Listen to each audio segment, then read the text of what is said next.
Good morning and welcome to the fourth meeting of the Joint Interim Standing Committee on Education. Ms. Rowe, will you please take the roll? Senator Buck. Here. Senator Dondera-Loop. Here. Senator Lang. Assemblywoman Anderson. Present. Assemblyman De Silva. Assemblywoman Hanson. Assemblywoman Hardy. Here. Chair Bill Bray Axelrod. And I am here, and please excuse the members who are absent, and we are expecting a member to be here shortly, so please mark them when they come in.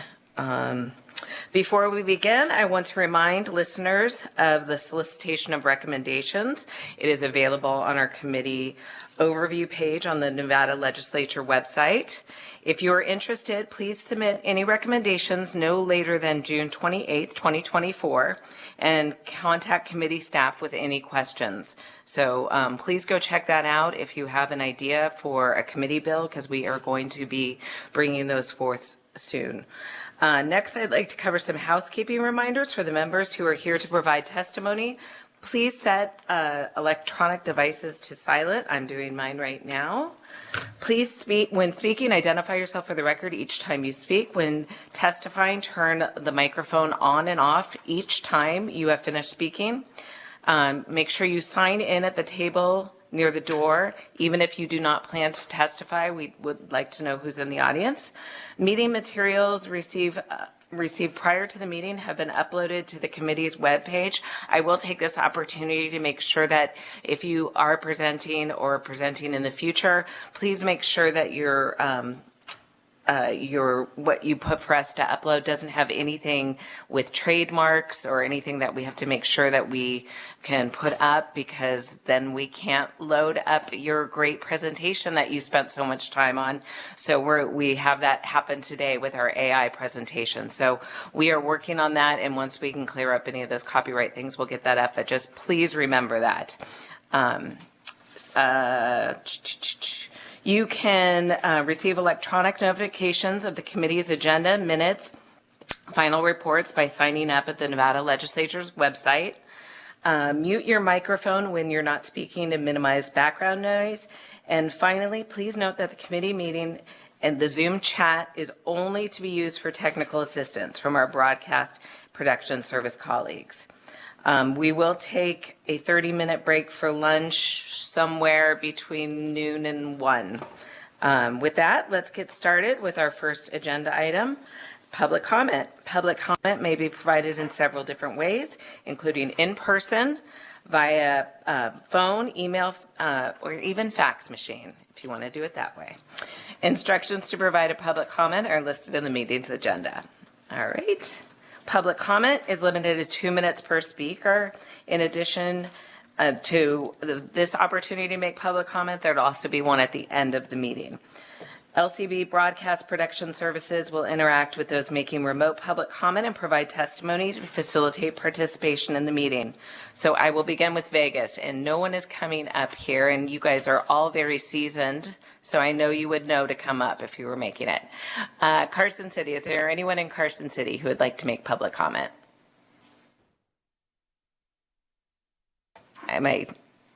Nope, thank you very much. BPS, let's go to the phone lines. Is there anyone on the phone wishing to make public comment? Thank you, Chair. The public line is open and working, but there are no callers at this time. All righty, we will move on to agenda item 3. Approval of the minutes for the meeting on April 18th, 2024. Do we have a motion for the approval of the minutes for the meeting on April 18th? We have a motion by Assemblywoman Hardy. Second. Second by Senator Dondera-Loop. And discussion on the motion? All in favor? Aye. Any opposed? The minutes are approved. Agenda item 4, presentation on Senate Bill 98, 2003, on the the Accountability Initiative. Begin when you're ready.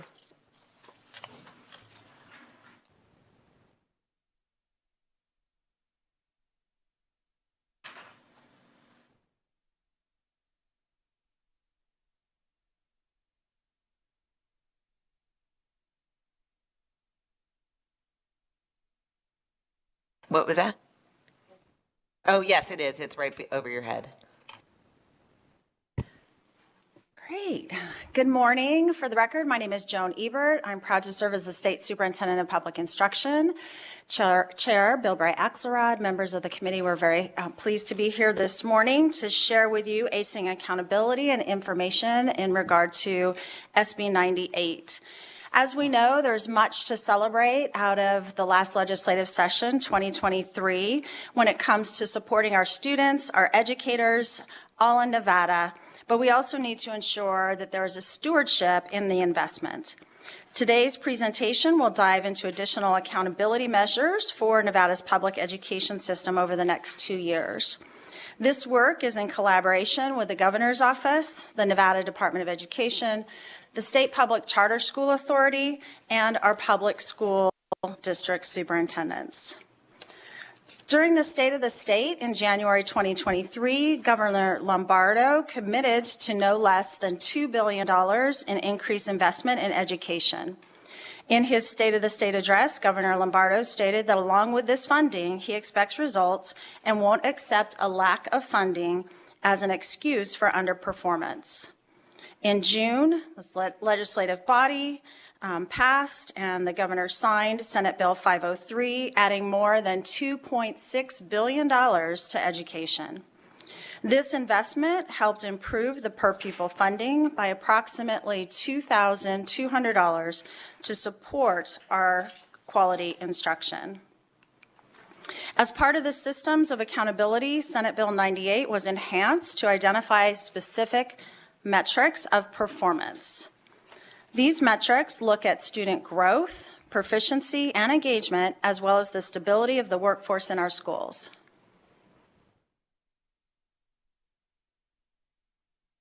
At this intersection of Senate Bill 503 funding, as well as Senate Bill 98's metrics, is the new system of accountability for school district and charter school leadership.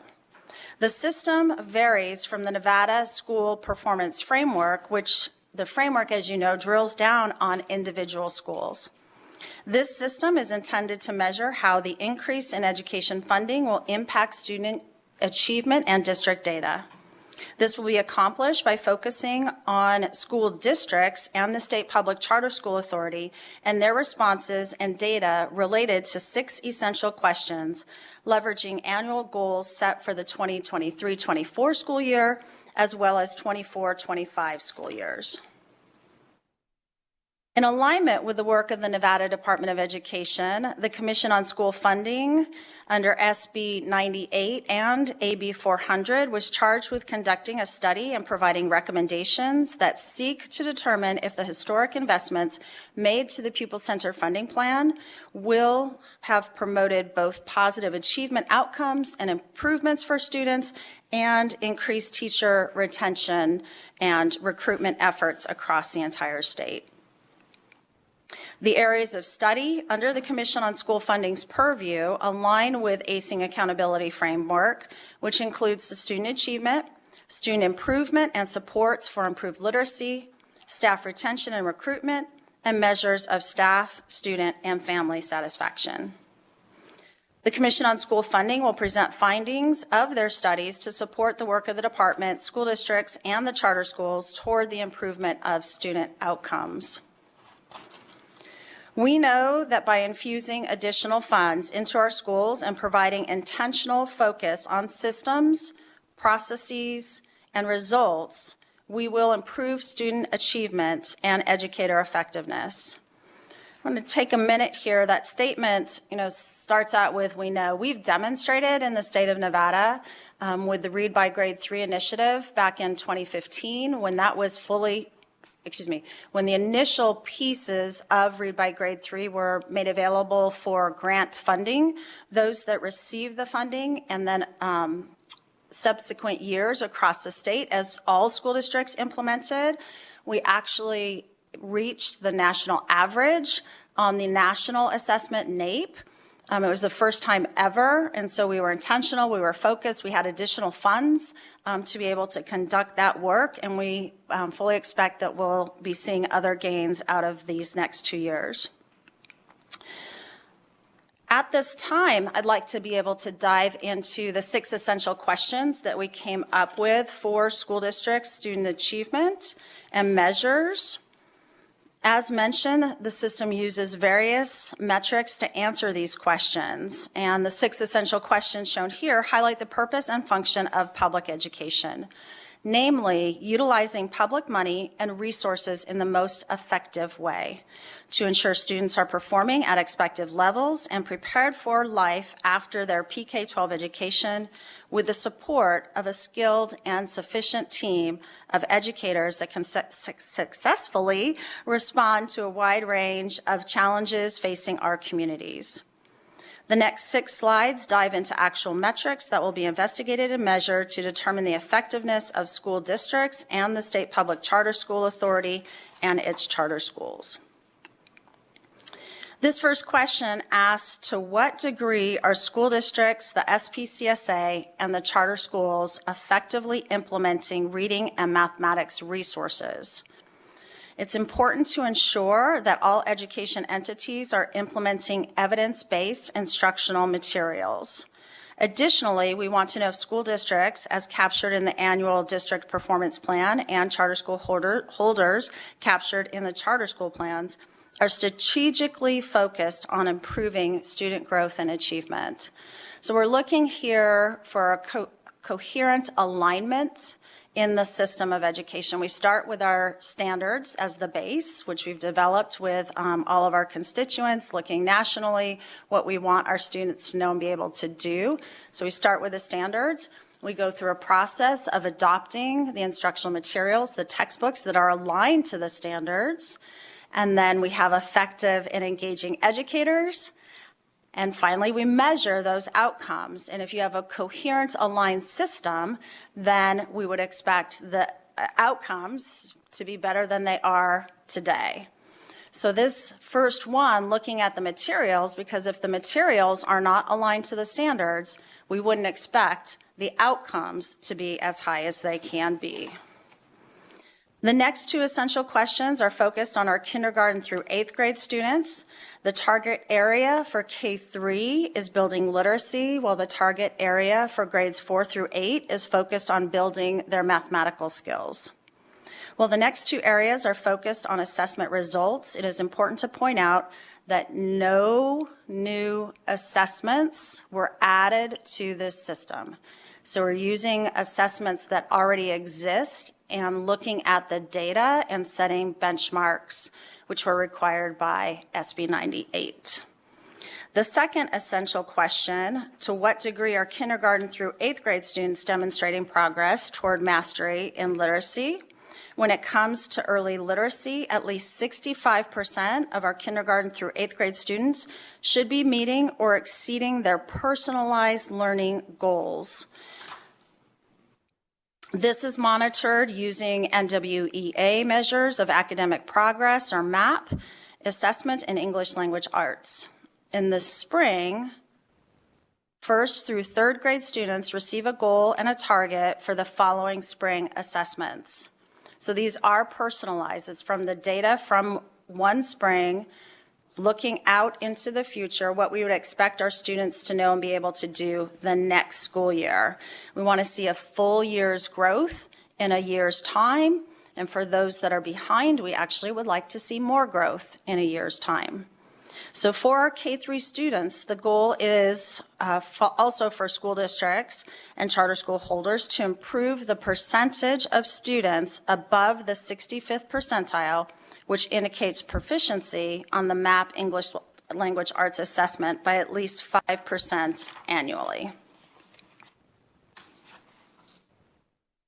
The third essential question asks, to what degree are grades 4 through 8 students demonstrating growth and proficiency in mathematics? For grade 4 through 8 students, there is a metric we use that's called the adequate growth percentile. This tracks if a student who were previously non-proficient are on track to be proficient within 3 years or by the end of 8th grade. Using this metric, the goal is to see an annual improvement of at least 5% for students meeting the AGP as determined by the Smarter Balanced Assessment.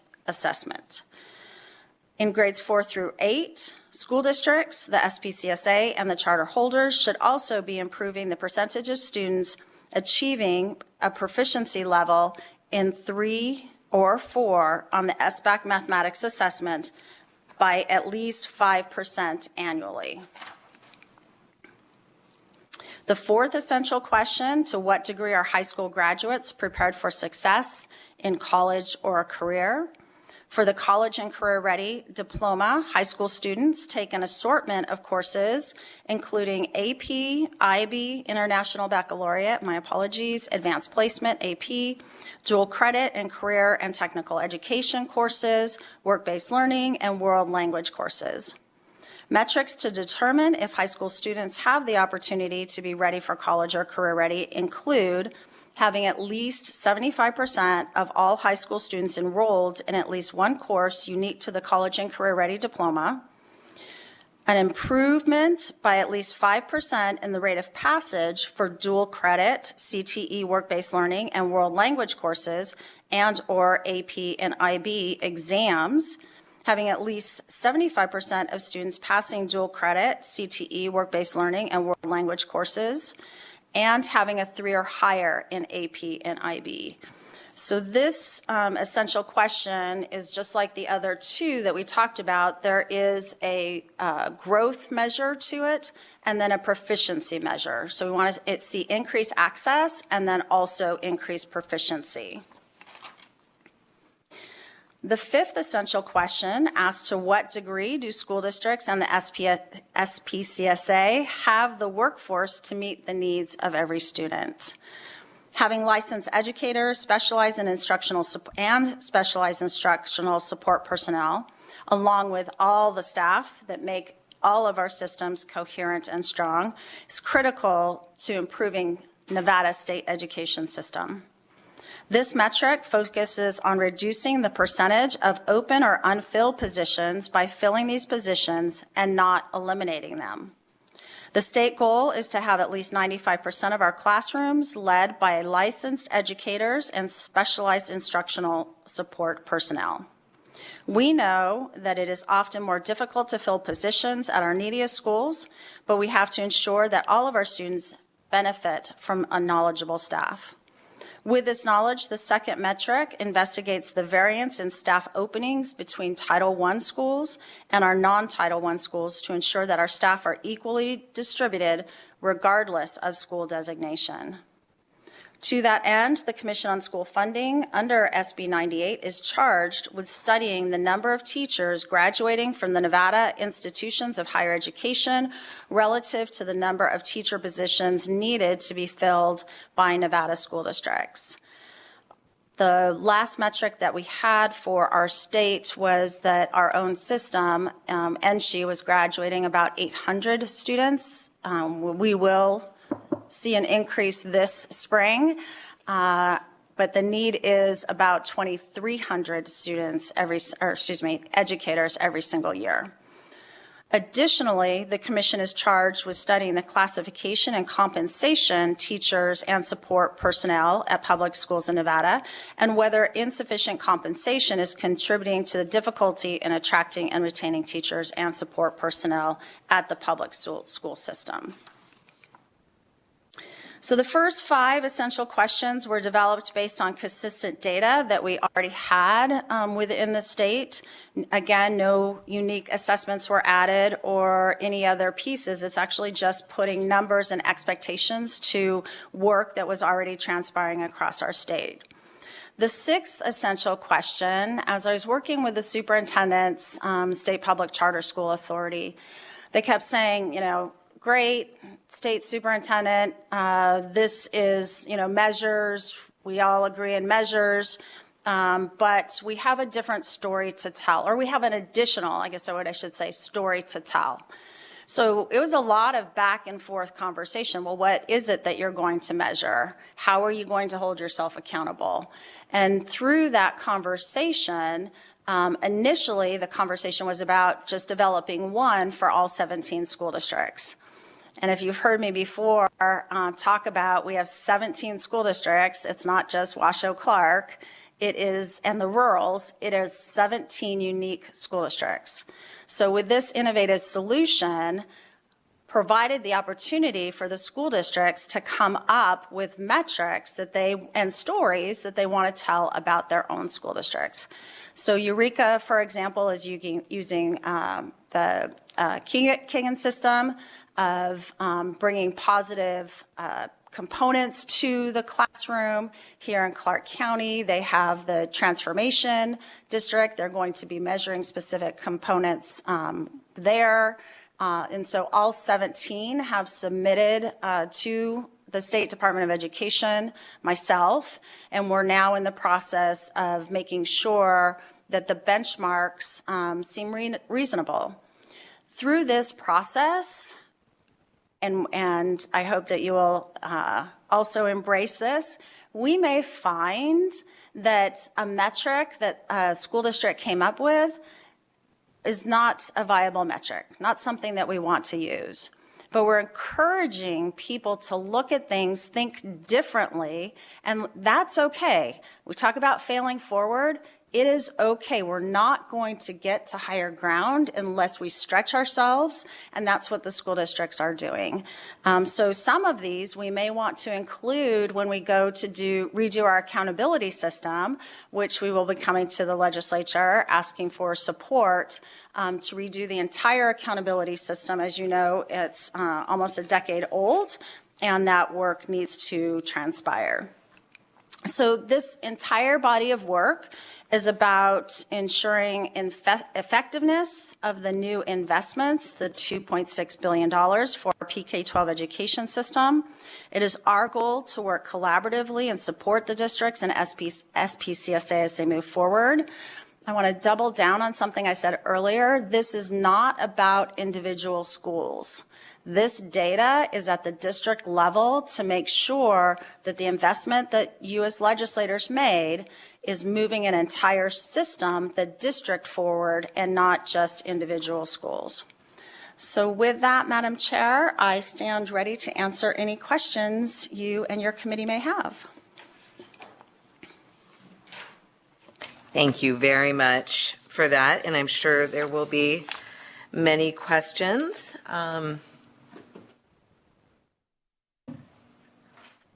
I'm looking. Now I'll go to Carson City. I have a couple, so I'll end with, I can't see Carson City. Hi, Chair. I can't see you. Yes. Hi, Chair. Assemblywoman Hanson, and thank you. I'm sorry I was trying to message you and juggling too many things up here. You know what? I unfortunately am having computer issues, so don't message me. We'll just talk like we're in the same room. Great, thank you. Go ahead, Appreciate that. Assemblywoman. Nice to see you. It must be in the air because we're having those same issues up here too. So thank you. I can't think of a better way to start my day than to be here. We've been waiting for this a long time. And just a real quick thanks to Senator Mo Dennis, you, Chair Bilberry Axelrod, for making sure that we got to have this agenda that we talked about in the interim before in, I think it was in 22. And then 23, we saw these bills come forward, and I think we're on a really good trajectory upward, and I appreciate the time and the thoughtfulness that's gone into all this. With the presentation, Ms. Ebert, thank you so much. It was so concise, and I have just a comment and then a question. On one of the slides on the implementation of resources, I was really glad to hear you emphasize alignment to understand outcomes, that if our curriculum and our plans aren't aligned to the standards of career and college readiness, whatever that is, of whether it's a diploma or plans, then we're not going to get there. So I'm glad to see that's being reflected. My question was on the K through 3 literacy and the mathematics one for 4th through 8th grade. the way it's written on the slide, at least 65% of K through 3 students meet or exceed. That is a goal. That's not what we currently are. I think that I know the answer, but I just want to have you clarify that is the goal, is 65%. That's not where we are right now. Thank you. Superintendent Ebert, for the record, that is correct.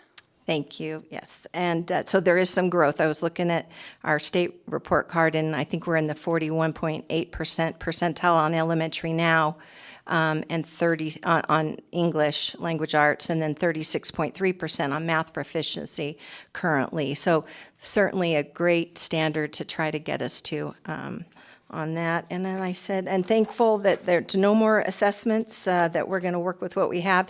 And then one last question. You mentioned 800 graduates in education coming through the pipeline, if I got the number right. We need 2,300, so certainly that's a discrepancy that we really are feeling in our schools. So I know there's been a lot of talk about recruitment and getting innovative.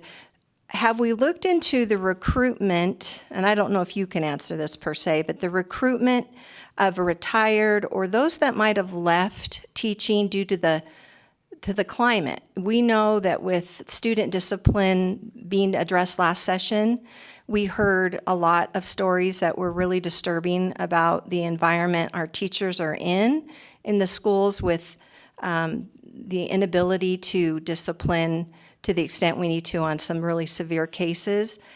Are we able to maybe reach back out to those teachers as we have tried to make some corrections to see what the temperature is for teachers to come back to the classroom, knowing that we have heard the pleas of teachers and students and parents to secure these classrooms, secure these schools, and make the climate in our schools better for teaching?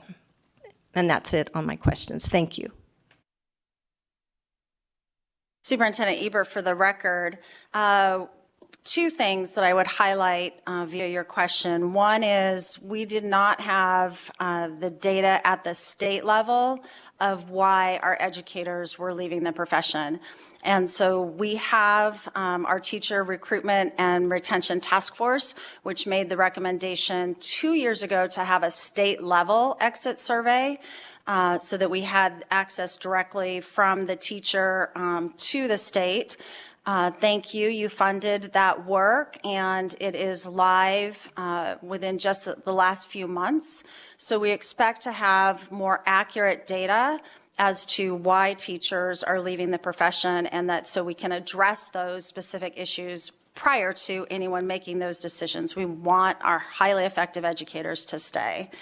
As far as the teachers fully understanding the current landscape and the laws that you passed and were signed, that is a great question. What I would say is what we're doing there is amplifying and looking at, we have within the system, our OPAL system, licensed educators in the state of Nevada.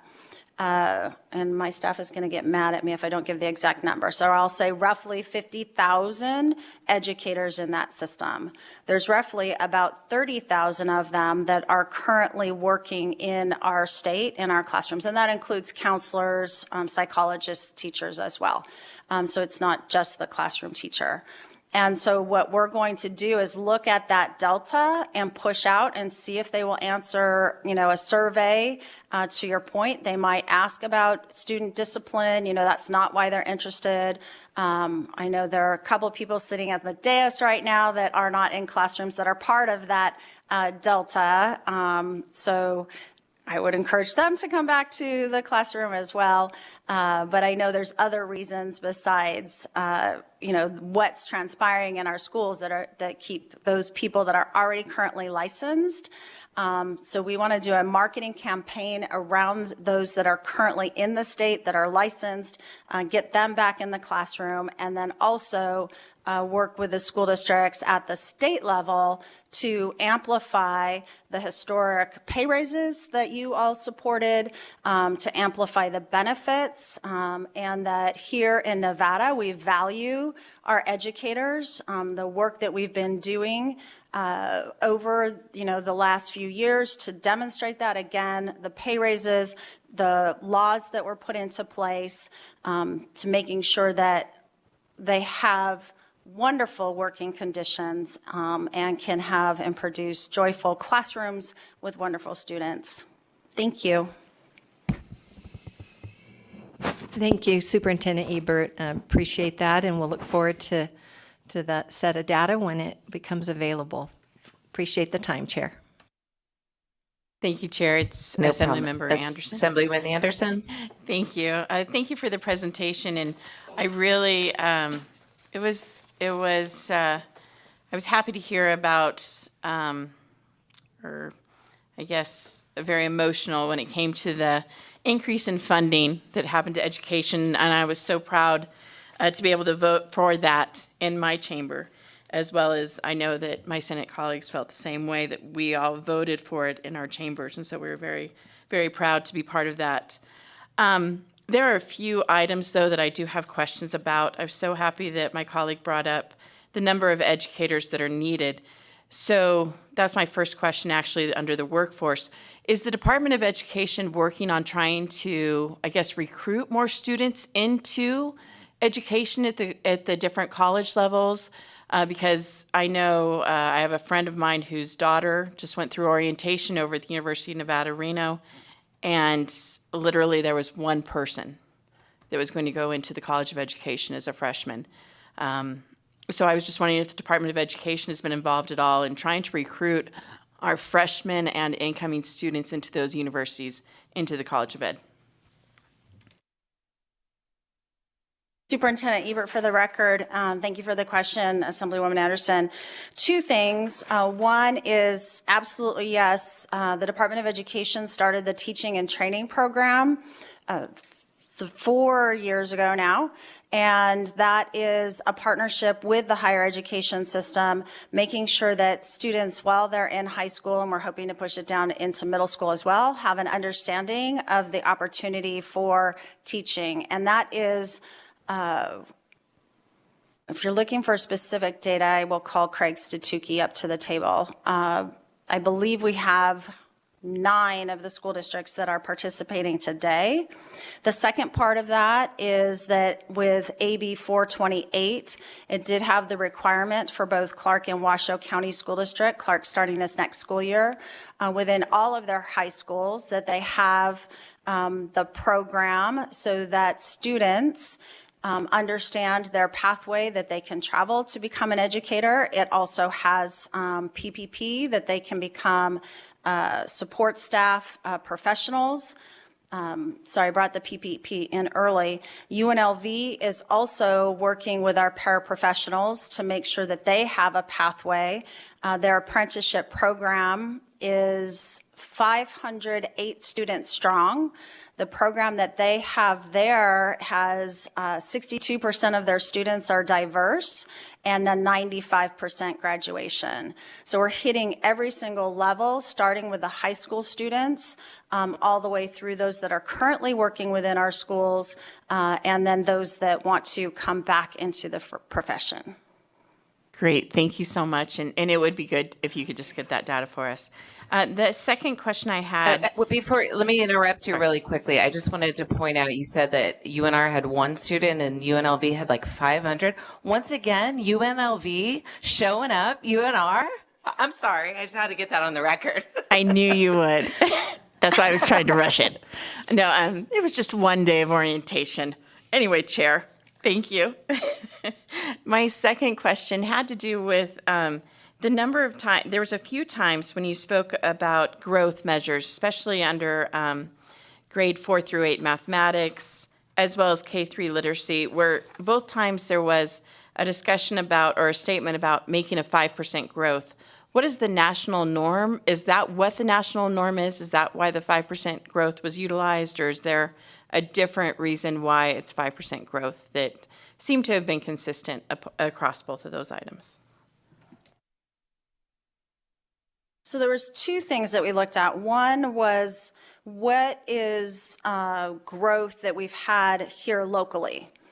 First, year over year, what has transpired? Obviously, we had the pandemic. Prior to the pandemic, we did see several school districts which were making that target. Also, too, looking nationally across the data with our vendors. These are, for some of our school districts, stretch goals. We do know and believe that many of the school districts will make that 5%. Are 100% going to? I don't have that answer for you today, but I will have that answer for you in the fall. Thank you so much. And I just have one more question, if I may, Chair. You mentioned at the end, under innovative solutions, of a need for different metrics being utilized in the accountability system. And I was you lost me a little bit when you were trying to say we need to push back.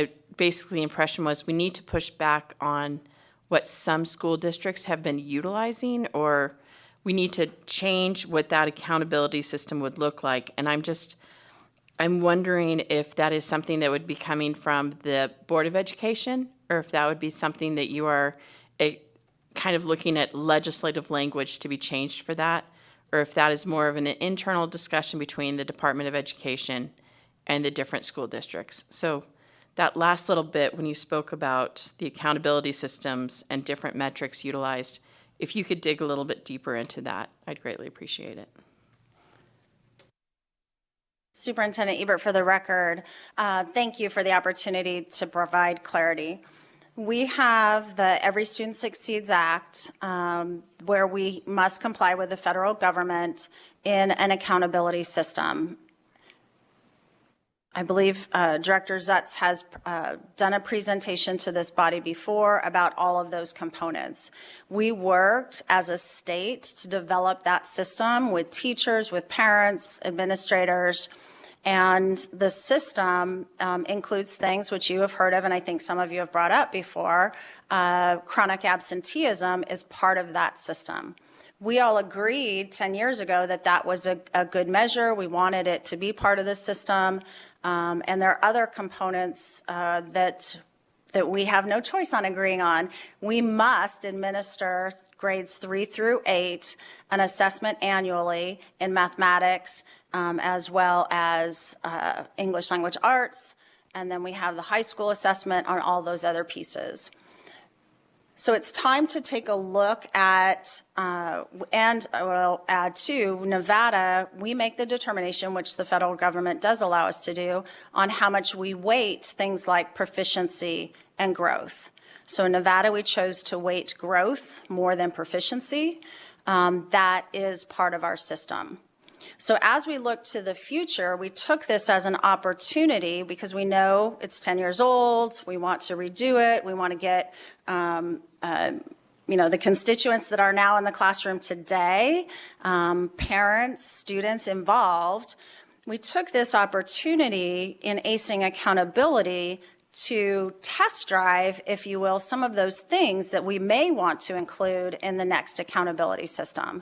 So each school district is saying, I think that this piece, which I'll be more than happy to send when we finalize all the data, all 17 school districts as well as the charter schools send you that information, and they're looking at their individual unique needs, unique pieces of their system that they want to highlight.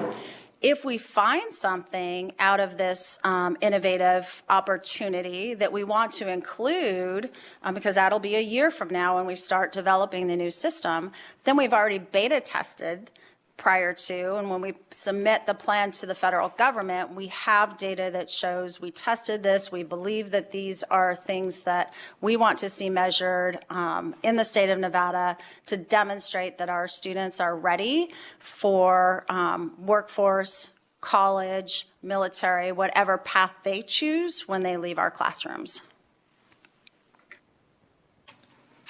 Thank you for that clarification on that. Thank you for that question, Assemblywoman, because I had that on there too, different metrics. It just kind of wasn't lining up in my mind. I do have a couple questions. Specifically, let's talk about workforce, right? This is, I'm looking at the numbers. I can see the budget allocation. I appreciate what you have. You mentioned Delta licensure. Is that correct term for the people, like we have two people up on the dais who were former teachers who have, is there a plan to, and maybe we're already collecting this, because I know anecdotally it's true. So this is what I'm going to propose and ask if we're maybe doing this. There are people who have retired but are going in and doing a long-term sub. So they're not really filling the position, but they are, I know we have highly qualified. I know we look at that, but is that being captured back? Because that does, for a variety of reasons, doing the long-term sub might make the better choice. And then, and I appreciate that you guys are grabbing the information that you're grabbing, and I appreciate your office. I talked specifically with your staff about the pipeline and locally grown. We know that, once again, anecdotally, we know that if these kids are coming through our programs, through our schools, through our high schools, through our universities, instead of recruiting from out of state, which isn't really even an option anymore, right? Because everybody is dealing with a lack of teachers, but they're more likely to stay. And so I appreciate that we'll be grabbing that data as well. I think that's it. Thank you. I'm really excited. As you know, I value transparency.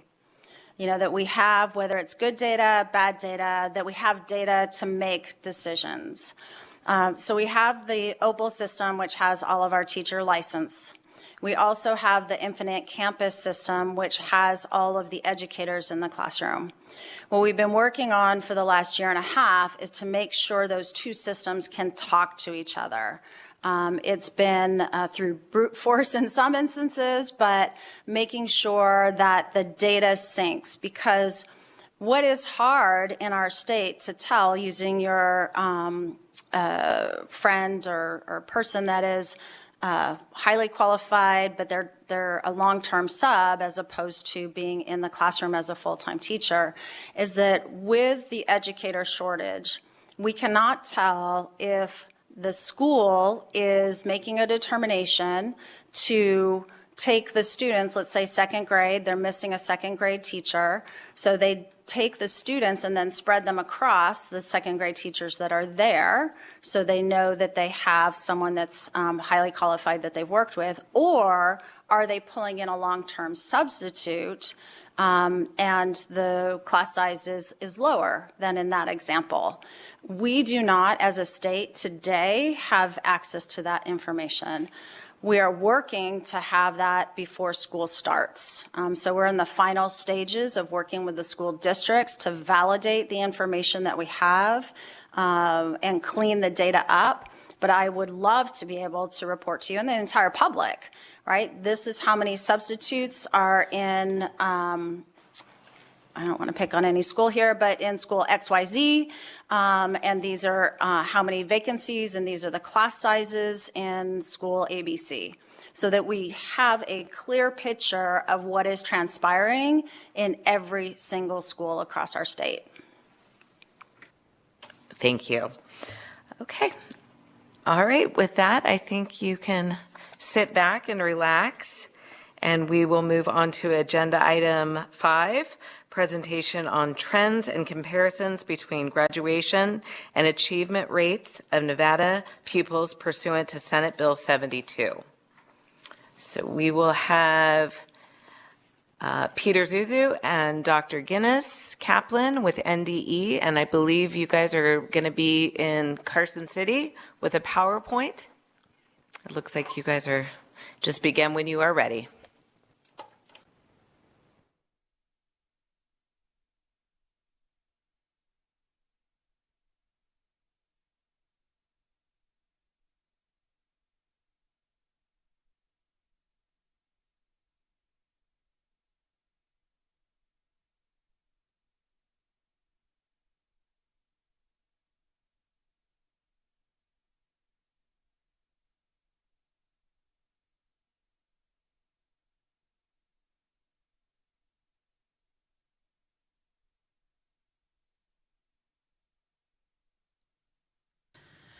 Good morning. The members of the Joint Interim Standing Committee on Education. My name is Dr. Guinness Kaplan.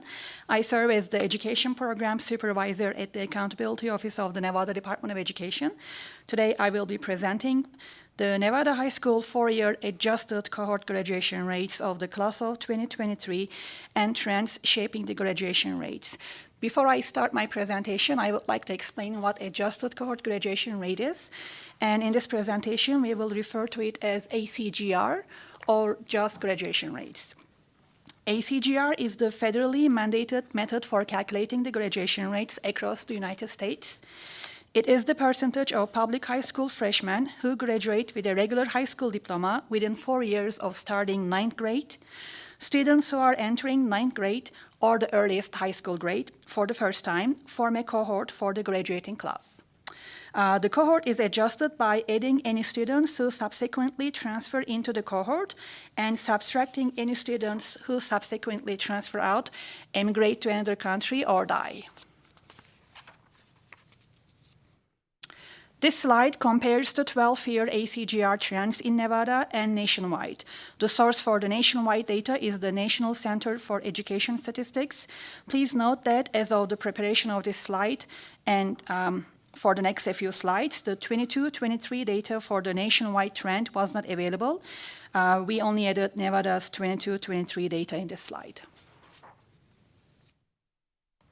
This slide displays the 3-year ACGR trends in Nevada alongside nationwide figures. In the upcoming slides for Nevada, we will focus on the 3-year graduation trends. This slide displays the 12-year trend of graduation rates in Nevada in comparison to the states within the western region.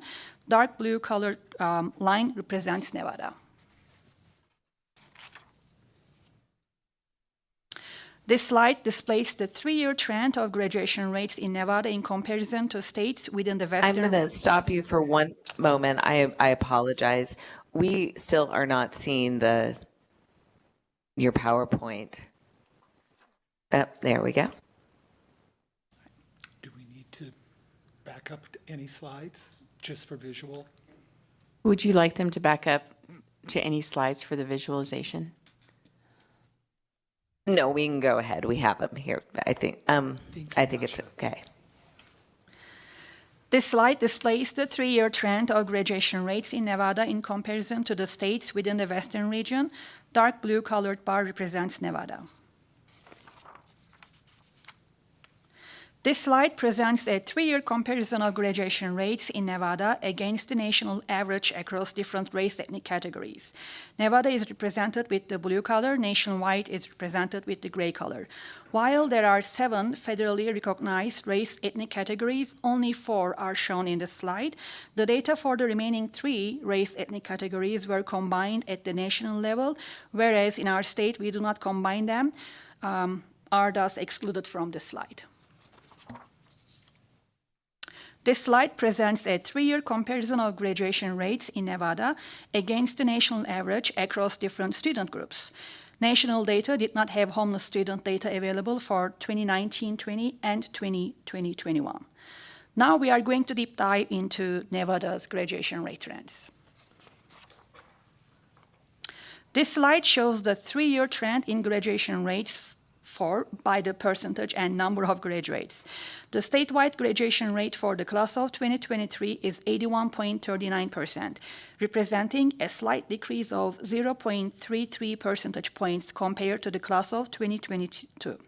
The state's overall rate has remained above 80% for the past 3 consecutive years. This graph shows a comparison of the graduation rates for each Nevada school district for the past 3 years. For your reference, the statewide rates are shown on the leftmost columns of the chart.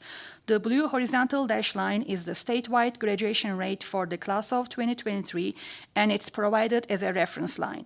On the horizontal axis, we have the school districts. Each entity has 3 columns representing the last 3 years' graduation rates.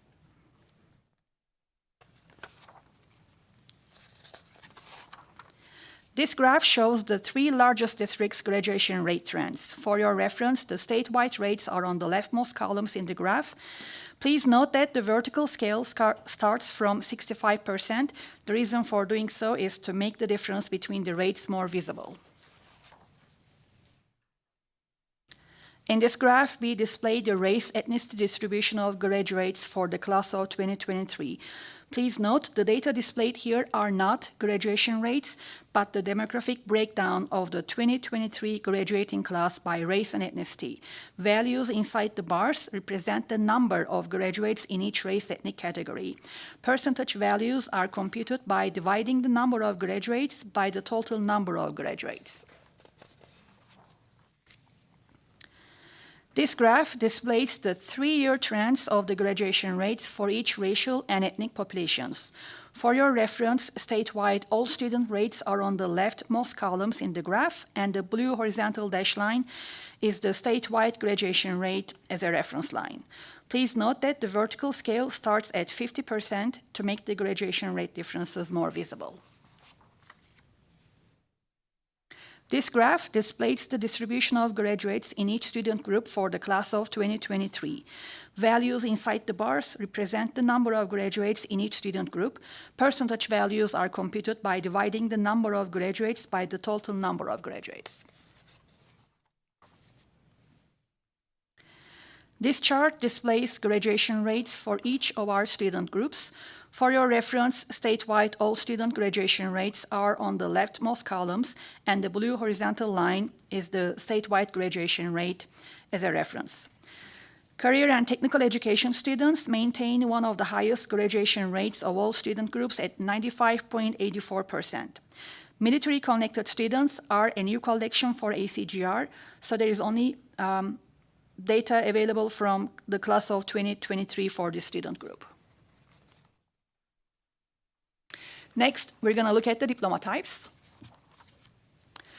This slide serves as a reference to the graduation requirements document, which is also accessible on the NDE website.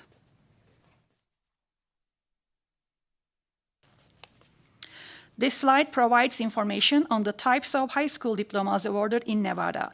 During the graduation rate data validation and calculation process, we classify students receiving a CCR diploma, advanced diploma, standard diploma, and alternate diploma as graduates. However, adult diplomas are no longer counted as graduates in the ACGR process based on the recent guidance from the U.S. Department of Education. This table shows the counts and percentages of diploma types awarded in the class of 2023. Students who receive one of the 4 diploma types are considered as graduates. Please note the footnote under the slide about the adult diploma. The highest rates are standard diplomas at 58%, followed by CCR diplomas at 26.3% and advanced diplomas at 15.4%. In the class of 2023, 31,212 students earned a diploma. This is the 6th year in a row Nevada awarded more than 30,000 diplomas in a year. This table shows the type of the diplomas earned, broken down by race and ethnicity. You should read the data vertically from top to bottom and note that each column totals to 100%.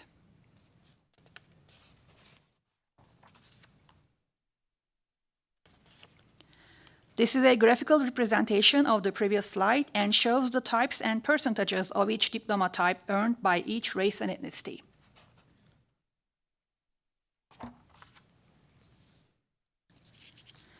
This table shows the type of diplomas earned broken down by student groups. Vertically or horizontally, the columns do not total up to 100% because a student can belong to more than one group.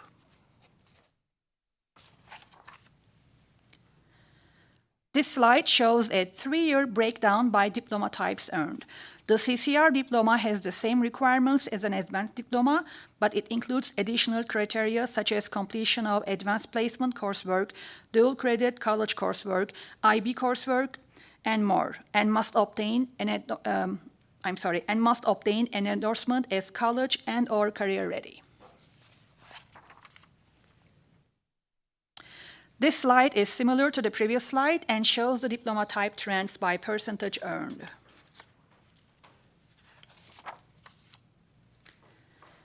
This slide shows the 3-year trend in CCR by percentage and number of graduates.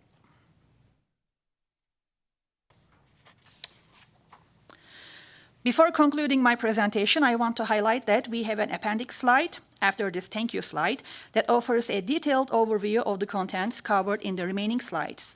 Please refer to it for quick navigation through the subsequent slides. And this wraps up my presentation. Thank you for your time and attention. Thank you for that, Doctor. Do we have any questions here in Vegas? Gave us a lot of information to look at. Why don't we go to Carson City? Thank you, Chair. Assemblywoman? Thank you, Chair. Thank you for the presentation. Great information. I only have one question, and that has to do with the data that deals with our IEP students in particular. I know that we have some students who age out of the system, and they will never be to the point where they could actually earn a diploma. Is that data captured on that on slide 26, I guess, or page 26, where that would be the non-graduates of the class of 2023, or are the students that are aging out of the system so are actually receive a certificate of attendance type of thing based upon their IEPs? Is that data anywhere?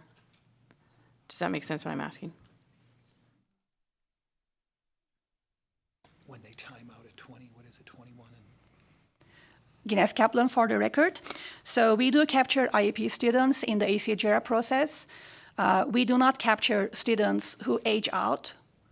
Students enter the cohort when they start 9th grade in a certain year, and then we track them for 4 years or 5 years for the extended graduation rate. So if they are older than 22, 23, 24, we do not capture those students. Thank you for that clarification, because I know that we have some specialized schools that cater to our students that are in that intellectual area.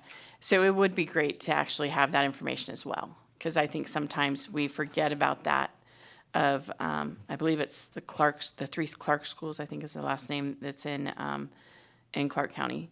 And then here in Washoe, it's Spicolo. Those schools, knowing the number of students that we have that age out, would also help a little bit with the data for us to be able to look at. Thank you so much, Chair, and thank you again for the presentation.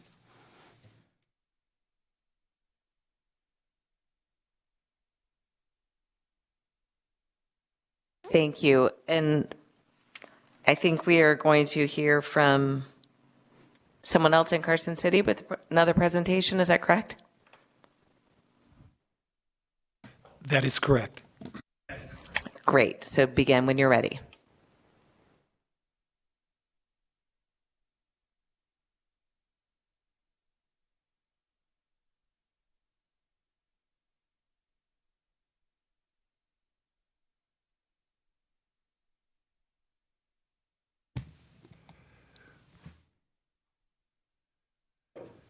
Good morning. My name is Peter Zutz, and I oversee the Office of Assessment Data and Accountability Management at the Department of Education. I wanted to say thank you for the time today to present some trends on the achievement of Nevada students.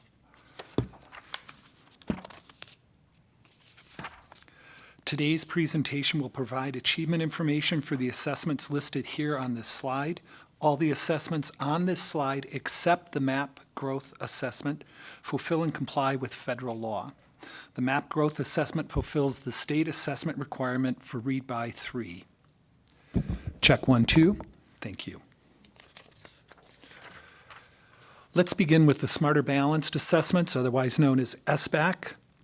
The United States Department of Education requires all states to annually assess and report results for all students in grades 3-8 in English language arts and mathematics. The Smarter Balanced Assessments were adopted as per NRS 390.105 and fulfill NRS 390.125.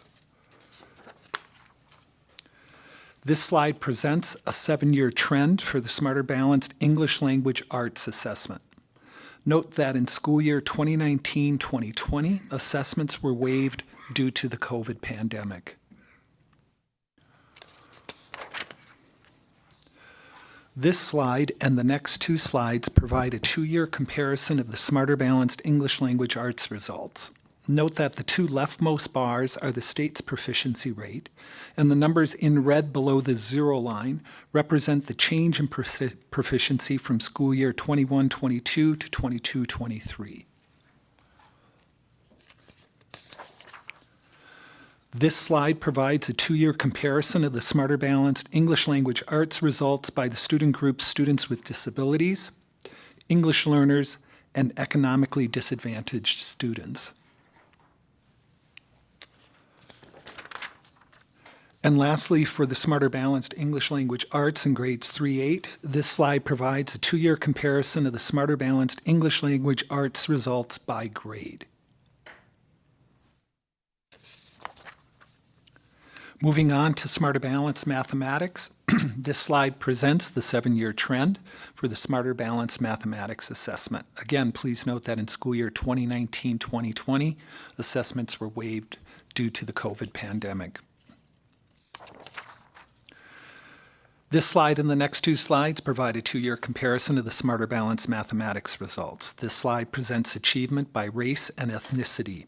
Note that the 2 leftmost bars are the state's proficiency rate, and the numbers in green above the 0 line represent the change in proficiency from school year 2021-22 to 22-23. Thank you. Apologies for not advancing that.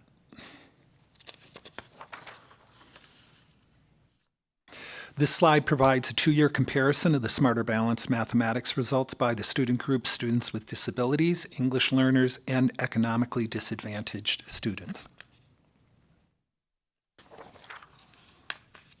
And the last slide for Smarter Balanced Mathematics in grades 3-8, this slide provides a 2-year comparison of the Smarter Balanced Mathematics results by grade.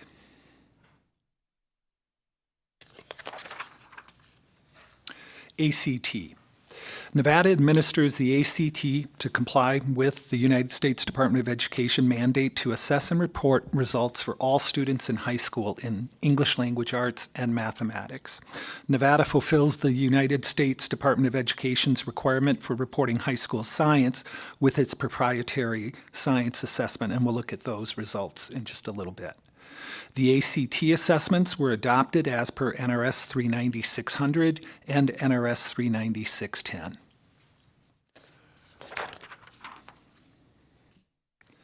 This slide presents the 5-year trend for the ACT English Language Arts Assessment. Note that in the pandemic school year 2019-2020, Nevada school districts successfully completed assessing all grade 11 students.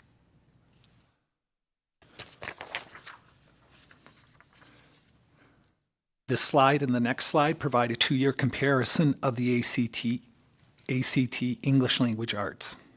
This slide presents achievement by race and ethnicity. Again, please note that the left 2-most bars provide the state's proficiency rate, and the numbers in red below the 0 line and the numbers in green above the 0 line represent the change in proficiency from school year 2021-22 to 2022 to 23.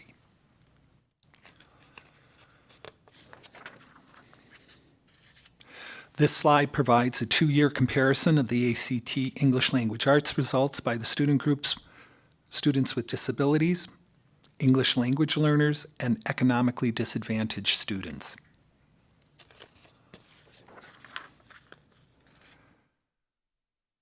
This slide presents the 5-year trend for the ACT mathematics assessment.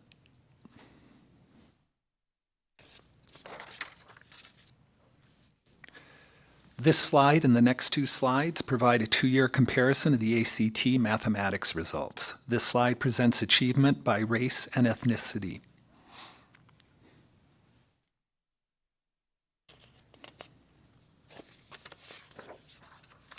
This slide provides a 2-year comparison of the ACT mathematics results by the student group students with disabilities, English learners, and economically disadvantaged students.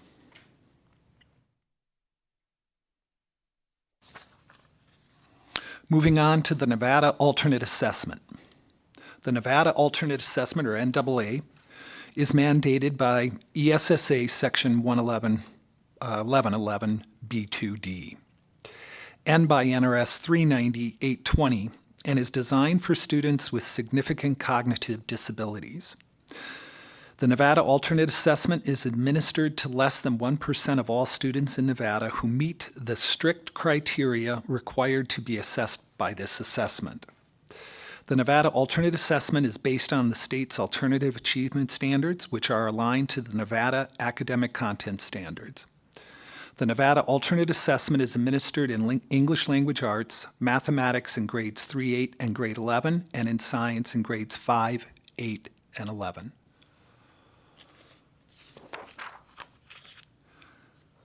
This slide presents a 5-year trend for the Nevada Alternate Assessment English Language Arts. In school year 2019-2020, assessments were waived due to the pandemic. Please note that the symbol less than 5 in school year 21-22 and school year 22-23 indicates data is suppressed in order to protect the privacy of students under FERPA.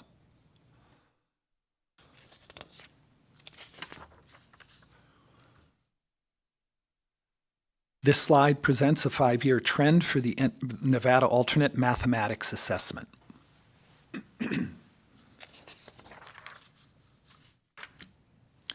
This slide presents a 5-year trend for the Nevada Alternate Science Assessment.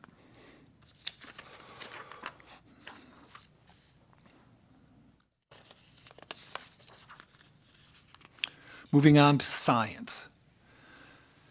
The United States Department of Education requires states to assess and report results for all students in elementary, middle, and high school science. Nevada assesses and reports student results in grades 5, 8, and 10. The Nevada Science Assessments were adopted as per NRS 390-105.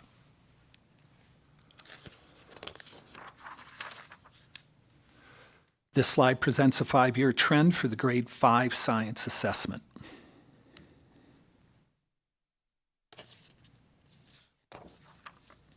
This slide and the next slide provide a 2-year comparison of grade 5 science results.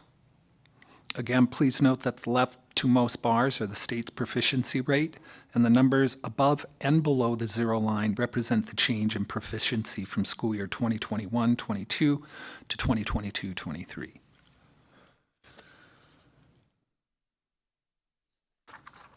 This slide provides a 2-year comparison of the grade 5 results by the student group students with disabilities and economically disadvantaged students. English learners were too few in number to report while protecting their identity.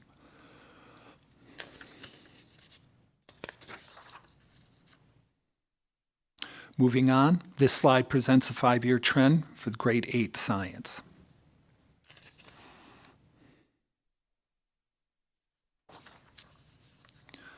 This slide and the next slide provide a 2-year comparison of grade 8 science results for races and ethnicities reported in Nevada.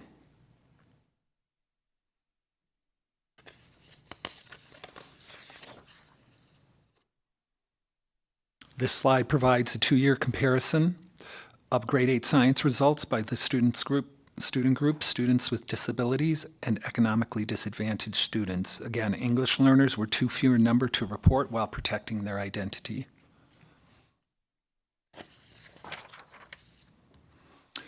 Moving on to grade 9, This slide presents a 5-year trend for grade 9 science students.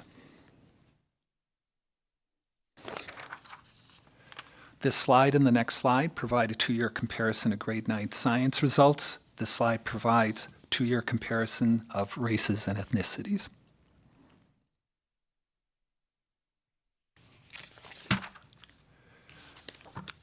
This slide provides 2-year comparison of the high school science results by student groups, students with disabilities, and economically disadvantaged students.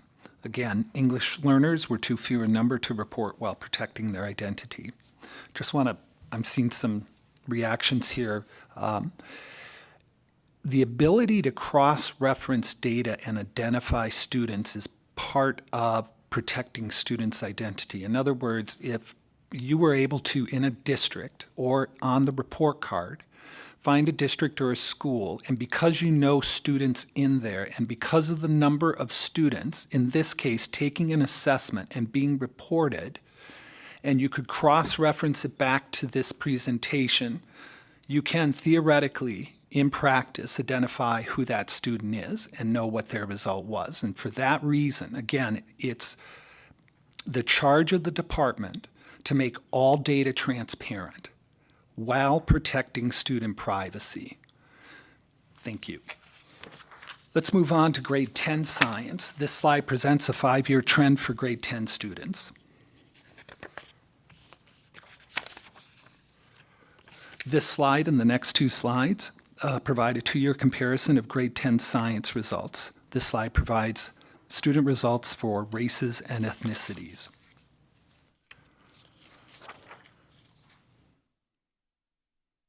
This slide provides a 2-year comparison of grade 9 science results by the student groups, students with disabilities, and economically disadvantaged students.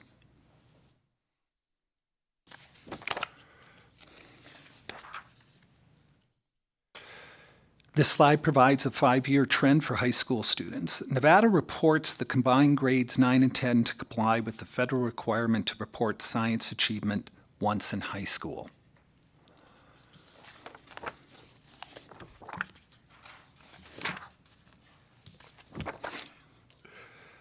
This slide and the next slide provide a 2-year comparison of high school science results.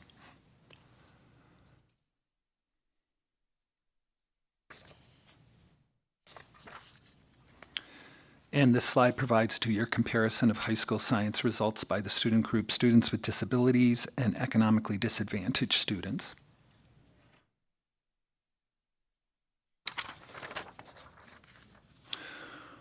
MAP growth. The NWA MAP growth assessment is administered to all grade K through 3 students and was adopted as per NRS 388-157 and NAC 388-660.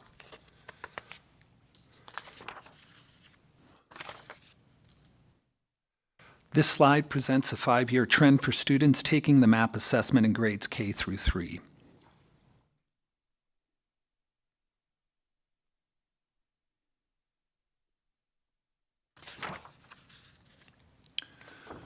This slide and the next slide provide a 2-year comparison of MAP growth results.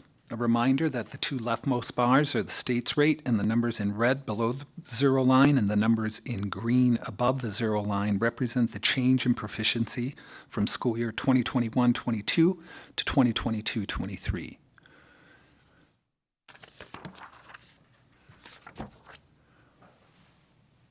This slide provides a 2-year comparison of high school K-3 MAP results by the student group, students with disabilities, English learners, and economically disadvantaged students. Thank you. This concludes this portion of the presentation.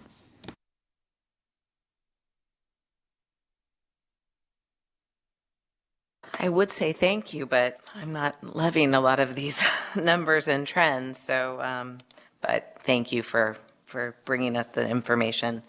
Do we have questions? Assemblywoman Hardy. Thank you, Chair, and thank you both for all of this really important information. Although I agree with the Chair, some of it as we look at this is pretty dismal to say the least. But I appreciate that we have the opportunity to at least have the numbers so we can look at, trends and what's going on. So the question I have is on the first presentation about the graduation rates. And I'm looking at like pages 21 or 22, 23 about the diploma types. And I noticed that the college and career ready diploma numbers went up, which I think is great, that students are choosing to seek that diploma, which is going to help them once they graduate. And then I also noticed that the majority of the diplomas are standard, and then that the advanced diplomas have gone down. So I'm just curious, do we collect any information as to why students are, not choosing the advanced or the career-ready diploma and just going for standard? Because then as I tie that into the proficiency rates, I'm just concerned that we're graduating students that are not being set up for success. It's great that they're graduating and getting a diploma, but, if it's just standard, like, what are they planning to do once they graduate, when there are these other options? So I'm just wondering, do we have any information or find out from students why maybe they're not choosing an advanced or career and just going for the standard? Thank you. Peter Zutz, for the record, we're inviting Director Craig Statuki to the microphone to provide information on that question. Thank you. Good morning, Craig Statuki, Director of the Office of Career Readiness, Adult Learning Education Options for the Nevada Department of Education. For the record, through you, Chair. So to respond to that question, there's a lot of, I guess, nuance to earning an advanced diploma or the college and career readiness diploma. Some of that piece is tied to having a minimum GPA of 3.25. And so if a student does not have a minimum GPA of 3.25, even if they have all the coursework for the advanced diploma or the college and career readiness diploma, they will default to the standard diploma.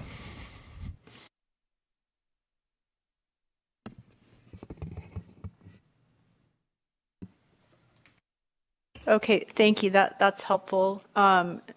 So they're taking the courses and doing the coursework, but they're just because of the GPA, they're not getting the diploma. So then does that ultimately help them once they graduate? Or, I'm just trying to figure out, like I said, how we're graduating kids to send them on to what kind of future, based on the numbers here. Craig Statuki, Director for Nevada Department of Education, for the record, through you, Chair. To kind of respond to that question, I think it kind of depends on the scenario slightly, because some of those students may be going to one of the one of the two-year community colleges within the state, which does not have a minimum GPA entry into that piece. And so those students, their next transition may naturally be into the post-secondary community college system. Additionally, when you start looking at, in terms of career and technical education and the career readiness endorsement portion, you will have students who have been very successful in their current technical education programs, but not as successful in potentially their core academic programs. And those employers are identifying the skills that they're learning in their CTE programs and utilizing that as part of the hiring process, and not necessarily asking for a GPA as part of the application for hiring entry-level positions. Okay, I appreciate the answers, and that gives me a little bit more comfort as far as that goes. Thank you. Thank you. Senator Beck, did you have a question? And I know Assemblywoman Hansen has a question as well, and I'm assuming Assemblywoman Anderson does as well. So we'll stay in Vegas for a moment, and then we'll head to Carson City. Thank you, Chair. I'm going back to slide 4, having a background in ELL and language acquisition.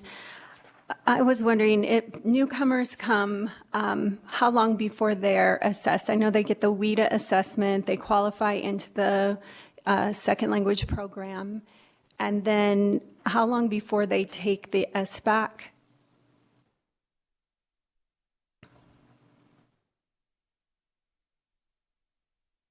Peter Zutz, for the record, I apologize. I was accessing the PowerPoint. Would you be so kind as to repeat the question, please? Thank you. Absolutely. So on slide 4, newcomers who enter our districts and our charter schools, how long before they take the SBAC if they test at, say, a AA in the WIDA assessment?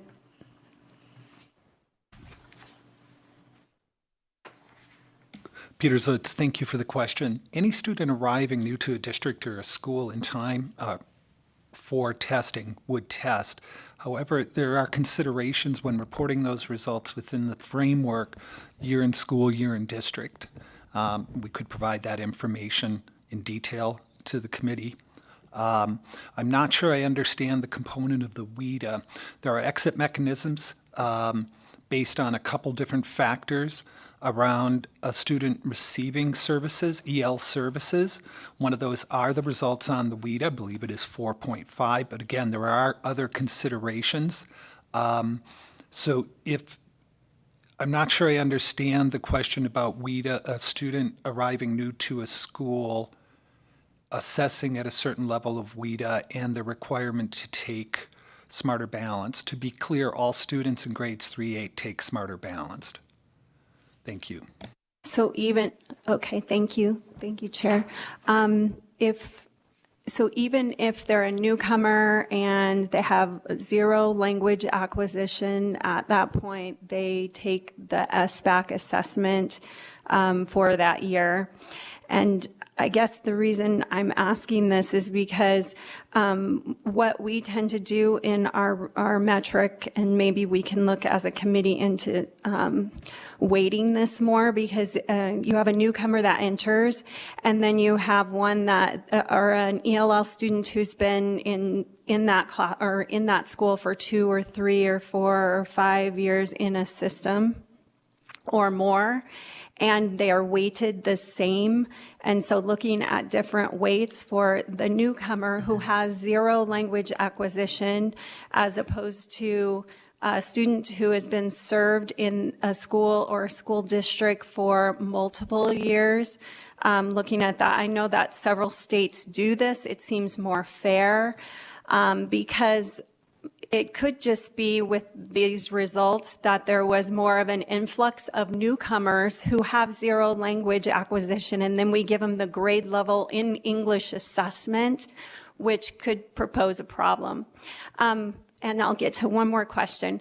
So how long do you track ELL students after they're exited? So I was always a little bit frustrated as an educator that students would exit out of the ELL program, but then wouldn't be tracked. So then, of course, your data is always kind of swayed to the negative because they're not in the ELL category any longer, although they were ELL and we finally got them to proficiency, and then they're taken out because they don't qualify for the WIDA any longer.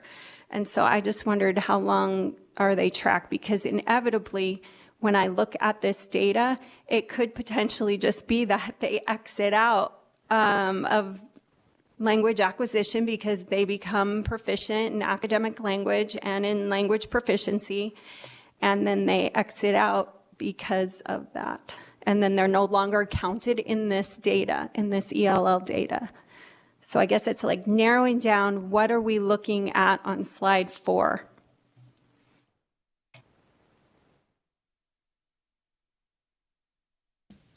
Peter Zutz, for the record. To answer your question about tracking students, English learners who have exited services, EL language services, again, based on multiple criteria, the state, Nevada, does track exited EL learners. We refer to them in the back end as EverEL, and they are tracked all the way through to graduation rates, both 4- and 5-year graduation rates. So to repeat that, EverELs, students who have exited services, are tracked for the state's graduation rates. Thank you. Perfect. So they're represented here in this data then.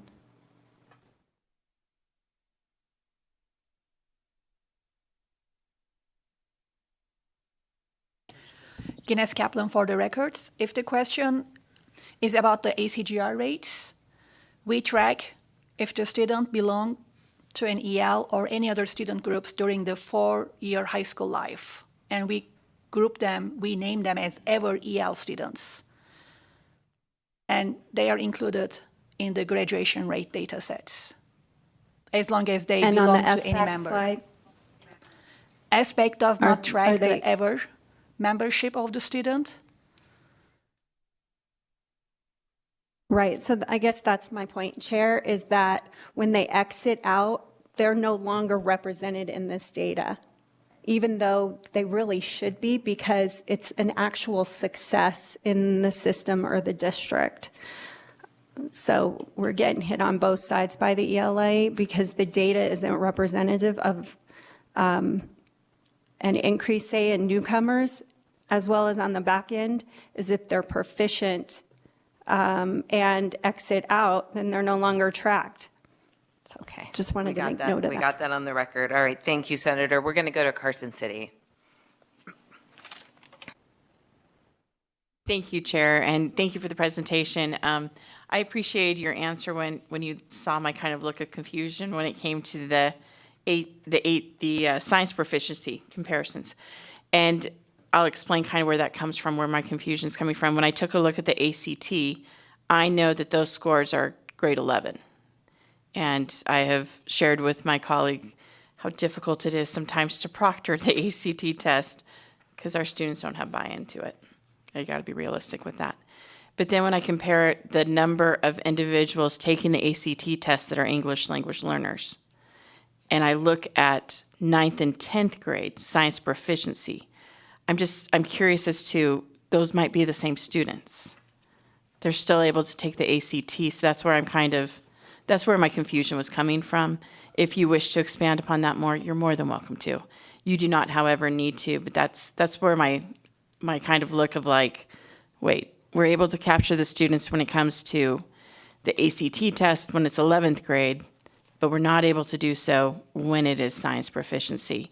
Is that, in fact, I'll just ask that question. Is a science proficiency test required of all students, or is it only for the secondary students that are actually enrolled in the science class? Peter Zitz for the record. Thank you for that question. And I apologize if anything wasn't made clear during the presentation. So to be clear, the U.S. Department of Education requires all states to assess all students in high school once in high school on English language arts, mathematics, and science.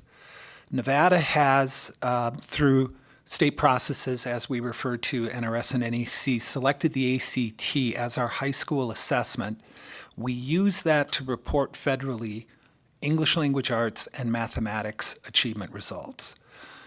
Over the course of the years, beginning in 2016, the Department of Education, in very significant collaboration with our stakeholders, developed a proprietary science assessment. That is what is used to fulfill the requirement for grades 5, 8, and high school. All students in high school, per, again, USED, are required to be assessed once in English language arts, mathematics, and science. I hope that answers the question. Thank you. Thank you for that clarification, and thank you, Chair. Assemblywoman Hanson? Thank you, Chair. Thank you for being here. A lot of information. Appreciate your diligence with it. A few things. So my colleague had brought up the Career and College Ready diploma, and I looked at that slide 18. So currently 26.3% of students were accessing that. And if my memory is right, I'm excited that AB 241 had passed in the last session. Credit to our colleague, Assemblywoman Mosca, was glad to co-sponsor that. Now the Career and College Ready diploma is going to be the default diploma instead of an opt-in. And correct me if I'm wrong on understanding the legislation, students coming into high school will be on that track, which it has an added requirement of a little higher threshold of reading, mathematics, science, that sort of thing, to prepare them indeed for the ACT at some point. And then there is an opt-out after the freshman year if that student is struggling in consultation with the high school counselor, administration, and their parents to be able to maybe get away if that's a little too much for them to stay on. So I hope I've got that right. I see that as a really good way to align, as we talked about in the other presentation, aligning our standards and our curriculum to an outcome. And that outcome, maybe we don't all like it necessarily, but an ACT for assessment at some point for these high schoolers. So I'll stop with that and see if I maybe misspoke or did I understand legislation I was involved with correctly? Peter Zutz, thank you for the question. We're going to divide the answer up between us. Thank you. I'll start with the requirement for all students. So I did mention in the previous answer that the United States Department of Education requires all states to assess all students once in high school in the 3 content areas we've mentioned and looked at today. However, there is also a state requirement in NRS that requires every grade 11 student, and this is how we ended up assessing our high school students on ACT in grade 11. It is in NRS. Requires all grade 11 students to sit for the ACT as a graduation requirement. There is no requirement for minimal performance on the ACT. However, there is a requirement to sit for the ACT as a graduation requirement in Nevada. Thank you. And I'll pass on the other question. Thank you, Craig Satuki, Director of the Nevada Department of Education, for the record. Through you, Chair, to Assemblywoman Hanson. So when you're looking at Assembly Bill 241, it does require the students who are entering freshman year in 24-25 to be enrolled in courses that would make them eligible for the college and career readiness diploma. So that goes into effect for the freshmen who are starting in August, essentially. Through that legislation, there is a piece where if a student and or parent or guardian determine that the coursework for the college and career readiness diploma is not going to work for that student, the school district, the school with the stakeholders that you mentioned would go through a process to move that student off of the CCR track onto a standard diploma track.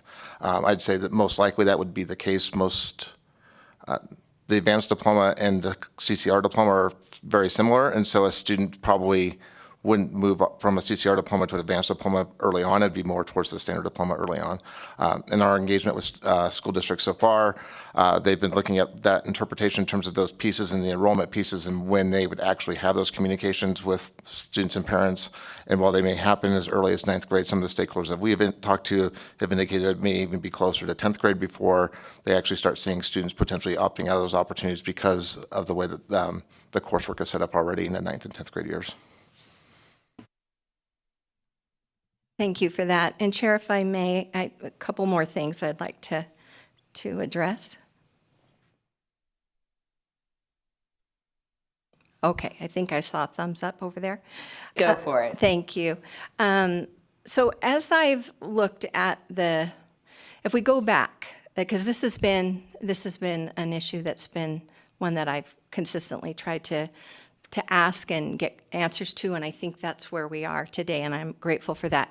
This disconnect between graduation rates on the rise, but proficiency rates in high school and not where they should be. So historically, if we go back 2013, it was AB, I think 288, to phase out proficiency testing for graduation. Not effective until October, toward the end of the month of 2017. So when I look at, and I'm looking at the proficiency things you're showing, there seems to be elementary, we're doing pretty okay. We fall off in middle school, and then something precipitously drops in high school. As we look over these trends that you showed, the trends that I look at from, say, 2013 to present, and then taking into consideration COVID. So I'm wondering, the deeper dive I guess we have to do is we look at what is happening between that drop off to middle school. We've all been in middle school, so we kind of get it. A lot of it is the emotional state of a middle schooler, but for high school, when I look back before the effect of no proficiency testing, before that, graduation rates were about 70. I think it says here they were. Sorry, let me get it correct. I don't want to be wrong. They were about 73.5%. In 2016-17 school year. And the high school ELA was at like 73%, and math was 55.6. And then we go to pre-COVID, and our ELA is like 47%, and our math is 26 for high school. Then we get post-COVID, and it's like 41% in the English language arts, and then 19% in math for those high schoolers. So these questions are probably just rhetorical. As we go back, we look at the phasing out of proficiency testing. We look at an infusion of $1.3 billion into education in 2015. But then we see this trajectory of falling proficiency rates, especially with high school. I think we're all at a loss. and just hoping, I don't know if you have some input, if there's something I'm missing. And that whole idea, I think, that was mentioned early on today by Superintendent Ebert, is that alignment with outcomes. And our remediation rates going on to college reflect that there's not that alignment. When we're graduating students, that 60% Clark County need remediation, 50% the state need remediation, and our ACT scores kind of reflect that. I'm not saying I'm a huge fan of the ACT, but we have to have some sort of assessment. So I'm sorry you're the recipients of my vomit of all of this information. And if you have any insight, something I'm looking at wrong, I would be humble enough to stand for some edification. Thank you.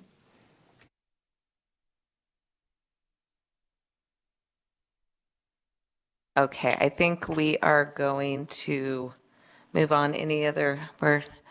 All right, I think you can step back from the hot seat, and we will move on to our next presentation, agenda item 6.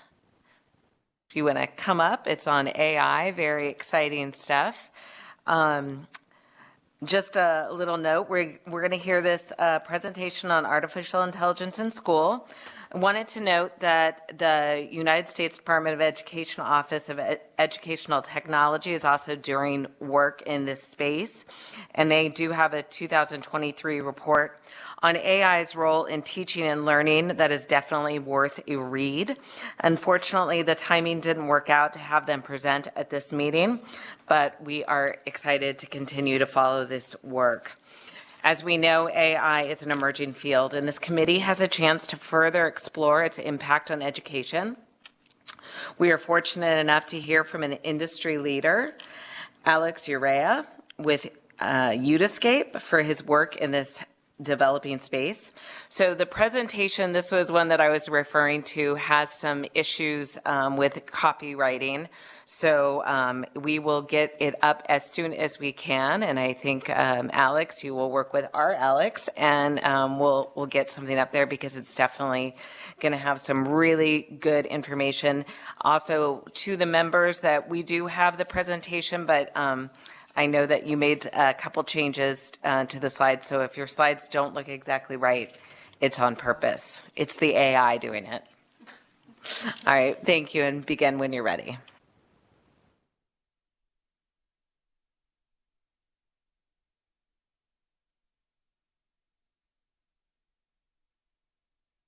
Hit your microphone button. It's down behind your computer. Yeah. Got it. Thank you. So good morning, everyone. I'd just like to thank Dr. Jeff Geis for the recommendation, Chair Birbley Axelrod for the invitation, and Ms. Drozdoff for her support on this. My name is Alex Uray. I'm the founder and CEO of Eduscape, and we have been working with schools and districts throughout the country for the last 17 years. We have delivered professional learning to over 1 million teachers in 48 states, and we are a company that is privately held, has no investors, and no debt, and we're going to stay that way. I also founded a foundation called Rethink Learning, which does research in partnership with the National Science Foundation and other organizations on how to reimagine learning, teaching, STEM education, et cetera. And just this past Friday, we did an AI seminar hosted by the Desert Research Institute and sponsored by NASA with about 65 school leaders. And their feedback I'll share with you as part of this presentation, but it was also very insightful. The desired outcomes of today are to inform how AI is being used in teaching and learning, what are the benefits for teachers and students, also why we have to address the risks as we embrace the potential, and then the next steps that should be considered. So just to start off, you've read reports that jobs are going to be affected by the latest wave of AI, and 300 million jobs could shift, et cetera. Everybody talks about loss, but no one talks about opportunity.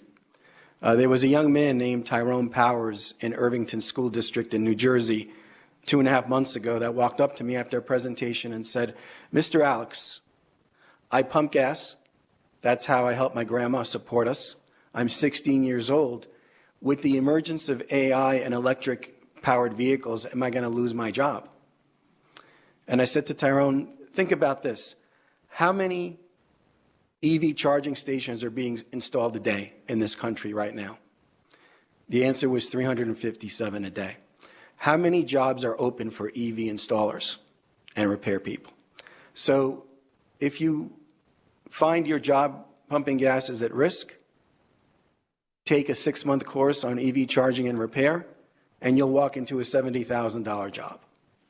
So all this fervor around AI and losing jobs is incorrect. There will be a shift. And that shift is going to be in the way jobs are designed, but the jobs are not going away. There's just going to be a shift. The data supports it. There's an estimated share of employment exposed to automation. And what people are surprised about is that 29% of computer and mathematical jobs are at risk of being lost. So I don't know how many of you have said when you're whatever age your children are, that if you go into computer science, you'll never not have a job. Well, that's changing because AI is shifting where coding is going. AI bots can code probably 35% of what was not codable or had to be coded by a human as little as 2 years ago. But there's a shift happening in that area as well. So AI is not a panacea, but it's also not going to replace us. It will, however, replace those who don't embrace it. That's the simple truth. And I'm not a trend follower. Everything we do is based on data. Back in the day, this was a quote that if men learn this, it will implant forgetfulness in their souls. They will cease to exercise memory because they rely too much on that which is generated, calling things into remembrance no longer from within themselves, but by means of external marks. This was Plato in 370 BC, talking about writing. So we've been here before. I'm a self-admitted Little House on the Prairie fan. And there was an episode where a new teacher came in, and he did not want the kids to have slates. He didn't want them to bring slates home because all learning needed to happen in the confines of the four walls of the little schoolhouse. So they were not allowed to have slates they could write on or be empowered without the teacher. AI is no different. AI is a very empowering tool, but we have to create the conditions for it to be used effectively. In terms of AI, a term that is used is called generative AI, which is very simple. Lots of commercial entities want to complicate what AI is. every day, but generative AI is basically constantly creating, being productive, changing, and evolving. AI is learning every day. There's something called metacognition or meta-learning that some of the educators in this group understand, and that is learning the process of learning. So what AI does every day, it learns all the questions that it's fed, the answers that are generated, and keeps growing its library. So it's constantly generating new information. And that new information is empowering people who ask the right questions. So Tony Robbins has this quote that says, "A good question is better than a great answer." And that is true with AI. Think about a 5th grade classroom where a teacher who's teaching English language arts says, "I want you guys to come up with the best question." That requires critical thinking. And it's much more complicated than arriving at a pre-designed answer. Large language learning models are, again, this is a big word, LLMs, they're called. Everybody loves acronyms in the tech field, much like education.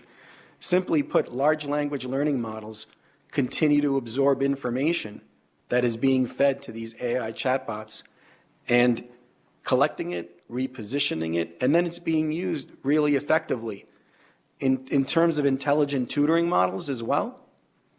Imagine the power of a tutor that you don't have to pay for. That is the power of AI in education from one facet.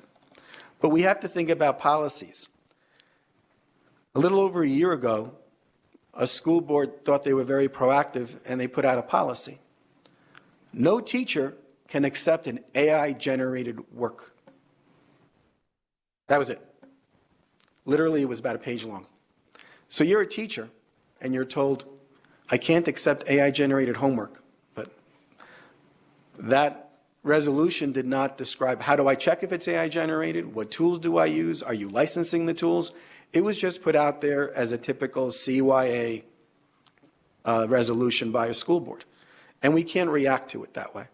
But we also have to understand the types of AI that exist. You've got reactive AI, which you know about. If you have a Nest thermostat and it memorizes what times of day you come home, so it sets itself on certain days of the week, on certain times of the day, certain seasons. You've got traffic lights. The ECD conference is coming later this week with 500,000 people into Vegas. The traffic light patterns are going to change, going from there to the site. And that is all AI generated. And that's simple AI. There's also reinforcement learning, which is text-generated question and answer. This is where the billions and billions and billions of dollars that education, that districts spend on assessment tools go for simple reinforcement learning, which hasn't exactly succeeded very well, regardless of what the data they put out. So that's simple reinforcement learning, and it's also applied in Gmail and other email tools. And this is an example where we have to exercise critical thinking because AI is not perfect. This was an actual email that was sent to me by the pastor of a school. Oops, just going. There we go. And the email basically said, "Alex, I'll be away the next 2 weeks, going on a pilgrimage, et cetera, et cetera, et cetera." And the email automatically generated a potential response I could hit. "Have a great vacation, enjoy your vacation, et cetera." So I tested it, and I used my personal email to send an email to myself, to my business email that said, "Alex, I'm going away to a funeral next week, so I will not be able to attend the meeting." So what did the automatic response give me? "Have a great trip." It did not acknowledge the fact that I said I was going to a funeral. So AI is not perfect. Even the almighty Google, and this was back in June of 23, so it may be corrected. But I need to use critical thinking to proofread and understand what AI has helped maybe save me some time, but it doesn't take me all the way to the finish line. Another form of AI is theory of mind AI, which is what's being used with autonomous vehicles and personalized learning and virtual assistants and content filtering on Amazon. So when you order a book from a certain genre or music from on your iPhone, it then recommends things in a similar genre. That's very simple theory of mind AI, somewhat repetitive. It's what's powering Waymo. This is an actual picture I took in San Francisco 2 months ago. I was visiting with my son, and I saw this driving about, and I noticed there was nobody in it. And it was right in the heart of San Francisco. And I thought, wow. And then I chased it down. Didn't mind my son was embarrassed, but I chased it down, took some pictures. And not only were there several of these in San Francisco, but some of them are acting as taxis already. Autonomous taxis. So what is this doing? Not creating a new industry, but solving problems. The purpose of Waymo, as stated on their website, is to address the issue of driving, which there are over 1 million crashes a year. In the U.S. alone, there's over 42,000 deaths, et cetera, et cetera. There are senior citizens in remote assisted living facilities that if they can call an autonomous vehicle or have one at hand, they could be more independent. So autonomous driving and the AI that's integrated is trying to solve a problem. While it's building an industry, it's also solving a problem. Back in the fall of 2019, we were part of a National Science Foundation grant called the EAGER grant. The EAGER grant was intended to analyze the impacts of AI in education. This was over 4 years ago, pre-COVID and pre-ChatGPT and all these other things. So we had the pleasure and opportunity to work with universities and 24 schools on the necessary pillars for a school to be successful with AI. The first pillar was effective AI policies. You need guardrails. Okay? You don't react and say no AI, because kids get AI at home. This is different than when the internet came out. We had connectivity issues.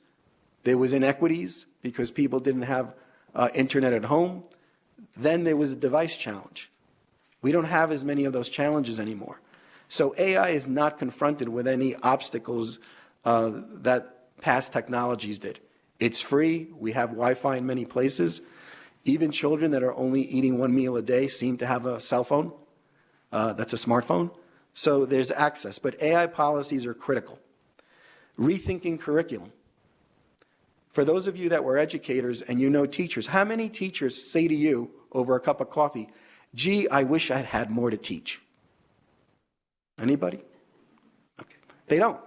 But yet, some of the leading nonprofits in the country are creating AI lesson plans. They're saying to districts, we have banks of AI lesson plans for free, which is completely contrary to what this should do.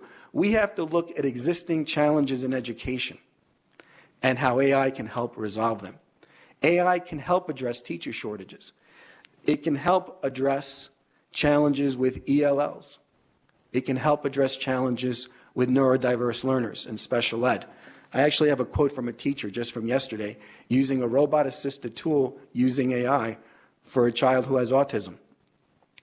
So we need to look at AI as educators from the lens of how do we rethink existing curriculum, not how do we build an AI curriculum.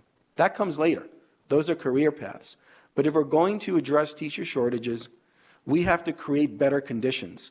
Better salaries and benefits help, but I could tell you I've spoken to hundreds of teachers who have said, that's nice, but the conditions have to change.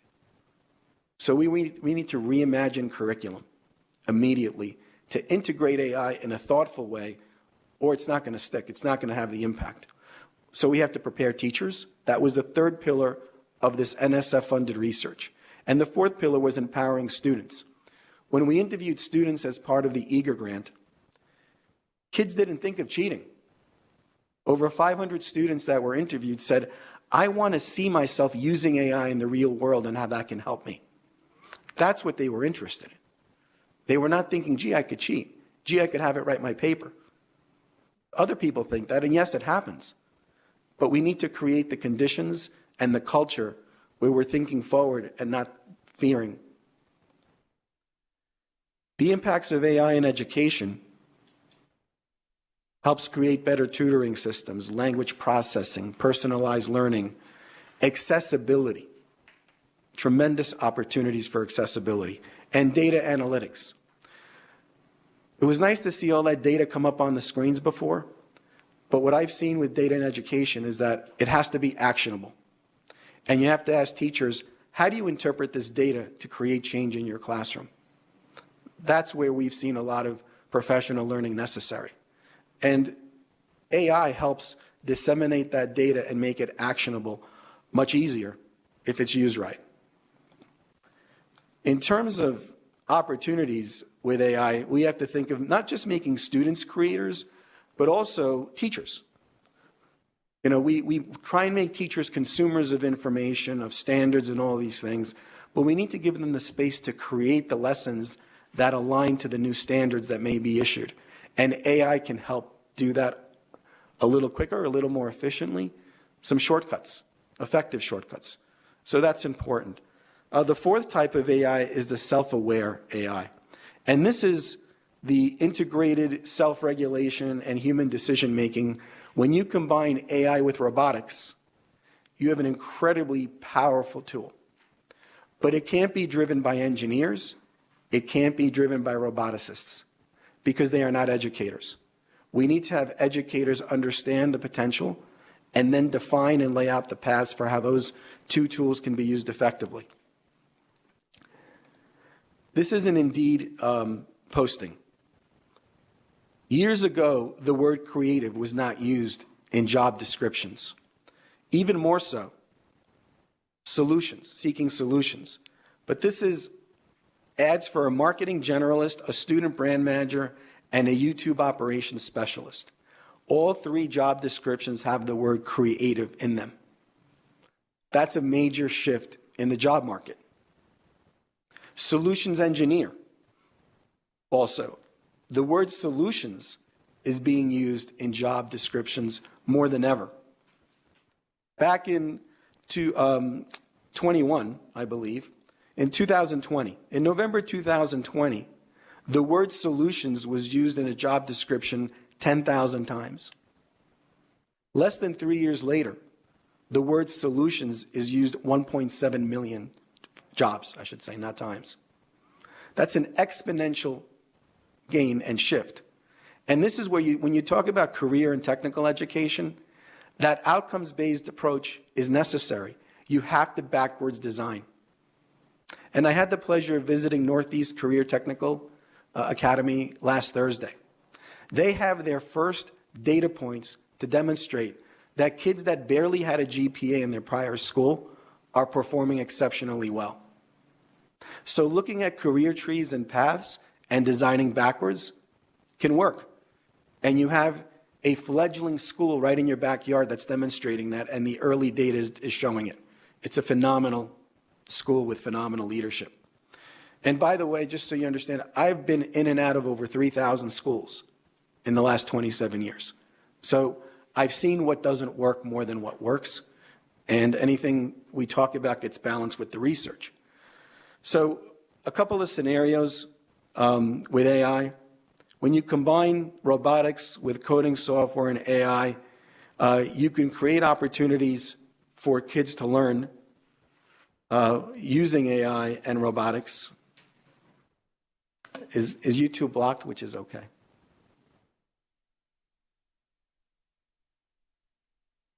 It should work.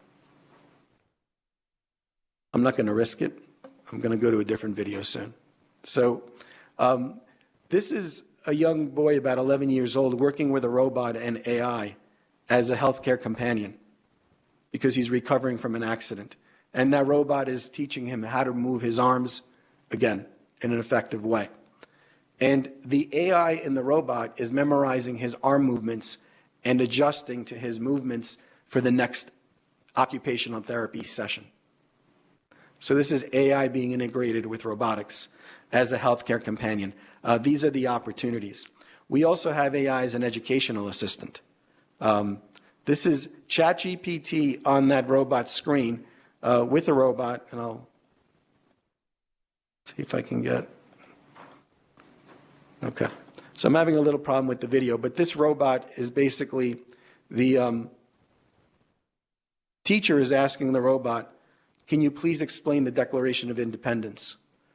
And the robot speaks it, and then the teacher says, can you give me that same explanation in Spanish? and the robot delivers it in Spanish. So that's AI combined with robotics. And these robots are not cost, prohibitive for the most part. So educational assistants in AI are very, it's an opportunity. There are already customer service agents with robotics in malls. Japan has 8,700 robots in their malls giving directions to people. And what the AI does in those robots is, if I ask it, can you tell me where the Home Depot is?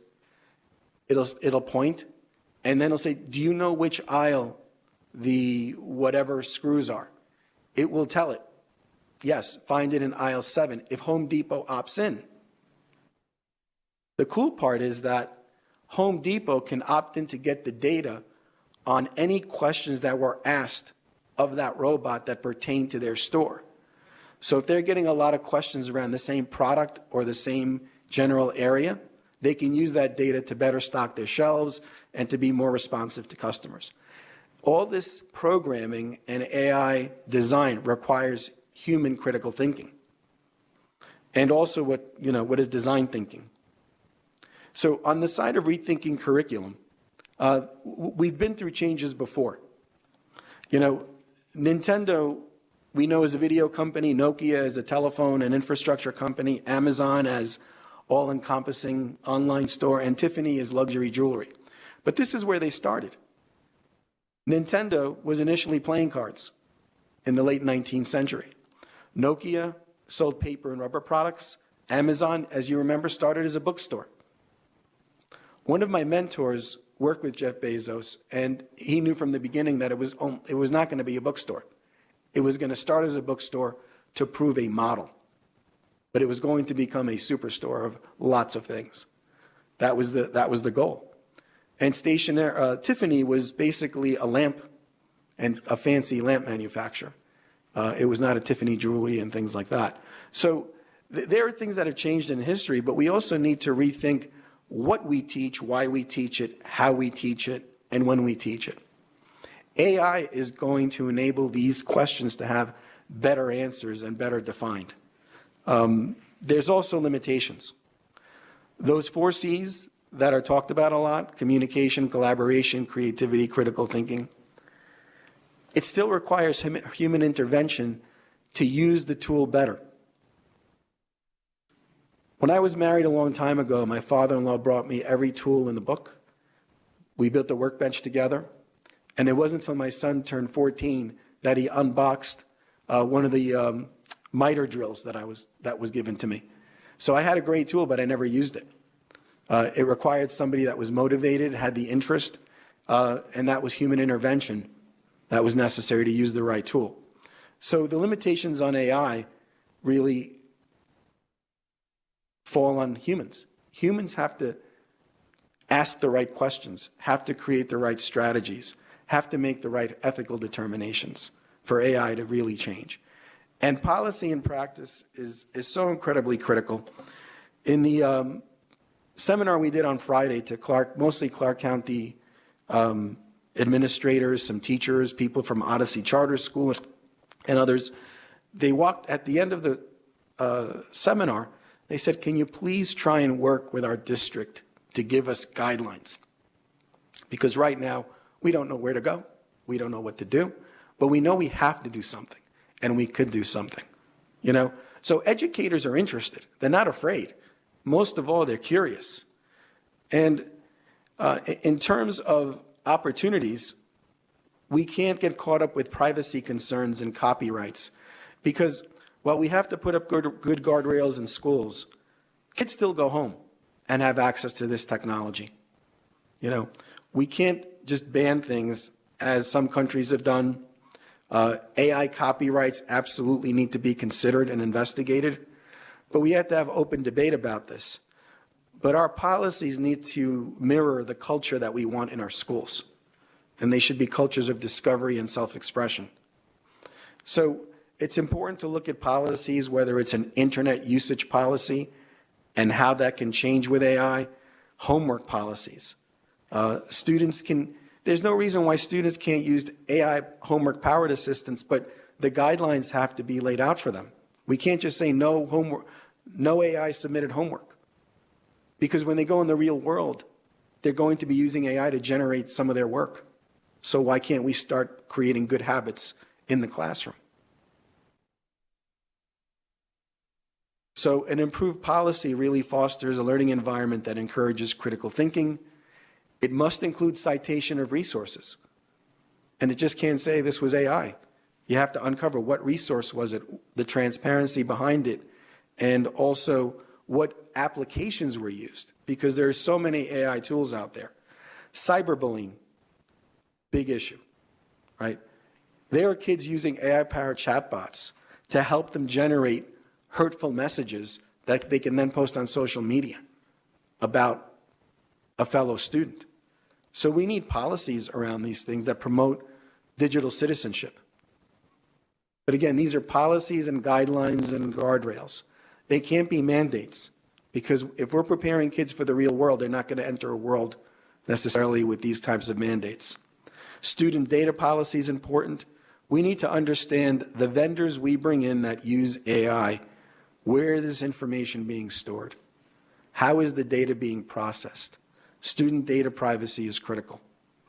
And improved policies really include transparency around collection and usage. There must be student consent and parental awareness when using AI-powered tools. The most important thing as an education committee is that AI cannot be used by teachers to maintain the status quo. This has happened before. We've seen it with the web. We've seen it with one-to-one. There is not one empirical piece of research that shows that giving kids a Chromebook improved learning and test scores.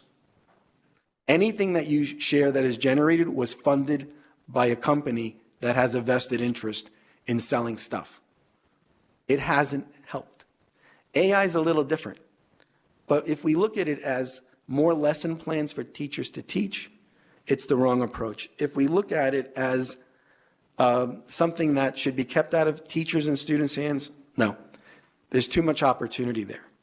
So the next steps for a school district that started planning this is really defining policy, rethinking curriculum, preparing their staff, and then looking to engage students. You know, these are the conditions that are going to help, and the conditions for teacher retention as well, because this puts a lot back in the teacher's hands, but we need to make the investments, to get them ready for this. And also, part of those policies is FAQs. As a committee, I encourage you to create FAQs for the state districts on how they vet the vendors that come into the door. I met with one of the largest venture capital firms that invest in education 2 weeks ago, and this is what they said to me. We're looking at 200 companies building AI tools for education. We will invest in 20 of them, knowing that only 2 will survive. But we know that we're going to lose hundreds of millions of dollars, if not $2 billion in that process. But the 2 that survive will make up for it. So think about that. Hundreds of millions of dollars will go into AI education companies that will use that money to market to your schools, to be at education conferences and events, and tell your decision makers they have the greatest tool in the world, and they won't be around in a few years. And then we have to recover from that. This is the danger right now. The danger with AI in education is not how it can impact students and will they cheat, et cetera.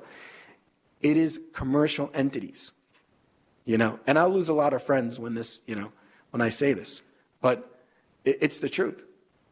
There's a big commercial opportunity here. And we can't let it go down the road of every other major adoption that's existed, especially with assessment companies. So we have to take immediate action because this future is already here. It's not going away. And as William Gibson said, the future is already here. It is just not evenly distributed.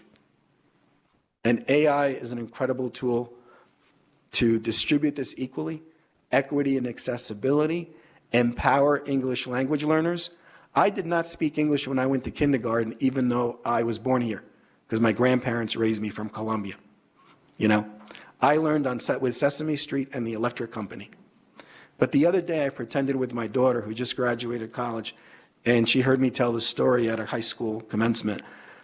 She says, "Dad, I didn't know that." And she goes, "Don't you wish you had like ChatGPT?" And we went on ChatGPT, and I pretended I didn't speak English. And I was a 6-year-old going to kindergarten. And it was amazing what ChatGPT did for me in that context. But I had to ask it the right questions. So these are amazing tools for education. I hope that, you know, just what you're doing, you're making the best decisions on behalf of your kids and your teachers in the state, and you create the conditions for success. Thank you for the opportunity to present. I hope this has been helpful. Thank you very much for that presentation, and it is interesting, and I'm glad you guys were able to come, because I do think you're right. I think you're going to see legislatures and school boards having this knee-jerk reaction saying no, no, no. So I think it's important to get that overview and make sure that we're doing the right things, and hopefully NDE was watching as well. Do we have questions? I know we have questions in Carson City. It's not a question. This is Assemblymember Anderson. It's more of a statement. I was just actually meeting just the other day with some individuals from the Department of Ed of Nevada, and I know that right now they are currently engaged in some different town hall meetings with educators across our state. I believe they've had like 20 of them, and I think there's 2 more coming up in the next few weeks that will be virtual. And so it is definitely on our radar, or on people's radars, both educators as well as our department. But I also think that we need to, as a state, take a look at, interestingly enough, the presentation that was just to before, which was the classes that are necessary for graduation. As a creative writing teacher and English teacher, I've had to change how I teach, obviously, because my students can just use some of the AI and get the information, but it's more important that we also talk about how it's used and go back to, I believe it was a superintendent's discussion about creative thinking, collaborative thinking, and other areas, and not just using AI to translate the language or to get the information. It's how do you use the information. So thank you very much for the presentation, but just wanted to put it out there that I believe our Department of Education is currently engaged in some different town hall discussions to try to create those policies around our state. Thank you, Chair. No questions. Assemblyman Hanson? Well, I won't give up an opportunity. No, actually, just ditto to what my colleague said. Thank you for the presentation. This boomer is going to be very open-minded and not averse to technology. I'm sure there is a place for it. I have a son who is a huge proponent of AI and shares constantly in the family texts all the wonderful things that you can do, but he's his own creature, computer science major, defense analysis master's, and autonomous systems a master's degree. So yes, there's an application for AI. I can see us as a legislative body having to navigate this, so I appreciate this heads up. As I think about the guardrails, there probably are going to be necessary guardrails, just as we do with many things that come into the classroom. And I think my biggest concern is I see the application in science and in some of these sorts of applications that I looked at your case studies and some of the things on your website, which were quite interesting. But again, I want kids to learn to think for themselves and not have other things thinking for them when it involves the creativity side. And so I think that's the balance that we're going to have to try to find as a legislature, as a Department of Education. But again, very fascinating. We're probably on the cusp of some real life-changing education sort of things that are on the horizon, good and bad. So I appreciate the heads up and the insight in what you're doing out there. So thank you. Thank you. Did you want to respond or just, okay, that's fine. I did want to just say one thing to that. AI, understanding AI and its impact on education could be a 2-day conference with lots of breakout sessions to really understand. AI can fuel creativity and unpack creative potential in any child, including those that are language challenged, that have accessibility issues, all up and down the spectrum. The strategy just has to be there, because I have run in education companies for 27 years, and I've always been hesitant of new stuff, because usually new stuff is not designed by educators for the classroom. We work with Japanese engineers that design interactive projectors, and they say, hey, we have this great feature for the classroom because the teacher can do this. And then we sit there and say, but the teacher doesn't need to do that. But the engineers thought it was really sexy and cool. AI is different. AI can be used by anyone who has the need to be creative, the need to teach, and the desire to reach another learner. It's just the strategy that needs to shift so it doesn't do it for you, you know? And it's very hard for people to make that mindset shift. And I get it. I'm 50-something. I forget because I don't feel my age, but I'm 50-something. And this is not something that I've seen before, you know? So I encourage people, and not that you all don't have an open mind because you're here to talk about it, but it's going to give you a lot of creative expression and freedom if you're shown or inspired on how to use it right. Thank you. And thank you. And you said something earlier in your presentation where instead of asking for an answer, you're asking the kids to come up with a question, which, that is critical thinking. An answer people can regurgitate, AI in a very microcosm of a way reminds me of math. I mean, people used to say, you're never going to walk around with a calculator all the time. Well, yeah, you are. But you need to know how to use the calculator too, right? So I know that's a very, microcosm of what AI can do, but I think there's a real there, and I think it's going to be amazing to see what this next generation brings to the table with AI. Senator Buck, you had a question. Thank you, Chair. Thank you so much for the informative presentation. It's always amazing how quickly this has come. I was wondering, in all of your travels, is there a particular district or state or country that is really, has this all together and has really put policies in place or guardrails in place that are model practices that you would recommend us looking into or researching more? This is Alex again. Thank you for the question, Senator. I'd love to say that there is a state that I can point to. I could tell you that, good or bad, China is going all in on this like I've never seen. In their classrooms from kindergarten through 12th grade, they have AI curriculum. They're embedding it. They're not necessarily doing it right, but they're making an all-out effort. And I've worked with Beijing Normal University on some projects, and what they're doing that's a little different, which does cause me pause, goes back to the teaching profession. We have the majority of colleges of education in this country are comprised of professors teaching aspiring teachers who they themselves have not been in the modern classroom in 2 or 3 decades. That is one of the greatest challenges we have to revitalize education and inspire teachers in the classroom.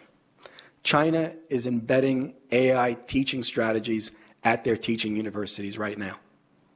It's not about getting that they're using or forcing AI use in their schools. It's the fact that they're looking at universities and saying, your professors better start adopting this and getting teachers of tomorrow in China to know how to use it effectively. We are not doing it. There's legacy challenges. I know all about them. In terms of states, I was reflecting on this with Dr. Jeff Geis yesterday and said, Nevada has such an incredible opportunity Because, look, we all know the data. We all know where Nevada's ranked educationally, which frankly surprised me. There's an opportunity to leapfrog because some states wanted to rush to do something. And I can name them off the record, if you like. But they jumped to do something, and these reports, I just read one last night, 80% of the report references third-party research. They haven't done their own. They haven't done their own. And some of the things, I will say some of the things coming out of California are not funded by the right institutions. They're pre-designed outcomes in the research. In terms of doing town halls and going around the state and collecting information, it's really important to do three things. A, inform a focus group of educators what's possible with AI, let them try it and feel it, and then collect their feedback to inform. Because this state has an opportunity to create an AI policy framework and guidelines that are state of the art. No one else really has. Everyone just points to third-party research because they want to rush to putting something together. So off the record, I could tell you some of the states that put things out, but I can also point out why they're flawed. Thank you, and thank you very much for this presentation. You've really given us a lot to think about, so thank you for being here and traveling to Nevada, not Nevada. We'll get you saying it right. No worries. Thank you for being here. Thank you, Chairwoman, and I'm happy to be in Nevada as often as possible. Thank you, and with that, we'll move back to the topic of graduation and achievement rates with agenda item 7, as directed by SB 72. So it's a presentation on national trends and legislative efforts related to pupil graduation and achievement rates pursuant to Senate Bill 72. To provide national perspective on this issue, we have Michelle Ekstrom with the National Conference of State Legislature, who is coming to us via Zoom with a PowerPoint. So let's make sure we can all see it. We see it on the small monitor, but not on the big one yet. As soon as we do, you can begin.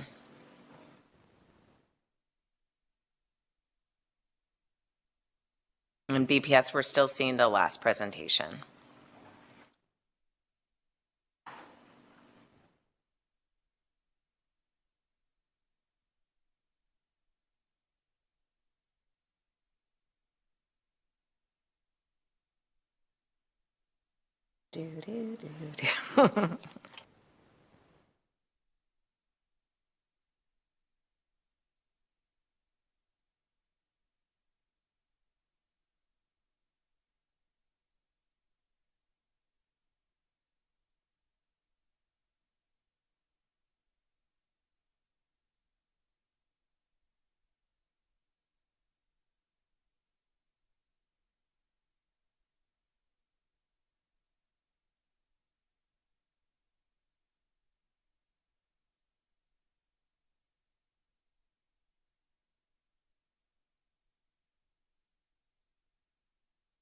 One moment, Chair. No, I think might have it now.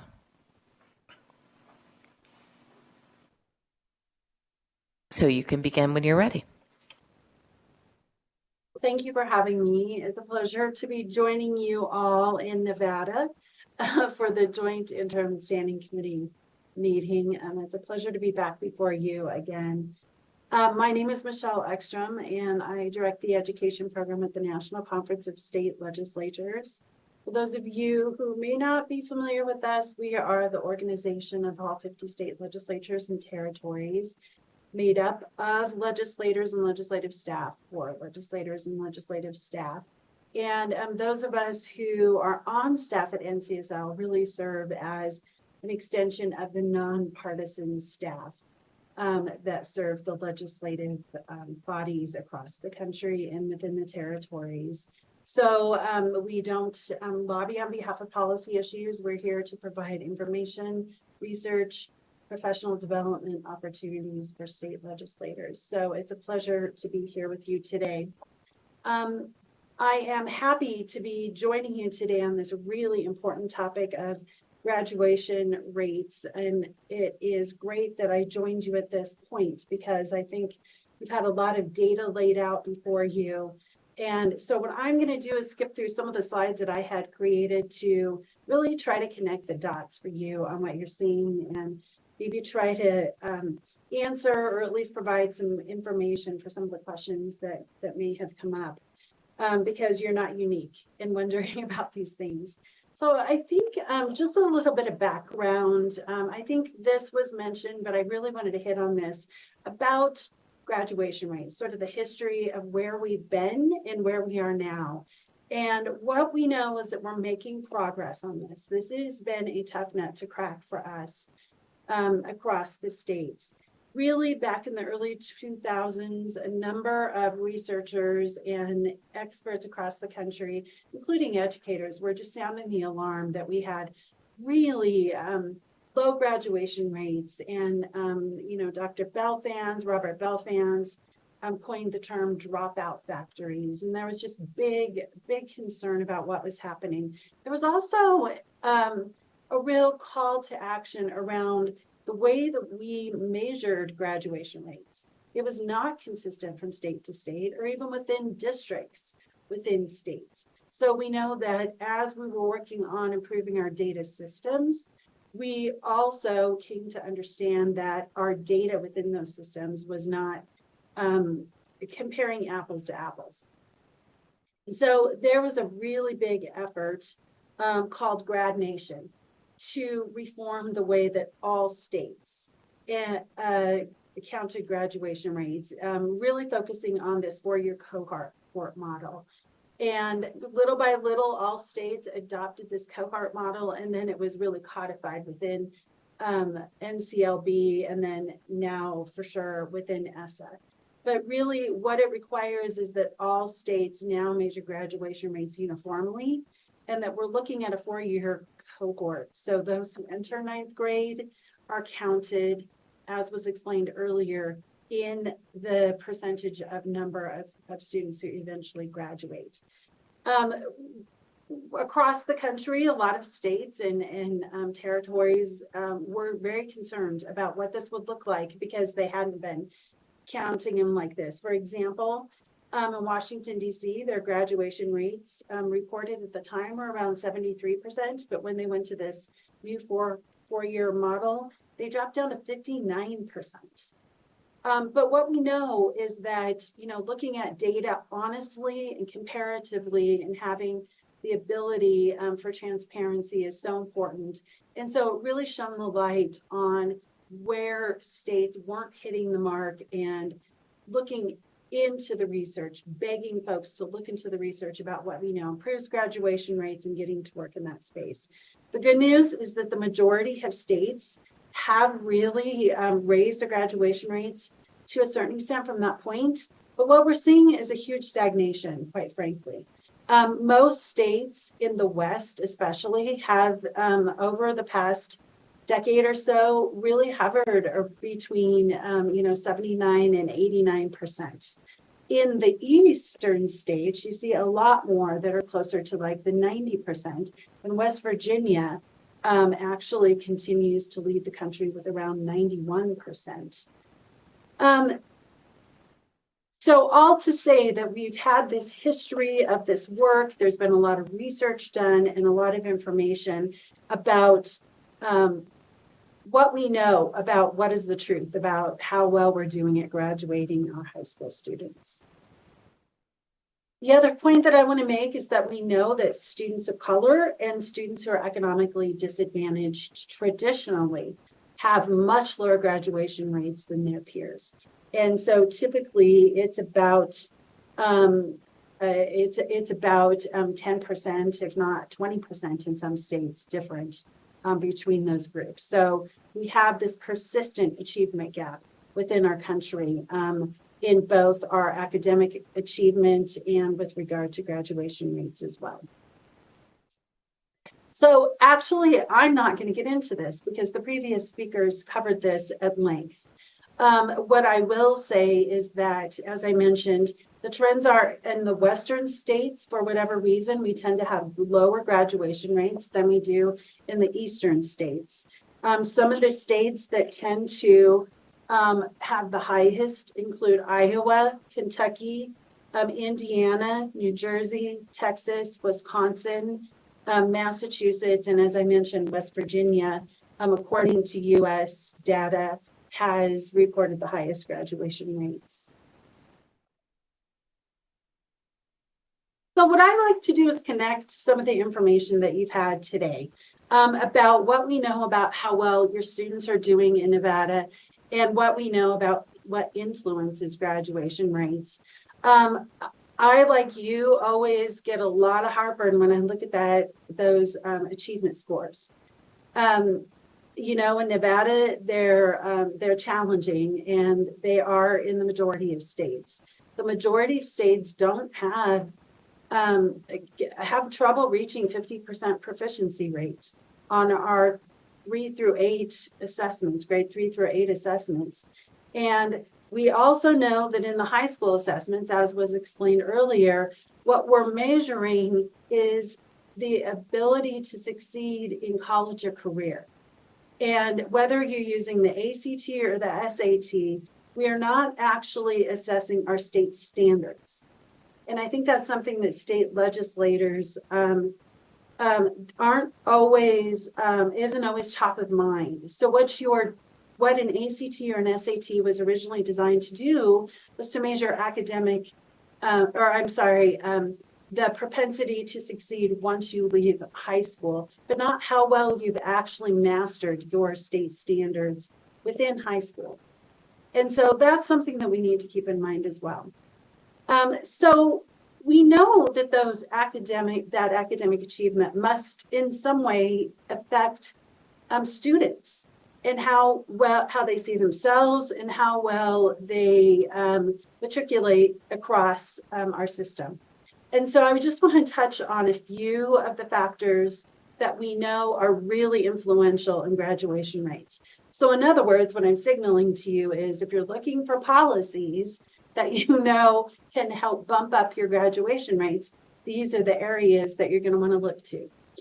I do want to mention that I love the way the Colorado Department of Education has indicated factors that influence whether or not a student is going to graduate.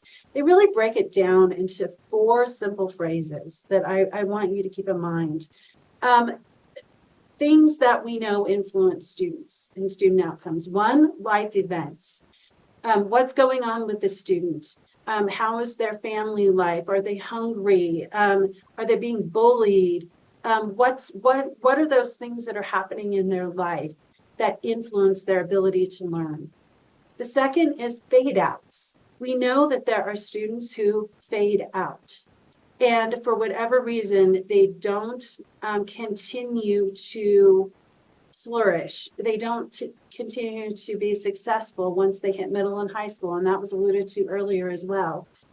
And that is for a variety of reasons. And I'll talk a little bit about some of the efforts across the country to address that coming up. We know that those students who feel like they're pushed out. So in other words, those who just don't feel at home at school, that could be because they've had behavioral or discipline problems.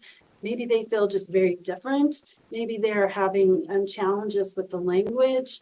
Maybe they just generally are feeling unwelcomed at the school, haven't made connections with adults in the way that we know is so important within schools. And then there are just those who have failed to succeed. So those who just literally do not feel like they're able to meet the mark once they get to high school. Those students are in those categories tend to be those who just decide not to persist within high school and pursue other opportunities. Now I'm going to get to some areas that we know that are directly linked to some of the outcomes. Early learning. We know that children who have opportunities for effective early learning and come to kindergarten ready, that's not saying necessarily a state-sponsored universal pre-K program. That means whatever the state is doing, whatever the community is doing to ensure that children have an opportunity to come to school ready to learn, that influences graduation rates. So those who have had those opportunities, according to the National Institute for Early Ed Research, NEAR, on average have a 6% higher graduation rate than other students. And there's also a 5.5 increase in their college going rate as well. Let's move over to achievement. So all of these test scores that we've been looking at, we know have an impact on students. I'm not, and I think you have a speaker who's going to talk perhaps next about reading, but we know that literacy, early literacy in particular, is really tied to graduation outcomes. A low reading score, according to the Institute for Educational Sciences, a low reading score indicates that 1 in 6 with a low reading score will not necessarily graduate from high school. And we know that if they're in the lowest quartile in performance in those early years in reading, 23% of them eventually drop out from high school. So there's a very, very close connection between what we know about reading outcomes in those early years and what happens to students as they move through our system. Math is similar, but what we see is that math, the influencing factors for math tend to happen later. So we also know that the drop off in performance in math also happens later. So around middle school or high school is where we begin to see students become frustrated and think that they're just not math people, or you'll hear students say these sorts of things.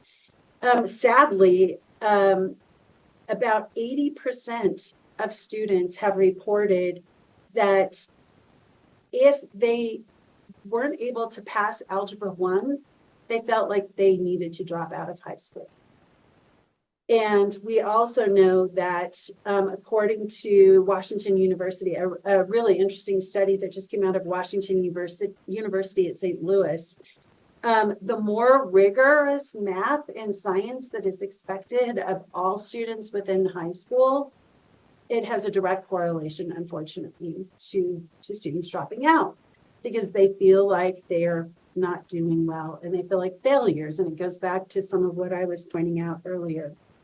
We also know attendance. Of course, attendance has a direct correlation. If you're not in school, you're not learning. And we know that it's also an indication of other things that are going on with students. Right now, we've got a tremendous amount of students who are chronically absent. Over 30% of students in the majority of states right now are chronically absent. That could be for a variety of reasons. And we're still trying to unpack what is causing that. But what that means is those students are missing out on learning. That means they get behind, they get frustrated, and again, their performance may lag behind, and they may not see themselves as the kinds of learners that they may have previously. The interesting thing about attendance too is we're seeing the majority of the challenges in attendance now coming. It's always traditionally been with high schoolers, but now it's coming at the earlier grades. So we're seeing more children in K through 2 not coming to school regularly. And that is a big concern. Along with attendance comes the conversation around suspension and expulsion. So when a student has been suspended or has been expelled, that has a very, very close correlation to them dropping out of high school. And again, that also in fact affects their attendance. So if they're expelled or if they've been suspended, they're not in attendance at school. And so again, that is a direct connection to dropout rates. And then finally, encouragement and supports. We know students that have relationships with the adults in the school, students that feel well supported, students that are getting the personalized learning that they may need tend to flourish. and tend to do much better. And also those students who report in high school that they feel like their high school experience is relevant, it's rigorous, it's interesting to them, and it's connected to what's going to come next. We know that they stay more engaged and they graduate at a much higher level. I'm again not going to get into this much because I think you covered this really, really deeply earlier. One thing that I will say with the NAEP scores also indicate that Nevada's achievement is lower than the majority of the other states as well. But all to say that across the country, NAEP scores are lagging. For those of you that aren't familiar, it's the National Assessment of Educational Progress, or known as our nation's report card. And you can look up your own individual state data at nationalreportcard.gov. And it goes into depth in comparing fourth graders, eighth graders in math and reading. And then also there's a 12th grade exam too that is administered every 4 years. And it compares how your students did compared to students across the country. So every state sets their own cut scores and has their own statewide assessment. NAEP is the congressionally mandated assessment that helps us understand really apples to apples across the country. And so NAEP scores are always another interesting piece of data to look at to help you really understand how well students are doing within your own state. I just quickly wanted to mention PISA scores. I know we've presented to you before. We've had members of your legislature involved in studying other high-performing jurisdictions, and it just bears reminding that we as a country are average, if not below average, when compared to other developed countries, and how well we do in math and reading. And on the PISA scores, in fact, it indicates that some of our students are as much as 3 to 4 years behind where other students are in other countries. So you might imagine that, graduates in Nevada who have that college and career ready diploma are competing against these other students from other places in the world because it's a global economy these days, and people can work remotely, they can work from all over the world, and they can also are willing to relocate. So now we know that our future workforce in our states need to be globally competitive. And when we know that as a country, our education system is very mediocre, if not lackluster, it is a reason to be concerned about the economic development and how well our students will fare in the workforce going forward.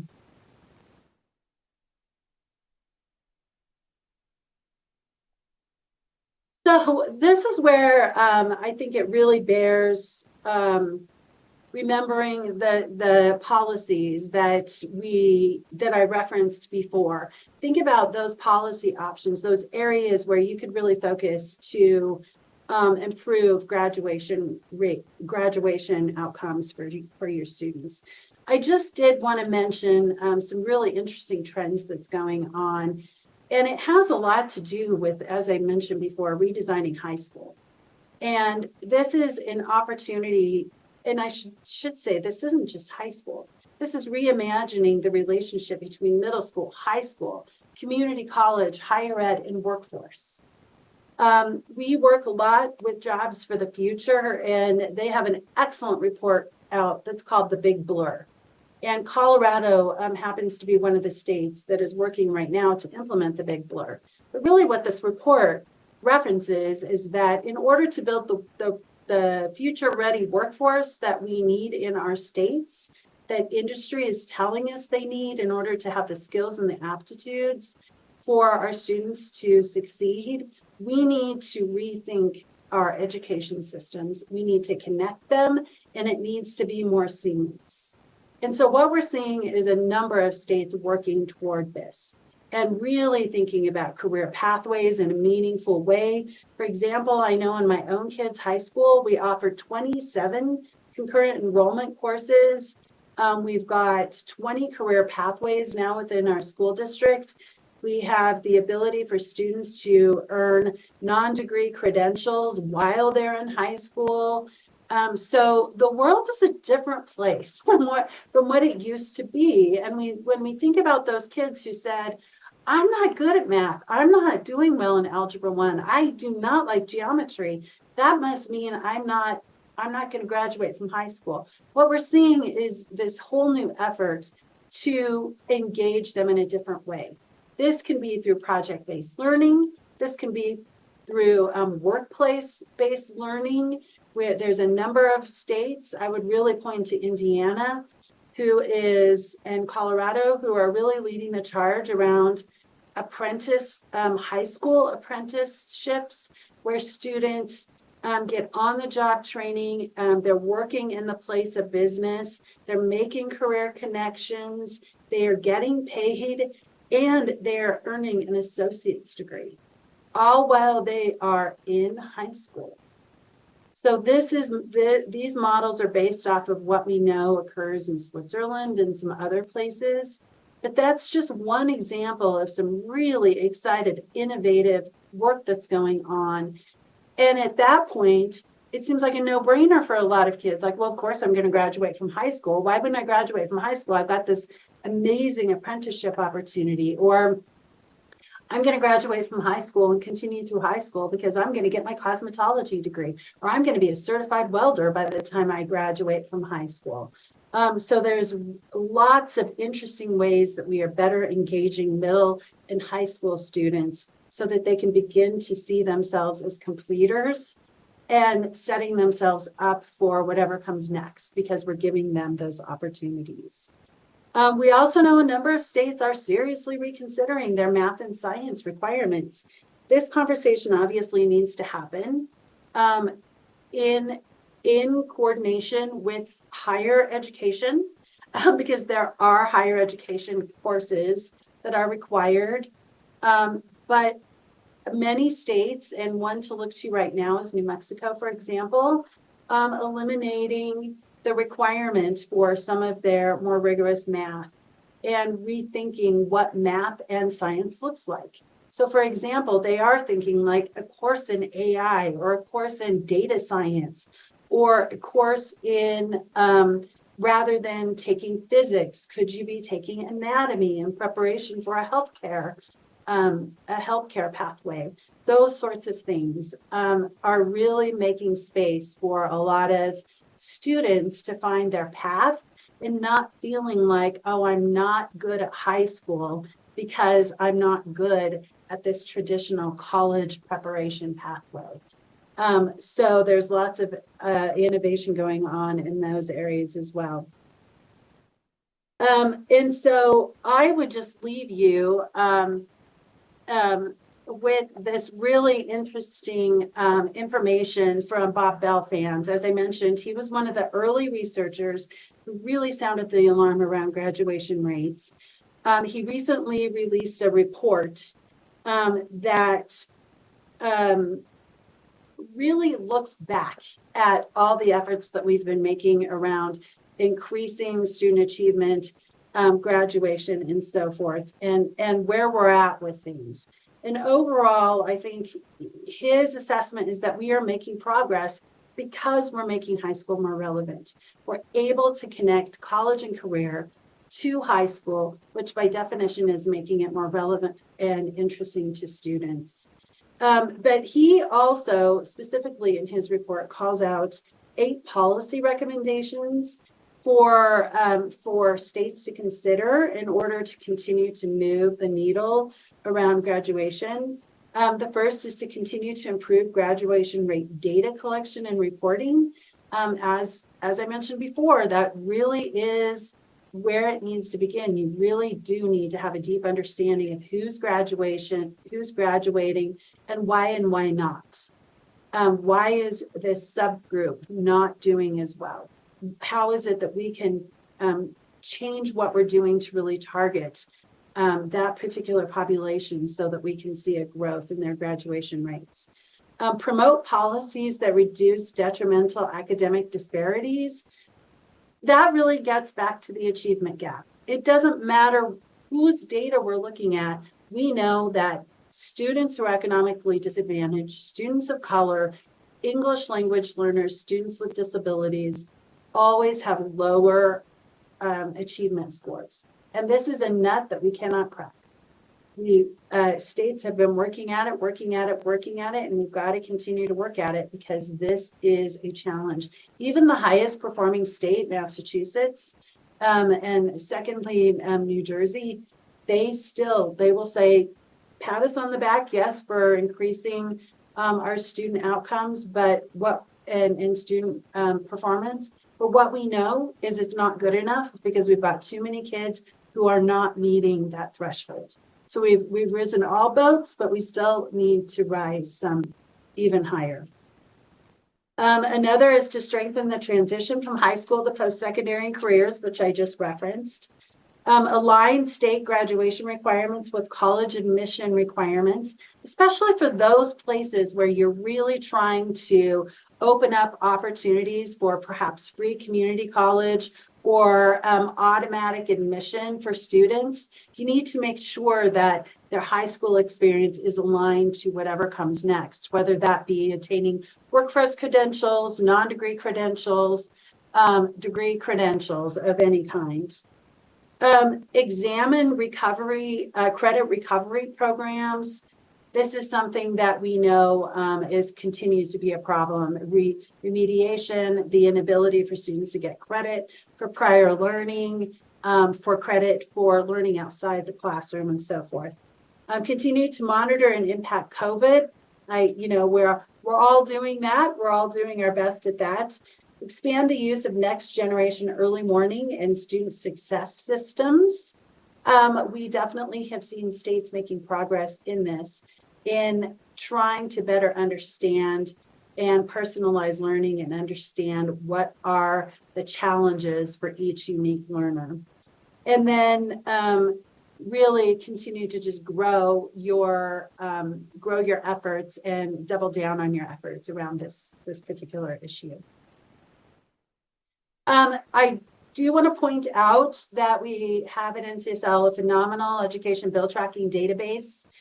Within this database, you will find that we have about 111 bills right now that we've been tracking that have addressed in some way high school graduation rates this particular year in 33 states. So what we've been seeing is this bigger conversation around the kind of high school diploma, what will be required of the high school diploma, trying to indicate college or signal college and career readiness and so forth.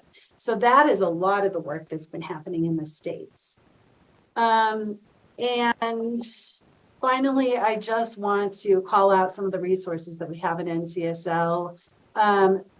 All of the ways that you're able to connect with us through social media. We have a biweekly newsletter where we publish all of our research. We have training videos. We've got, resources on pretty much any topic that any topic that you might want to tackle. We will have sessions on all of these topics at our legislative summit and upcoming meetings. So if you're able to attend, I would encourage you to attend, to meet with your colleagues. We have a whole track on AI in education.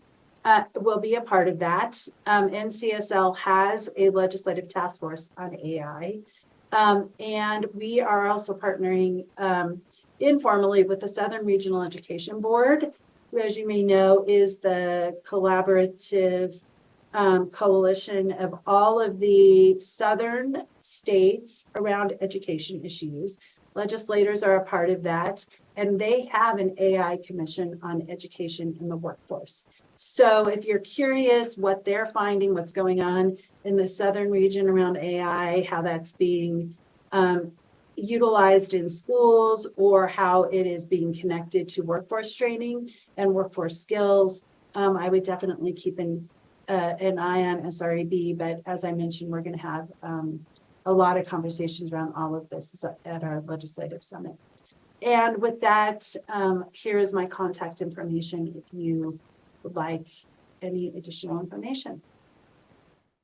Thank you for that presentation, and you were very thorough. We do have one question for you down south here in Vegas. I'm going to go to Assemblyman De Silva. Thank you, Chair. And thank you, Ms. Estrom, for this great presentation. I had a question for you regarding the math and science sort of requirements for graduation. I know we've struggled with this, throughout this country, here in this state, even, when we have this sort of emphasis on the rigors of a 21st century education that's focused on STEMs. But on the same token, we also see that is where our students struggle. I mean, even here in this state, we instituted proficiency testing and then removed it.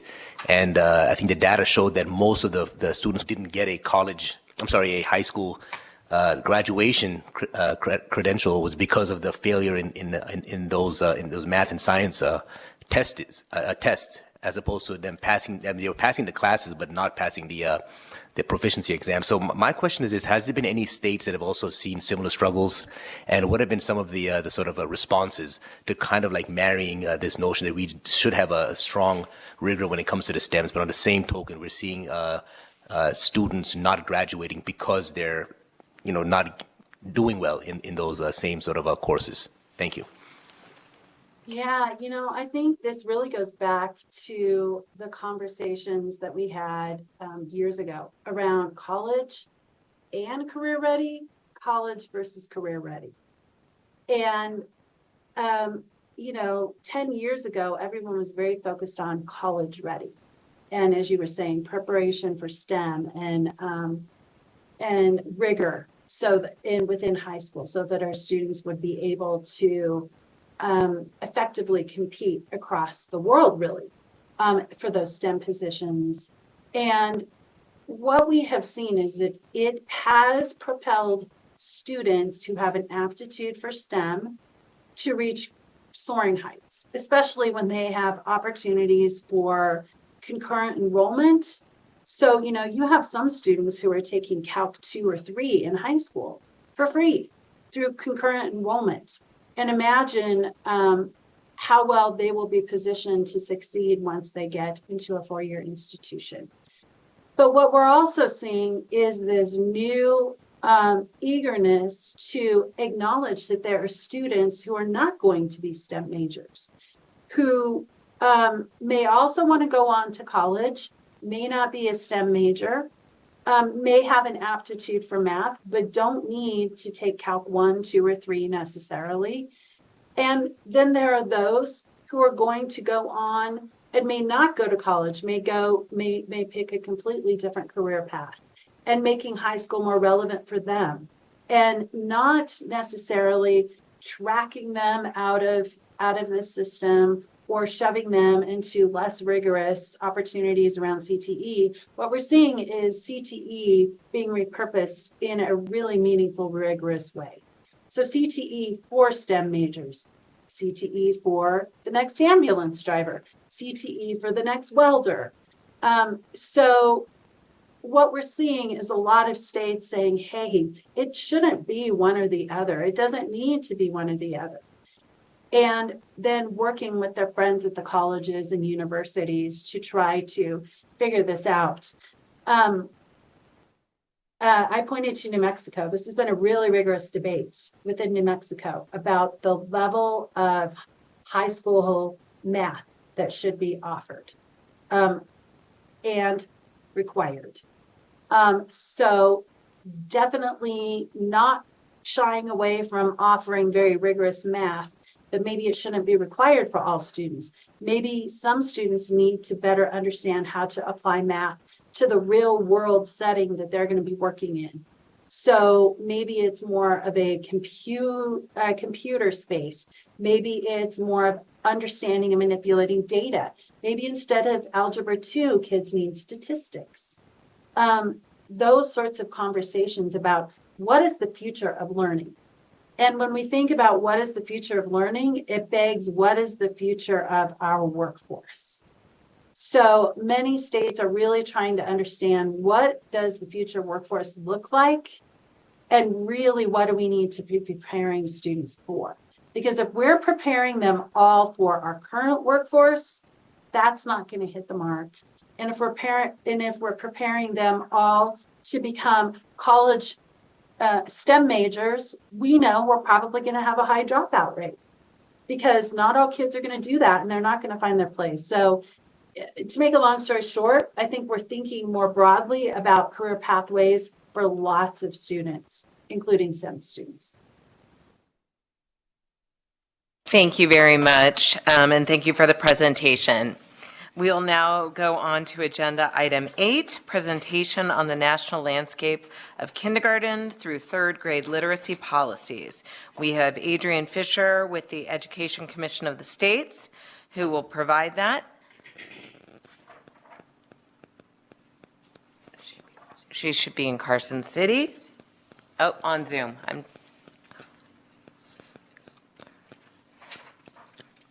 As soon as I see you, there you go. My apologies, And please just trying to get things figured out on my end over here real quick. Not at all. Go ahead when you're ready.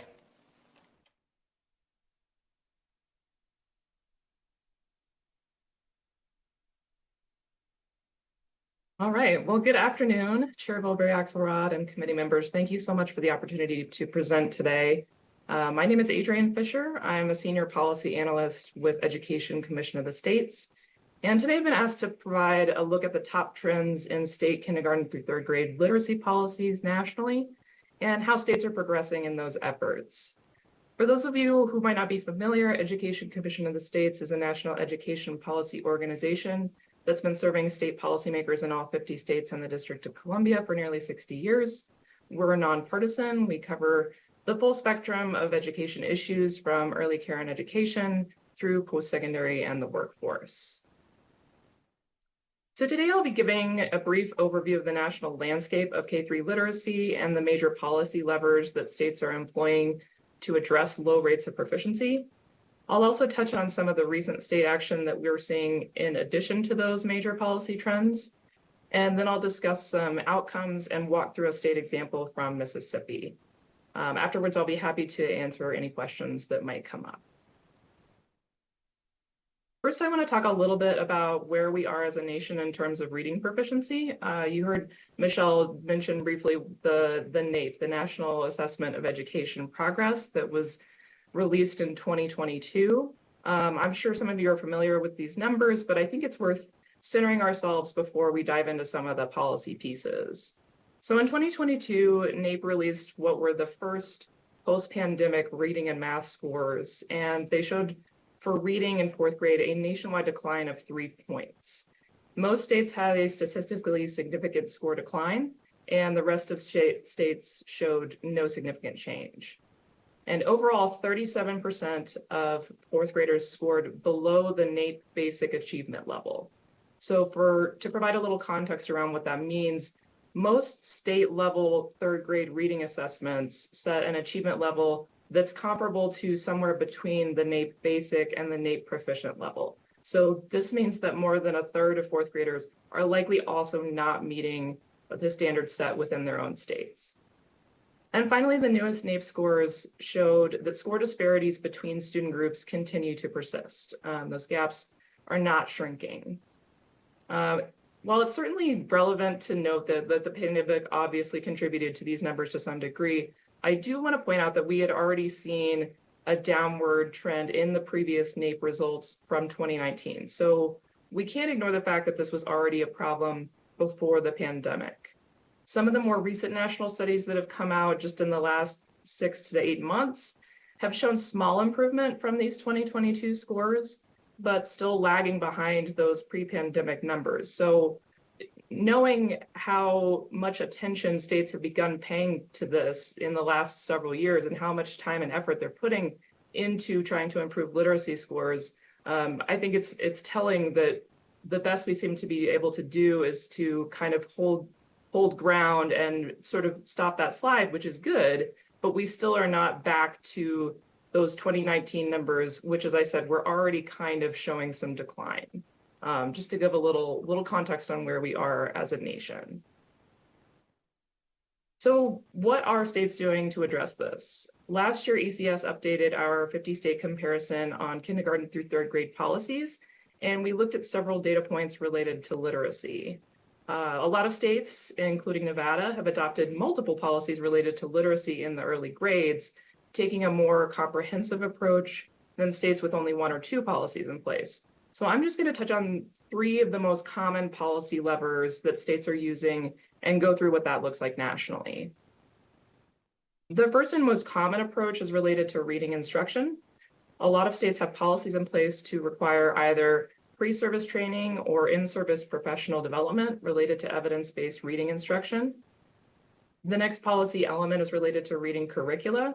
We've seen more states taking steps to ensure that the instructional materials used in classrooms are high quality and incorporate evidence-based practices.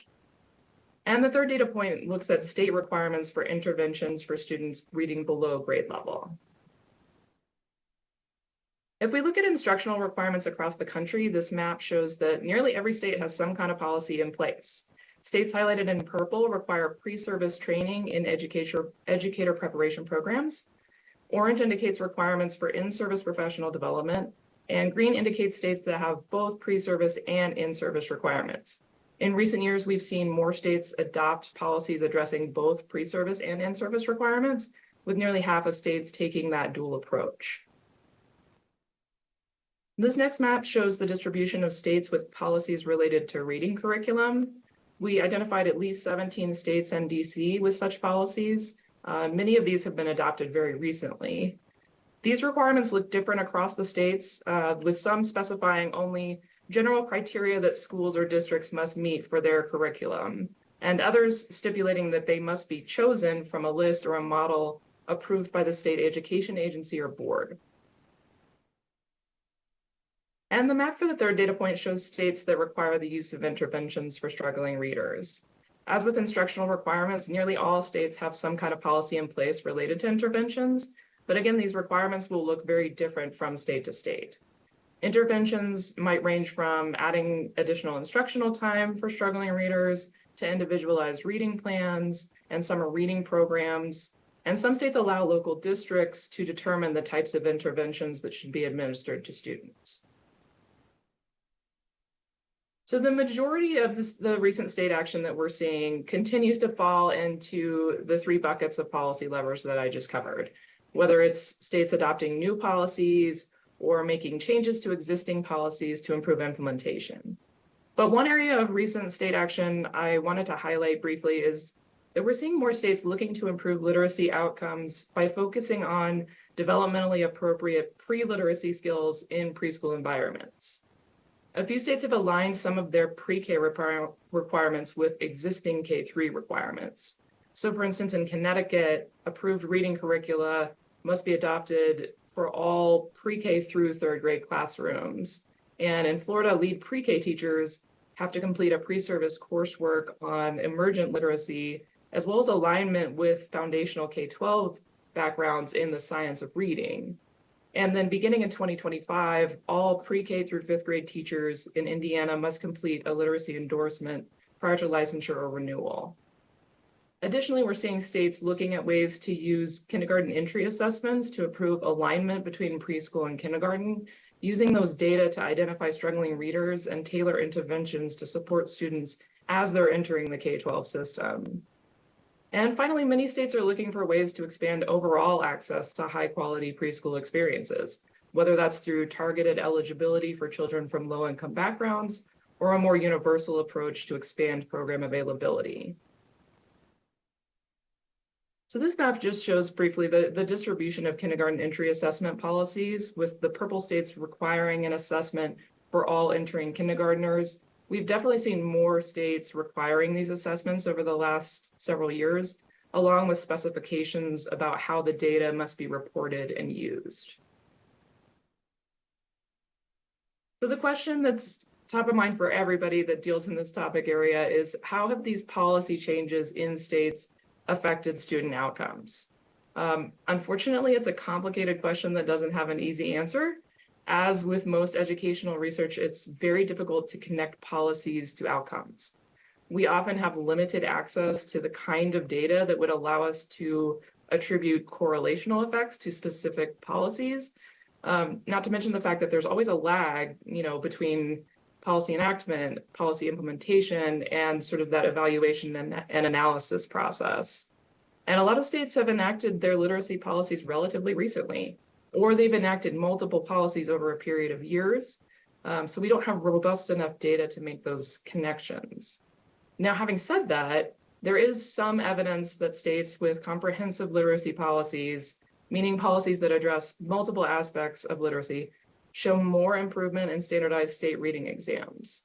A recent study from the Education Policy Innovation Collaborative at Michigan State University examined the effects of state policies on student test scores, and they found that states with comprehensive policies had greater improvement in student reading scores than states with no policies or less comprehensive policies. So this is an area of research that's clearly still evolving, but it does suggest that these policies can have an impact. And to ground this in a specific example, I want to talk a little bit about what we've seen in Mississippi over the last decade. The Literacy-Based Promotion Act was passed in 2013, and it incorporates most of the policy elements that we associate with a comprehensive policy, including pre and in-service requirements for teachers, coaching supports, required interventions such as an individual reading plan and a multitude system of supports, and a mandatory retention policy for third grade students scoring below the required achievement level. So we've seen that since 2013, Mississippi has seen an 11-point increase in their fourth grade NAEP reading scores, and they now rank around the national average for fourth grade reading. And this is a big improvement, and I absolutely think it's cause for celebration. But I do want to outline just a few caveats about policy takeaways from the Mississippi context. While the Literacy-Based Promotion Act was enacted in 2013, there have been several amendments to it over the last decade, which you would expect as policies are implemented and changes need to be made based on feedback and evaluation. But because of that, as I mentioned earlier in talking about outcomes research, it's very difficult to parse out what exactly is driving these results. A recent study from Boston University concluded that retaining students reading below grade level was in part contributing to higher scores. But this study used data from an earlier version of the state's literacy policy, which has since been amended to change retention requirements. And I point this out only to say that we should be cautious in interpreting the connections between policies and outcomes. Mississippi's retention policy is probably the most stringent in the nation, but because the state simultaneously enacted policies requiring intensive interventions and providing other literacy supports, I think we should be careful about attributing score improvements to discrete policy levers.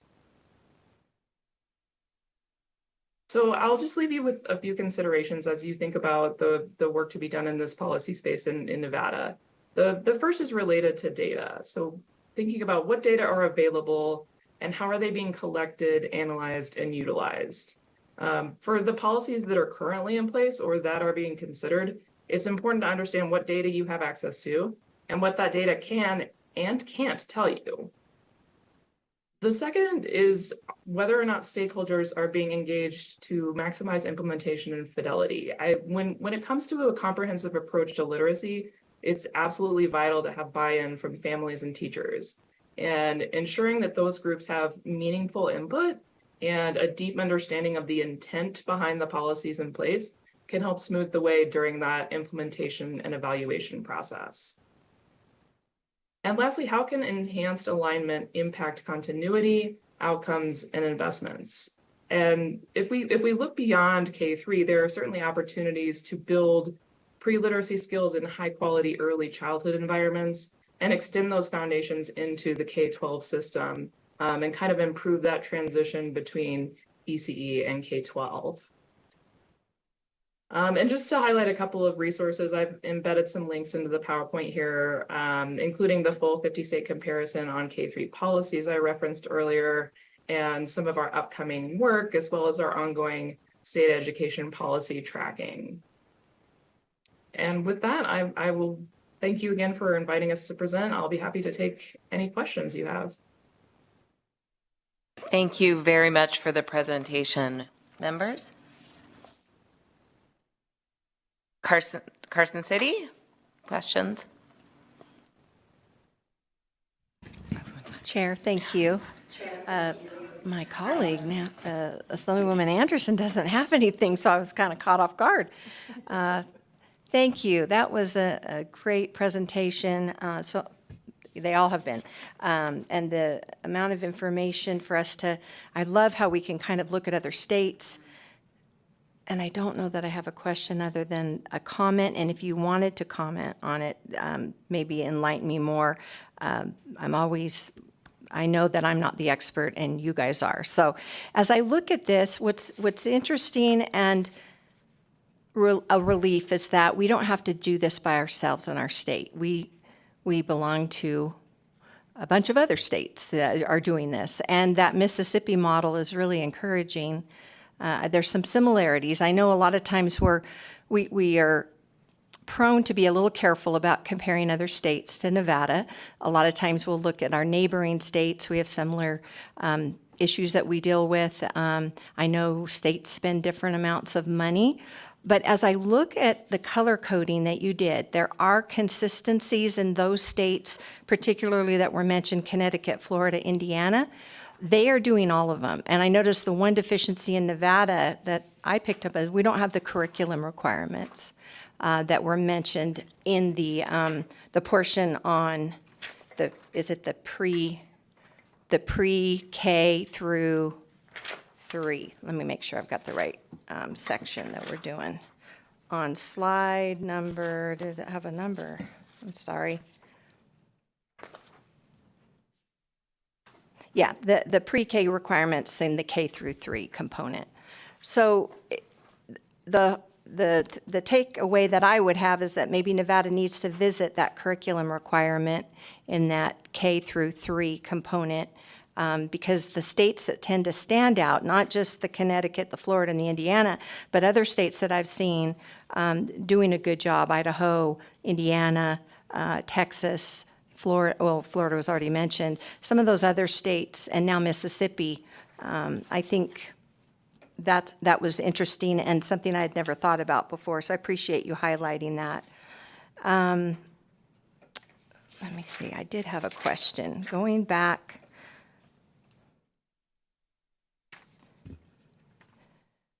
so on the national landscape, the NAP results for 2022, the nationwide decline of 3 points, are we, for the most part, defining that probably as a COVID-related decline? Do we have the average increase or decline? Do you keep that statistic before COVID, or is it kind of all over the place?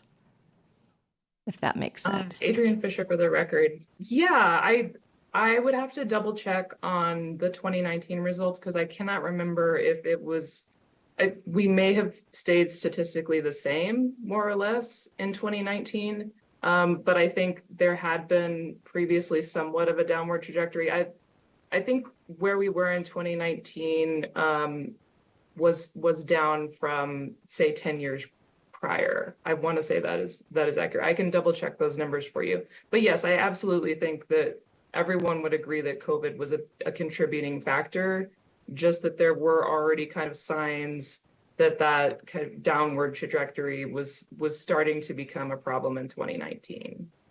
Okay, thanks for clarifying that. And yeah, I did look back because I did go to the website for NAEP. I think it's the Nation's Report Card. Is that right? Or I've looked at so many different websites. Make sure I've got it. It's right here. Anyway, what I was getting at is it does seem like in a 10-year period, we're going to take out COVID.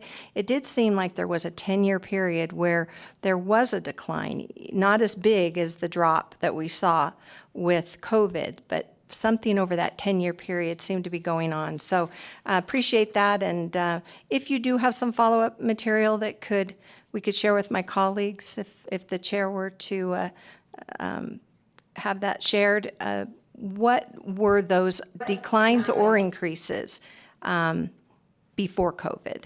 in the NAP's results.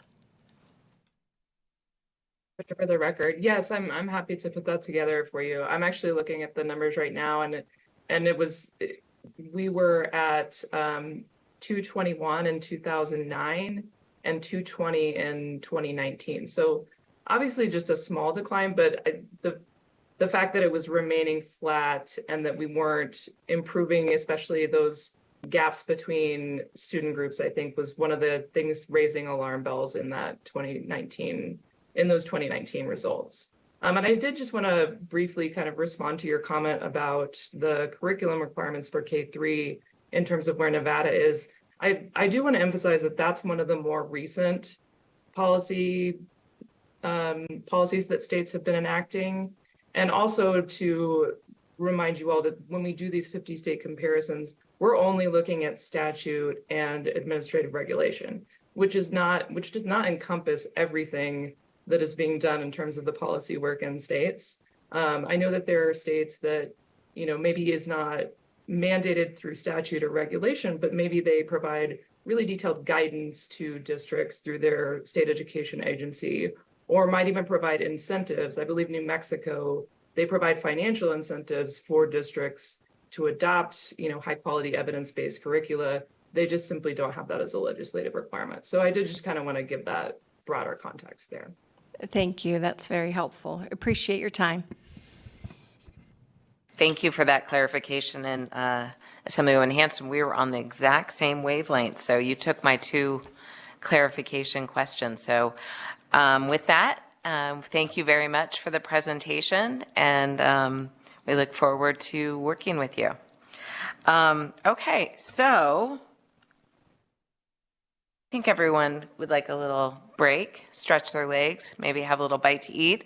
So it is 12:25. We'll say 30 minutes. Let's say 12:55, but we'll definitely start by 1 o'clock. So we are in recess.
And we are going to come back in.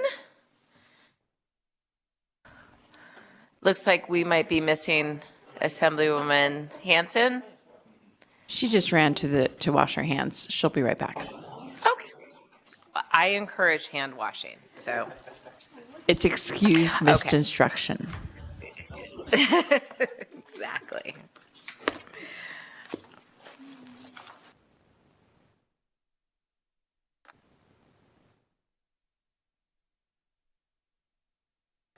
Okay, so I'm going to go ahead and open agenda item 9. Let's see, welcome back from lunch, everyone. We'll jump back in here with a presentation from the Gwynn Center, who is here to talk about the state of education rankings, how Nevada fits into that picture, and how it might adjust moving forward. With us is to present is Anna Colquhoun and Todd Butterworth. There you are. Welcome.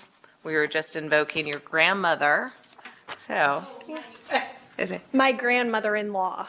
Grandmother-in-law, okay. Yes, that is funny. Begin when you're ready.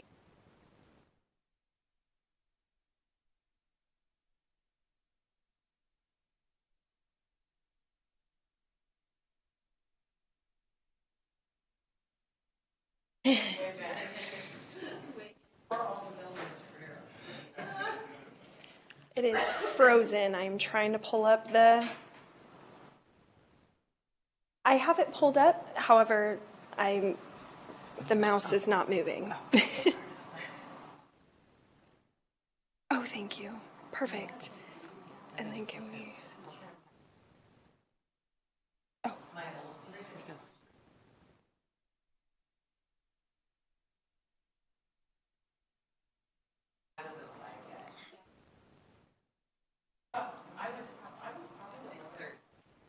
I hope I didn't click something.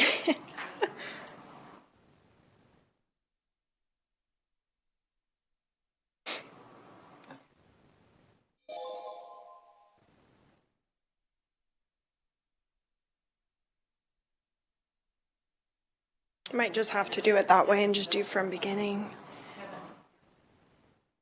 There we go. Perfect.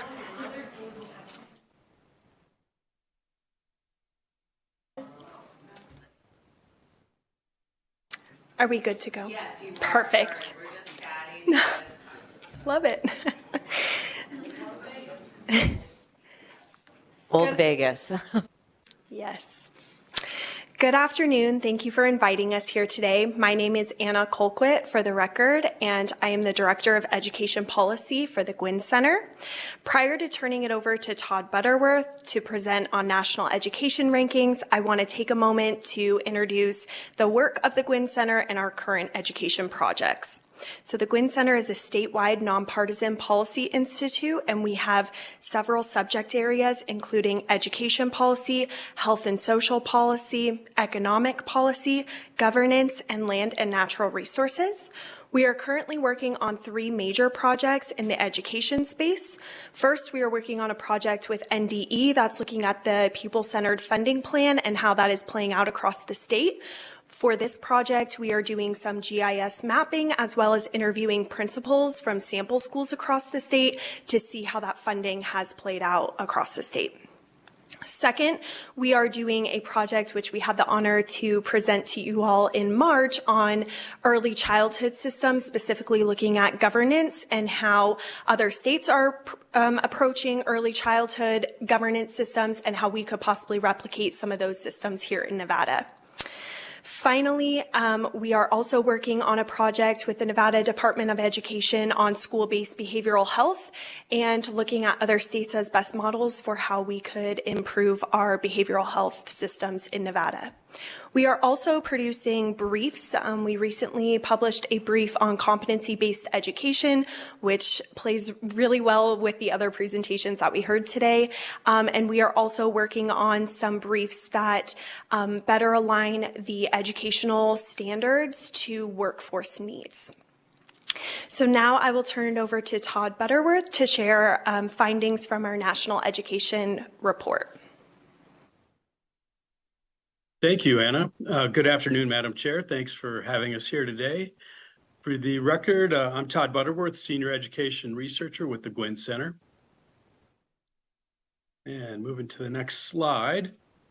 In 2022 and 23, the Gwynn Center presented a three-part series of reports requested by the Commission on School Funding. The report series examines widely publicized national education rankings and apparent disparities in their assessment of Nevada's K-12 education system compared to other states. In recent rankings, Nevada placed at or near the bottom of some, while also being ranked a respectable 18th in K-12 achievement by another. The Phase 1 and Phase 2 reports, which predate my tenure with the Gwynn Center, explored and clarified how these widely varied assessments could simultaneously be valid. National education rankings are considered by many to be proxies for school quality.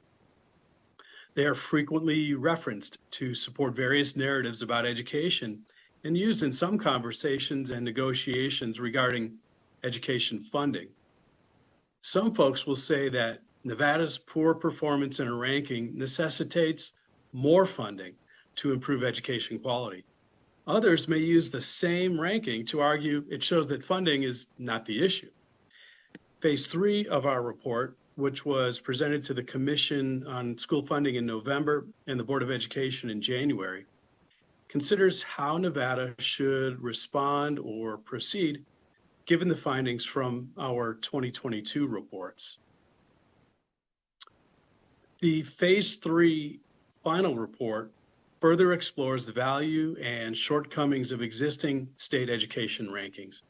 It also outlines critical concepts for measuring state educational performance and proposes essential considerations for establishing a fair and robust system for state-to-state comparisons. The report concludes with a suggested approach for creating a Nevada-specific scorecard to measure the relative performance of the state's K-12 system. And that's going to be my focus with you here today. But first, it would be helpful to briefly revisit some of the findings from the Phase 1 and Phase 2 reports and the benefits and drawbacks of K-12 rankings.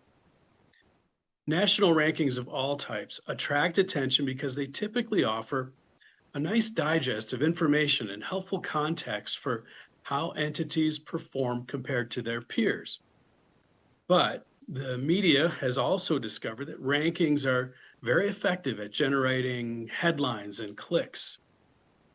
U.S. News and World Report has built its various rankings into the signature products of its brand. The magazine now offers rankings of the best countries in the world, the best states and healthiest communities in the U.S., and various rankings in the education space. The leading national K-12 education rankings include, and you're probably familiar with some of these, the Kids Count Data Book, which is produced by the Annie Casey Foundation, Quality Counts from Education Week, Best States for Education, as I mentioned, from U.S. News and World Report, and Best and Worst States for Education from Wallet Hub. Our reports show there are challenges with these rankings. First, each system is unique and should not be compared to the others. Because of the disparate data included in the individual rankings, each really should be considered independently. Second, their choice of data points significantly influences the rankings. This finding is most prominent when looking at the results of Quality Counts and Kids Count. 3 of the 4 indicators in Kids Count are also included in Quality Counts. However, Nevada is ranked 46th in Kids Count and 18th in Quality Counts. Third, it's noteworthy that the rankings may be based on a sample of students or challenging to interpret data. Some testing regimes use a scientific sampling of students, which can be reliable and representative. But in other cases, students participate solely on a voluntary basis. This can make a big difference in the data. Fourth, the data can sometimes be old. Therefore, any new programs intended to improve Nevada's national rank might not quickly be reflected in certain data sets. As an example, the NAEP tests students in math and writing only every 2 years, but it had a 13-year hiatus between state-level science tests. And finally, all rankings are relative. When Nevada improves an educational outcome, it does not guarantee the state will gain in its national ranking on a related indicator because other states might have also improved. Therefore, it would be misleading only to look at the change in Nevada's performance relative to other states. Equating Nevada's academic results with national rankings can miss some important nuances. So what we learned in those first two reports is that national rankings might be interesting, but they cannot be the foundation of a strategy for improvement or even a logical target at which to aim in and of themselves. Therefore, using existing rankings to inform Nevada's K-12 policy appears to have more drawbacks than benefits. Still, looking at other states can put Nevada's education system in context, and we believe can be a beneficial endeavor. Excuse me. Given the benefits of interstate comparisons and the drawbacks of existing national rankings, how might Nevada proceed? Our Phase 3 report explores the various ways state K-12 performance can be measured. I'm going to mostly skip that content today, but you're welcome to check out the report online if you're interested. Instead, I'm going to jump directly to the recommendation we made to the Commission. The Gwynn Center believes Nevada should consider creating a proprietary system, an annual statewide scorecard for comparing the Silver State's progress and achievement relative to other states. And if it were created and updated by an independent entity, it might carry some credibility with the media and the public. Such a scorecard could use existing national or multi-state data sets. Our report lists 10 possible data sources that include SBAC tests, the ACT, the National Center for Education Statistics, the Census Bureau, and others. At the recent Commission on School Funding meeting, the folks from WestEd suggested it's even possible to create a synthetic or statistical entity that can act as a current and relevant basis for comparing outcomes.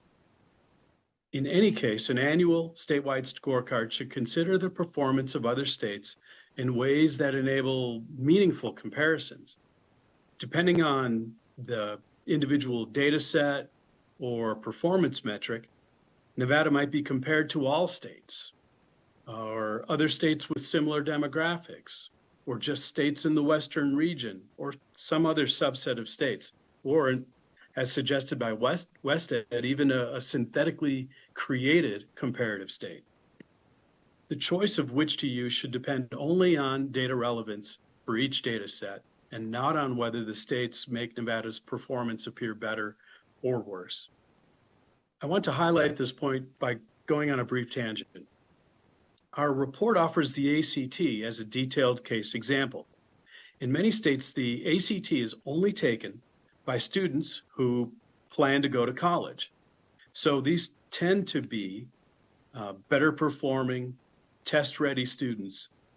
Nevada, however, administers the ACT to all 11th graders. So it's at a comparative disadvantage when comparing scores with some states. For example, in 2019, the average score among the states giving the ACT to all students was 8% lower than the national average. However, it was 28% lower than those states testing a quarter of their students or less. The choice of states for comparison really matters. Therefore, if Nevada decided to use ACT scores as a performance measure for college and career readiness, the benchmark should probably compare Nevada only to those states that require all students to take the test. I hope this example is helpful to see the possible challenges in blanket national comparisons. Now, back to our regularly scheduled programming. Our report suggests that each performance measure in Nevada's proprietary scorecard might seek to answer one or more of these essential questions. How is Nevada performing against a fixed objective or measure of achievement? How did the state perform compared to a previous period? Or how did Nevada perform or progress compared to other states during a given period? In any case, it's imperative the data set being used logically and fairly supports the answer being sought. Nevada already has robust systems for internally measuring education performance. These include the NSPF, the alternative framework, the growth model, and the Nevada report card. These are helpful tools to see how entities within the state are progressing against their own performance over time. So how do we externally measure the state's performance in a way that is more effective than all those national rankings in the media? To answer this question, our report offers a variety of options for the contents and format of an interstate scorecard and poses a long list of questions to contemplate about the scorecard in general and the performance metrics specifically. Topics for special consideration covered in our report include the general scorecard contents, which performance metrics to measure, data considerations related to each metric, the scoring format, and some other possible questions. The exercise of working through these vital considerations will help whoever is constructing the scorecard to produce a product that captures those subtle things that are necessary to really understand how Nevada compares to other states. Additionally, Assembly Bill 400 and Senate Bill 98 from last year's session give the Commission on School Funding a broad mandate to look at K-12 performance and some resources to do the job well. These bills prescribe an extensive list of performance metrics to be tracked and also enable the Commission to add some of its own. So that statutory list would be an excellent starting point for determining the contents of a Nevada scorecard. In conclusion, based on the findings from our Phase 1 and 2 reports, Nevada would benefit from a more thoughtful and relevant process for comparing its K-12 system to other states. Our Phase 3 report explores existing rankings, value, and shortcomings, and shows how they lacked context and nuance. It also highlights critical concepts for measuring state-level performance and suggests essential considerations for establishing a fair and robust system for state-to-state comparisons. It concludes by offering an approach for creating a Nevada-specific scorecard to measure the relative performance of our K-12 system. The Gwynn Center believes objective interstate comparisons are achievable. Thanks very much for your interest in this project. Are there any questions or comments?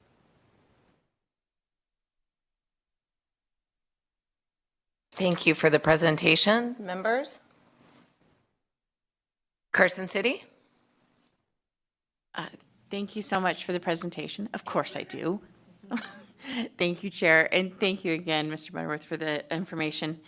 With the Gwynn Center, have you looked into AI's work when it comes to education, or I'm not sure if that would actually be part of this report or not, or even distance learning, in particular with the computerized, the more of the like early childhood education that's currently happening in some homes by the computer systems.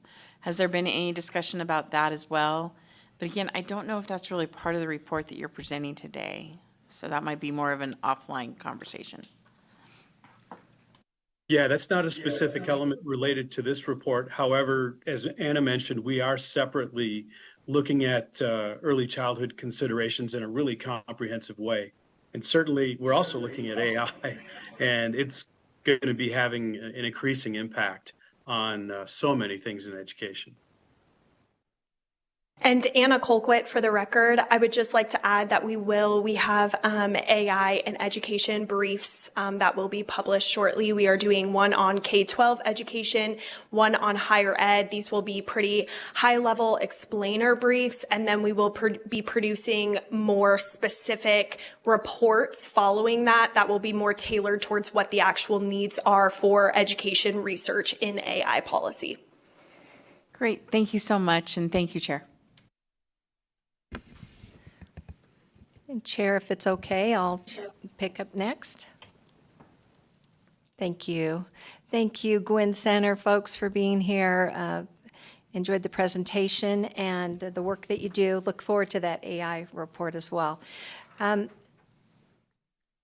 Butterworth, you mentioned, and I get it on the state-to-state comparisons, even as I kind of do my research, I realize there's a lot of differences sometimes between the states, as I mentioned earlier, per pupil funding, demographics, all kinds of variables.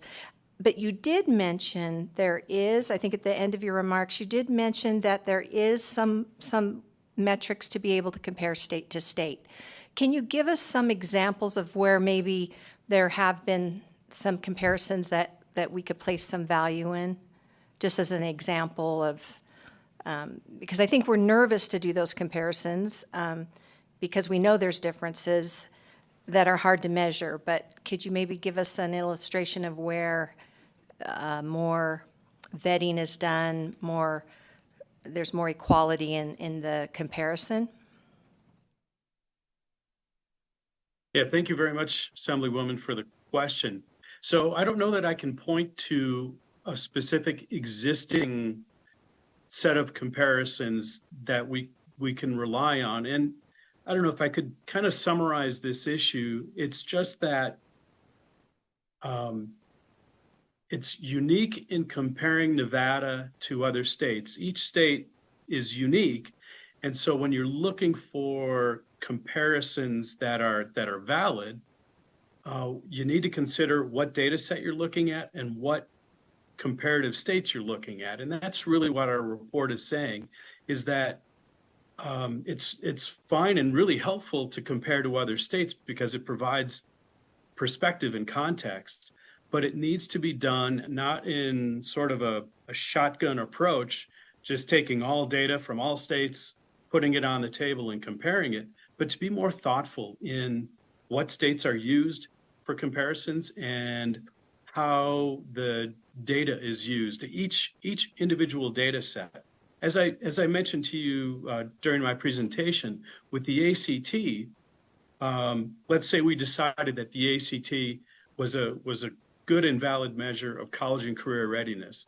And so we're now going to compare Nevada to other states on the ACT. We're suggesting that we should only compare Nevada to those states that test all their students to give us a fair basis for comparison. Now, if we were going to do some other metric related to early literacy, we'd want to really dive into what the metric is and what states would be a good source for comparison.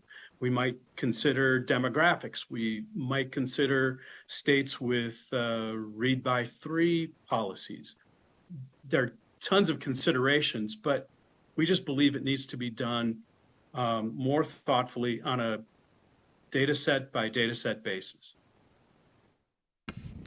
Great, and thank you. I so agree. And thank you for using that ACT example because it's kind of like inside baseball. Not a lot of people know that, all Nevada students have to take it where they are. They're comparing our ACT scores to other states where just a portion of the students take it. So that kind of understanding is really important in order for us to really be fair in our analysis. So thank you again for you taking the time and for clarifying things.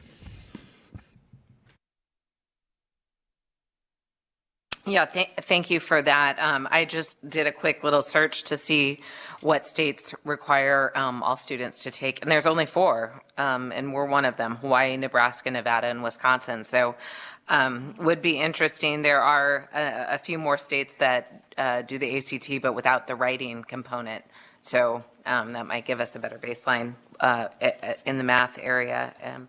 as well. It looks like I'm seeing over here, there's a question. So please go ahead. I was just wondering, out of the 4 states that you mentioned, how they rank. Because that'd be You're comparing asking apples me to a apples. question? I don't know. I just did a quick, I don't know. Well, I don't imagine you guys probably know that, right? Hawaii, Nebraska. I mean, if you're comparing apples to apples that way.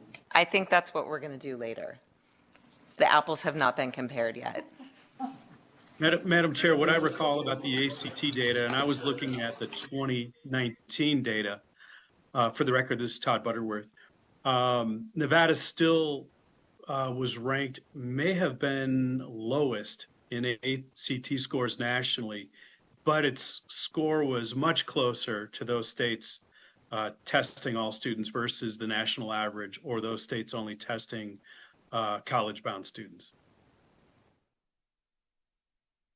Thank you. And I appreciate that, that when we're collecting data, it's oftentimes quite nuanced. So appreciate the work that you're doing. Any other questions?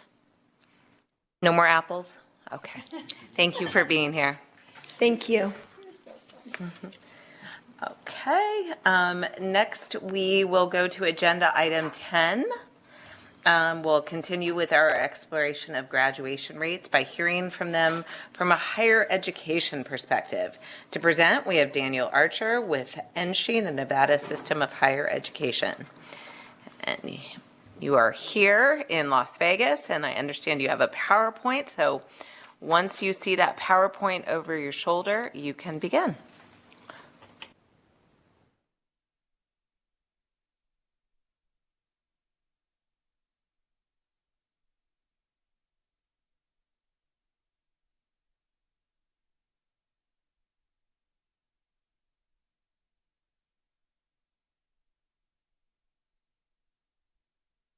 Sorry.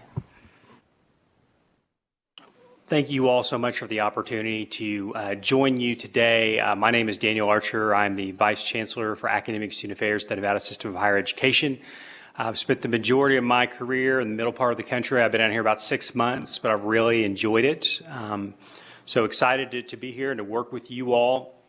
At the outset here, just want to jump in and look at graduates by diploma type. And obviously this was kind of touched on during some of the good presentations from NDE. But just to kind of recap that, as well as kind of set a foundation for some things that we'll look at in this presentation here. We're looking at the percentage of graduates who completed a diploma by type. So you'll see that there are 4 types here. The alternative is less than 1%, so it doesn't really even show up, but there is that category that's there. In recent years, the percentage of the standard diploma recipients has actually gone down, and then the non-standard diplomas, specifically the advanced and the college and career readiness, when you add those together, have gone up, which has been good. Obviously, we would be very partial to the advanced and the college and career ready, because the students who complete that curriculum are far less likely to need college remediation, which is significant. They're more likely to be successful in college. Obviously, that's important. They're more likely to complete a college credential, which we'll cover in a slide later on here. So I think one of the big questions that legislators and Nevadans in general would have is, what happens after high school graduation? What's sort of that next step here? And this gets into that kind of at a higher level here. You'll see the blue there. These are the percentage of Nevada public high school graduates that enroll at a NSHE institution within a 1-year period after graduation. So just looking at that 12-13 data, you'll see that 41% of the class of 2013 enrolled at an NSHE institution within a 1-year period immediately after high school graduation. And so that has been close to 40% when you look at the years that are represented here. The orange or yellow shade there represents the students who pursued post-secondary education, but did so at a non-NSHE institution. So they went to a private institution here, or they went to a public or private institution out of state. And you'll see the 2019-2020 did take a pretty significant dip, but obviously that was the class of 2020 during COVID. That changed some of the plans for people, and people were obviously more likely to sort of hunker down, and there weren't as many people that ventured out of state during that year, but that proved to be sort of an anomaly. In green, you have the percentage of those who were in the workforce within a one-year period after graduation, and then we have that unknown category in purple. Here, very important to note that this data comes from the statewide longitudinal data system, and there's efforts to improve that, to kind of tie up some of the loose ends and iron out the kinks. So we're hopeful that that unknown category will shrink in future years, because that puts us in a position to have a more reliable and comprehensive data set. And these are just the graduates here by year that have continued on to NSHE. So these are just raw numbers. These are the raw numbers that are broken down by tier when we look at the community colleges or two-year colleges versus the universities. The two-year sector is represented there in the blue line there. So you'll see started out at 51, 57, trended upward to a high there of 72.37 in 2019, and then did take a pretty sizable dip and then kind of leveled out a little bit. And then you have our universities that are in the darker line there on the bottom. They increased, had a little bit of an upward trajectory, and then kind of leveled out, but did not have a real significant decrease during that time period. And this is very representative of the national data when you look at this. Community colleges have certainly taken a larger decrease or hit in enrollment over the last several years, whereas universities have definitely taken some hits and some challenges, but they have had a more stable enrollments here more recently. And this one here gets into the percentage of Nevada high school graduates who complete a general education English course in 1 year after high school graduation. This is a really significant data point, because when you break down college success and we try to really identify some of those checkpoints, that if students meet those checkpoints, what are kind of the reliable predictors that we can look at that will put them in a better position to ultimately be successful and in the long term complete a degree. And one of those significant checkpoints is completing a gateway English course or a general education English course, often titled Freshman Comp 1, English Comp 1. And so we're looking at the percentage of Nevada high school graduates who complete a general education English course in 1 year after high school graduation. So most students are able to go directly into kind of that gateway English course without a need for remediation. They're college ready. They're able to jump right in. You'll see those students are represented in that light blue color there at the top.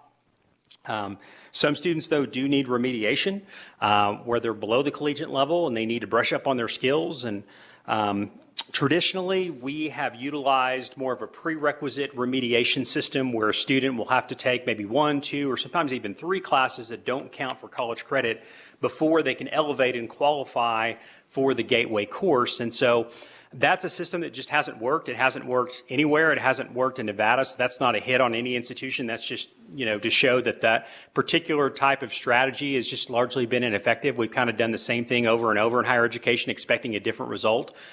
So finally, we made some changes. We have since flipped to something called co-requisite remediation, and this is a very large-scale change. You go from more of a sequential, long-term remediation strategy to compressing it into one semester, so you remediate and you complete a gateway course in one semester. So that makes it a lot more affordable, makes it a lot more effective. It's one of those things when you look at the data, every student shows marked improvement when you compare co-requisite traditional remediation. When you look at everything by race, ethnicity, you look by socioeconomic status, you look at the rural students, you look at the more metropolitan or urban students. It's one of those things, strategies that just really works for everyone. And so we've seen some really good increases there. And so you'll see the co-requisite there kind of in that middle line, and then you'll see more of the traditional remediation and the dark line at the bottom. So we've made some improvements there. Important to note that with the co-requisite, it did go down a little bit there. And 21-22 was the first year that we did this full scale. So it's very similar to what we talked about just a minute ago with the ACT, because all students that were not college ready were doing co-requisite. So consequently, you had some of those lower performing students who had done traditional remediation. Now they're in the co-requisite group. And so as a result, that did go down a little bit, but it still worked better than the traditional remediation. And that is especially very evident here when we look at the math outcomes here. Math has definitely been an Achilles heel for a lot of students. I think that, that old joke is that people are afraid of, public speaking more than they are of death, or it's something along those lines. I mean, my experience is really math has been the real challenge. And talking to students and just some of the anecdotal conversations that you have here. But you'll see that we flipped to co-requisite in 21-22 and versus the traditional remediation, which again is that dark line at the bottom, made significant improvements there. In 2019, we were mostly doing, and nearly all doing, the traditional remediation. Only 26.1% of those students were completing a general education math course in 1 year. And then when you look at 21-22, when we had everyone doing co-requisite, we went well above 50% at 55.1%. So nearly a 30 percentage point increase there. So very significant increases. This was a very powerful policy lever for us. Our board definitely, it was not a popular decision among faculty, but they did the right thing. This was a data-informed decision. We looked at data in Georgia and Texas and California and Tennessee, and our board did the right thing, and it's benefited our students in the end. So this gets into credential completion by diploma type here. So we're looking at the percentage of graduates that completed a college credential within 6 years after graduation here. And so we're comparing those who complete a standard diploma versus those who complete a more advanced diploma. And obviously, you'll see very stark contrast here when we look at this. And just to kind of break this down a little bit more, obviously there are multiple differences when you talk about the standard diploma versus the more advanced one, or college and career ready obviously is an option now. NDE is best positioned to probably get into the details on that. But one of the things that certainly stands out to me is that under the standard diploma, 3 maths are required, whereas under the advanced, 4 maths are required. So they're taking a math course each year of their high school experience.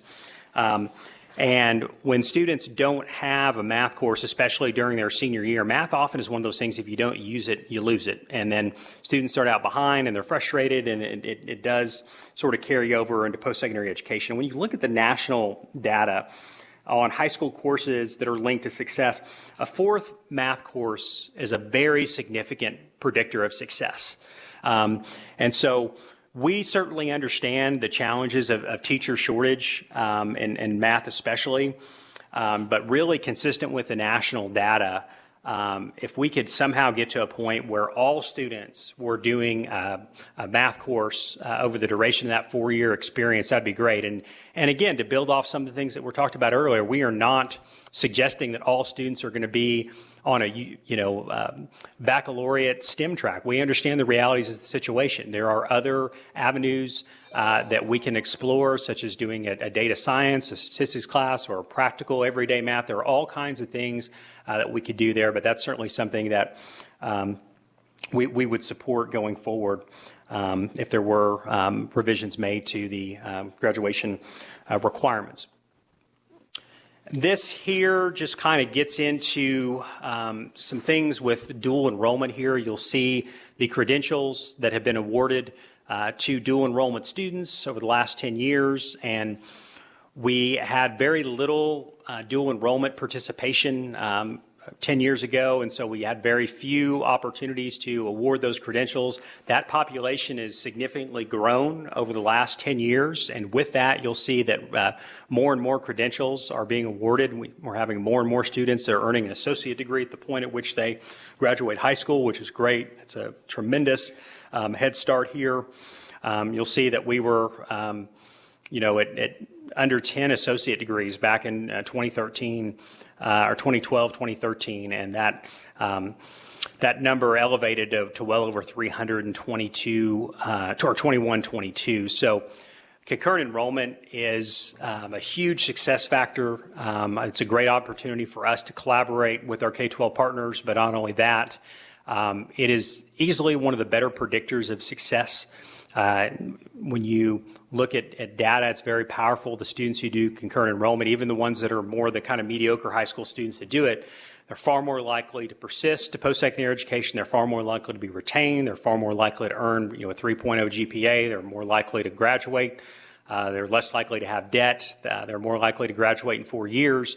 Everything that we want to do, concurrent enrollment is a significant checkpoint in that process. And again, even when you want to get into the, to kind of build on the last conversation, the whole apples to apples, if you really look at two mediocre students and you look at the one that participated in concurrent, again, they're far more likely to hit on those things in terms of being successful in college, going to college, graduating, all those kinds of things. And that concludes my presentation. Thank you for that, and thank you for those links. As you were talking at the end, I jumped on the NCA dual enrollment dashboard, so thank you for that. Members, any questions? Assemblyman De Silva. Thank you, Chair, and thank you, Vice Chancellor, for your presentation. I had a quick question about, I'm a big fan of dual enrollment, these sort of programs. And I just found out even that our own Senator Dondero Loop's daughter was granddaughter, was a recipient of a degree from CSN this Monday. So my question is the funding mechanisms here. I've heard that there's some challenges there when it comes to funding the dual enrollment programs vis-a-vis with the school districts throughout the state. I was wondering what your perspectives and your thoughts were on that. Yeah, we have taken a very proactive stance in that space, and we have discounted the tuition for those concurrent enrollment partnerships where students are taking it at a much lower cost than the students who are taking the courses on the campus. So, which is great, and that certainly has provided more avenues for students to participate. There are some school districts that pay for that. There are some school districts that can't, so you have those challenges and some of those local partnerships. I mean, I think that at the end of the day, the states that have really moved the needle on concurrent enrollment, like Washington or Colorado, they've made them where they are tuition free. And I think with that, you have books and things, but you have open educational resources now that are free and reduced cost textbooks. And there's all kinds of opportunities to use those, especially in these general education courses that most students across the country are taking. So I think there would be great opportunities, for partnerships for us to adopt OER in conjunction with some legislative investments. If something like that down the road was possible, it would be a huge thing for K-12 and higher education, and we'd see benefits for sure. Thank you for that. I'm going to actually piggyback on Assemblyman De Silva and ask sort of the question in reverse. Are we seeing collegiate level professors in these dual enrollment? I know that's been an issue with different universities within NC. Right, and in some cases, there will be college professors going out there, but in most cases, it is a high school instructor, and in most cases, there is some sort of system in place where the instructor is getting evaluated and overseen directly by a department chair or a college faculty member, and they're being observed, they're getting feedback, the student surveys are done, all those things that are done on campus are also done in that environment on the college campus, or the high school campus, excuse me. In terms of the credentialing, it does vary a little bit. The accreditor, the regional accreditor that is over the NC institutions basically states that the policy that you have on campus has to equally apply when you do the concurrent enrollment partnerships and you do the off-campus courses. And so we do have some institutions that take a really hard line, say that, you have to have a master's degree to teach, you have to have a master's in English, to teach English, or if maybe you have a master's degree in education administration, you have to have at least 18 hours of graduate work in English. There are some institutions that take that hard line. There are some, though, that are looking at the high school instructor, and if someone has taught for a long time, they have a good track record, maybe they've taught AP classes, the advanced placement classes, and they're allowing them to do so as well. So they're something that we're looking at as a system is to look at some policy infrastructure and to kind of address those types of issues. So those are very real issues in our world right now at INCHI.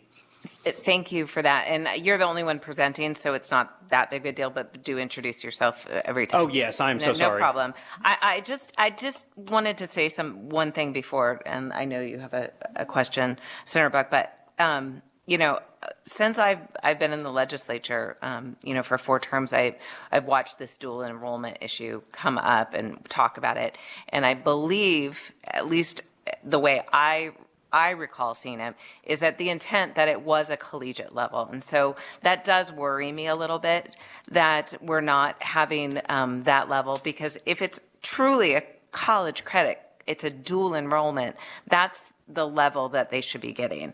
And so I think when you have this sort of, well, they've taught for a while, or, well, they've done this, I just think that's a really slippery slope. And I think we need to have, because what's good for the goose has got to be good for the gander. And when you have that college level professor teaching one course and then down the street at another school, it's just somebody who's been teaching a while, that's not the same. And so when we're legislating and when you're looking through the NSHE lens, it needs to be consistent. And so something that we need to keep in mind. Senator Beck. You actually took the words right out of my mouth, because I was wondering if all dual enrollment programs are created equal. I know that there has been some issues when it's in the high school as opposed to going to the college to maintain the excellence, and so students aren't going into remedial coursework out of the dual enrollment program. Do you know, are you aware of that number? Is there any that aren't are actually going through it in the high schools and then having to go into remedial programs and entering college? I don't have that off the top of my head. I mean, there could be some anomalies here and there, because there are, like somebody I grew up with that ended up becoming an attorney, had, you know, like a 33 and 34 on the reading and writing portion of the ACT, and then they were like an 18 or 19 in math. So you are going to have some of those cases. So I imagine there are a few here and there, but I think for the most part, there are intentional efforts to get folks that are more college ready and putting them in a position to where they get those gateway courses like English and math done, and then therefore they would need remediation when they're you know, a full-time college student. Mm-hmm. And then along the line of Assemblyman De Silva's question with funding. So does it differ on the price per institution for dual enrollment, or how do you quantify that? I know, because I come from the K-12, and in the high school, like, we actually write a check for an amount to pay their tuition. Yeah. So we take our DSA dollars or our student dollars and then write a check to CSN for our 10th and 11th graders and 12th graders who are in dual enrollment and going to a college campus. Right. Like, what is the discount? Right. And so everybody pays the same when it's a concurrent enrollment partnership. So in other words, it's on the high school campus, and typically a high school instructor is teaching that course. Everyone pays the same. So we have the same if you're at a university or at a community college. We have a flat rate. And I'm trying to remember what, it's either 75 or 80. I apologize, I can't remember. We're revisiting that right now, but it's either 75 or 80. We can definitely follow up with you and get you the number there. But then conversely, when a student goes to the campus and they take it at the college campus, that is specifically, I'm sorry, this is Daniel Archer for the record. A little late, sorry. But when they go to the college campus, they're paying kind of a discounted rate there that is less than what the typical student would pay, but they're paying that $75 flat fee when it's a concurrent enrollment partnership. So those partnerships are really where the access points are at, and we can reach a lot more students. And so we've really been intentional about making those as affordable as we can. Okay. Thank you. Senator Zonderloop. Thank you very much. And I'll just sort of weigh in here on both of my positions, one as a grandmother and one as a legislator. I can tell you that it depends. You're absolutely right. It depends where the what institution is being funded. I can tell you from a family standpoint, my granddaughter went to CSN for her classes, and so had a professor or a teacher that was hired by CSN to do those classes. The funding model for UNR being dual enrollment down in Las Vegas is a totally different funding model, and that's a funding model to fund UNR. I mean, I don't think it's anything, I think it's just that simple. It was a way for them to have access to students outside of their area to keep UNR funded by students. So I don't know if I can make that any more clear, but that's the way it is. And this is Daniel Archer. I'll just say, yeah, your point is definitely heard, and this is something that we're going to be talking about actually at the next board meeting. So. And thank you for saying that. I know for a fact this isn't the first time we've rung this bell. So we will continue to ring this bell. And, we need to make sure that our students are getting what we're promising them. So thank you. Thank you for your presentation. Okay, Chair? with that, we will Chair? move. Carson, sorry. Sorry, I forgot, I knew Assemblywoman Anderson left, so I just, sort of forgot about you. I apologize. Don't leave. You have to sit back down. All right, please go ahead. Thank you. I'll try not to have my feelings hurt. Anyway, thank you, Vice Chancellor Archer. First of all, there's a really pressing bet up here in the north. Since we don't have accents in Nevada, there's a bet on where you might have that lovely accent from. And so would you let us know where you came from? Well, I got to know what the betting line is. I mean, we're in Vegas. It was just so I could show to my friends up here that I think I'm good at accent detection. I'm guessing. I'm from Oklahoma. Oh, I was wrong. I said Tennessee. Okay, thank you. Now that we got that important work out of the way, when it's been a long day, we like to mix it up a little. Thank you for being here, and appreciated the data. I'm going to refer to the Nevada high school graduate's degree completion within 6 years following high school graduation. Those stats were amazing to me, that with a standard diploma, about 28%. The last time I think it was noted was 2016-17 year. And then it almost doubles if they had an advanced diploma. So the question is, will we be able to get the stats in the future that show the career and college readiness diploma? What effect that has for those students on their path in college? Yes, we definitely will be ready to integrate that into this kind of report whenever that time frame becomes available, because it's 6 years after they graduate. So yeah, once we hit that timeline and we're able to kind of put two and two together, we'll for sure have that. Okay, thank you for that. And I appreciated your comments that when we can do a little bit more math in some of these subjects, that will help our students be able to, really get into college and not have to maybe take as long. So thank you for that. Also, another question was on the Nevada high school graduates. Wait, it's not that one, sorry. They are numbered. So I should have, there it is. On number 5, the one Nevada high school graduates continuation by institution type. So I was just curious, and you might not have this now, a number or a percent of students that go in at the 2-year institution and then move on to the 4-year. Do we have an idea of what percentage of students are doing that? I know some degrees are associates, and that's great, and they don't need to move on, but I'm just curious what the move-on rate is. That's a great question. I don't have that off the top of my head, but yeah, we're happy to go back to get that for you for sure. Please, if you just want to send it to the committee, and we'll make sure we get that out to our members. Thank you. One more question from second bite at the apple for Assemblyman De Silva. Thank you, Chair. And this is a very quick question, and it kind of follows Assemblywoman Hanson's question here as well. So my question is, how granular is the data here? Are we able to track Nevada high schools students who are going to enroll at an institution and complete a degree school by school? Is that sort of data available so we can see how many Rancho grads or Coronado grads or Hug High School graduates go on to complete degrees at these different institutions? Right. I think that we can.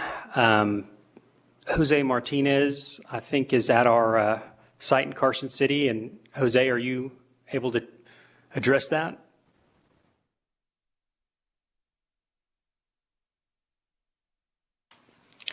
I can't. Oh, here comes someone. Your phone a friend is coming up.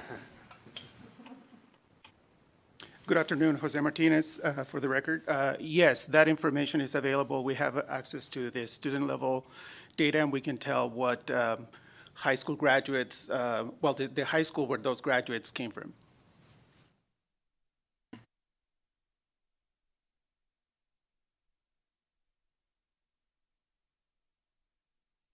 Assemblyman De Silva, and I should have said that most of this information is on their dashboard, which we have the links in our.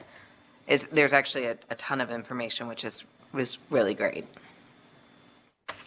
All right, now you are welcome to step back, and thank you for being here, Oklahoma. Okay, LAOHMA. You're lucky I didn't sing. Okay, next we will move on to agenda item 11.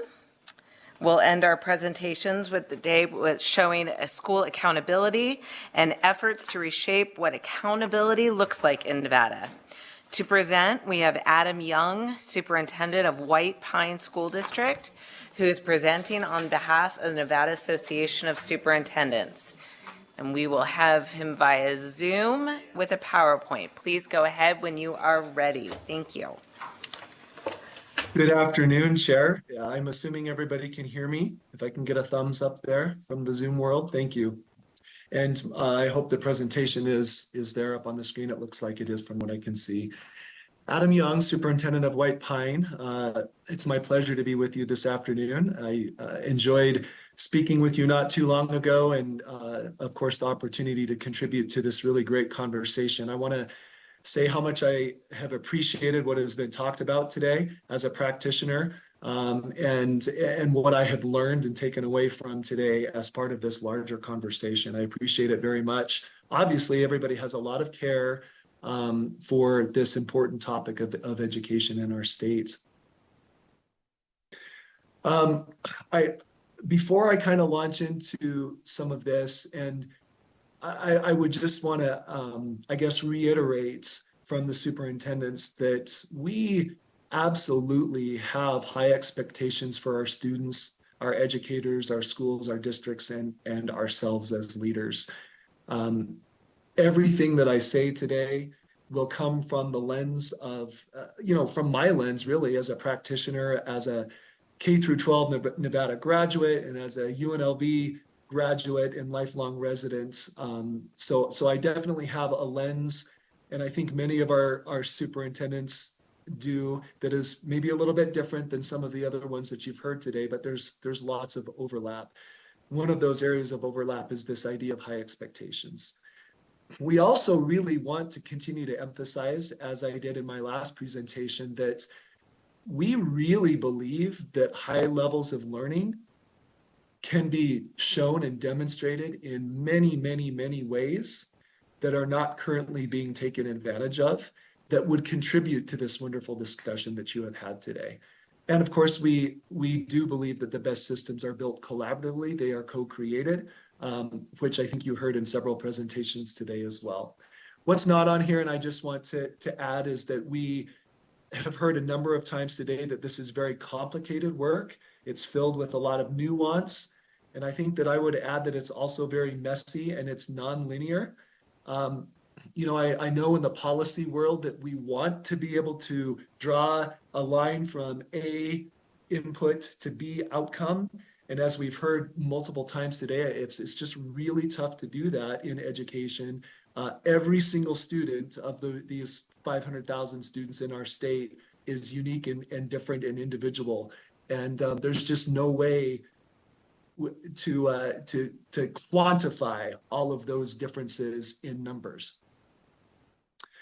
So you have seen a lot of this before, and I don't want to dwell on it, but I find it important to just emphasize that there is an impact on the discussions that you all have in these meetings. And a lot of times that impact is not a positive one on our educators and on our students. I want to just highlight two of these. Invested leavers, the third bullet there. This is relatively recent research from Glaser that talks about our most experienced and competent teachers who move on from the education because of what they perceive as being intrusive policies on learning practices. We do have a teacher shortage. We do have people who leave nationwide the profession because of some of the things that are talked about today. And I just want to highlight again Kennedy Wilkins's opinion in the RGJ. Kennedy is a Washoe County School District student. She wrote a great op-ed a month and a half ago or so that talked about the impact that some of these high stakes tests have on students. I'll come back to that in a little bit. By any accounts, what policymakers have put in place in American schools is precisely what is needed to cancel out students' desire for creative and entrepreneurial talents.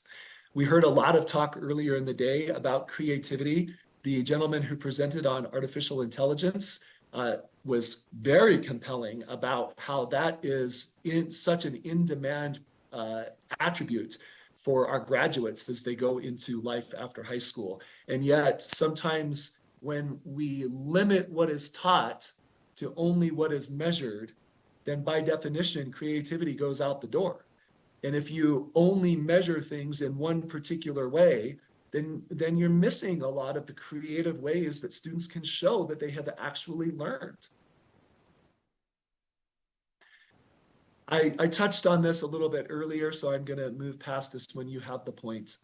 And I have a colleague whose name I will not share today, but we tease him that he has a tinfoil hat sometimes. And I'm going to just put my tinfoil hat on here for a moment, if you'll indulge me, and share this really probably a little bit conspiratory minded quote here from some writing of Buddy Richards in 2018. And call your attention to the last couple of sentences. Testing corporations are raking in billions of dollars. And that is true. And then schools are graded and ranked on criteria that will financially line the pockets of a few at the expense of the very groups they claim to serve. I'm just being upfront and telling you that, you could view this as a conspiratory type of a quote, and it probably is. But there are educators who feel this way. There really are. And I think there's probably some evidence that would warrant that feeling. So let's talk about families. I shared this information with you the last time that I was here, and I only briefly want to call your attention to it again. But how does this fit in accountability? It fits because so many of these comparisons that have been talked about throughout the course of the day are really limited on a few criteria. And those criteria almost always come from these standardized tests.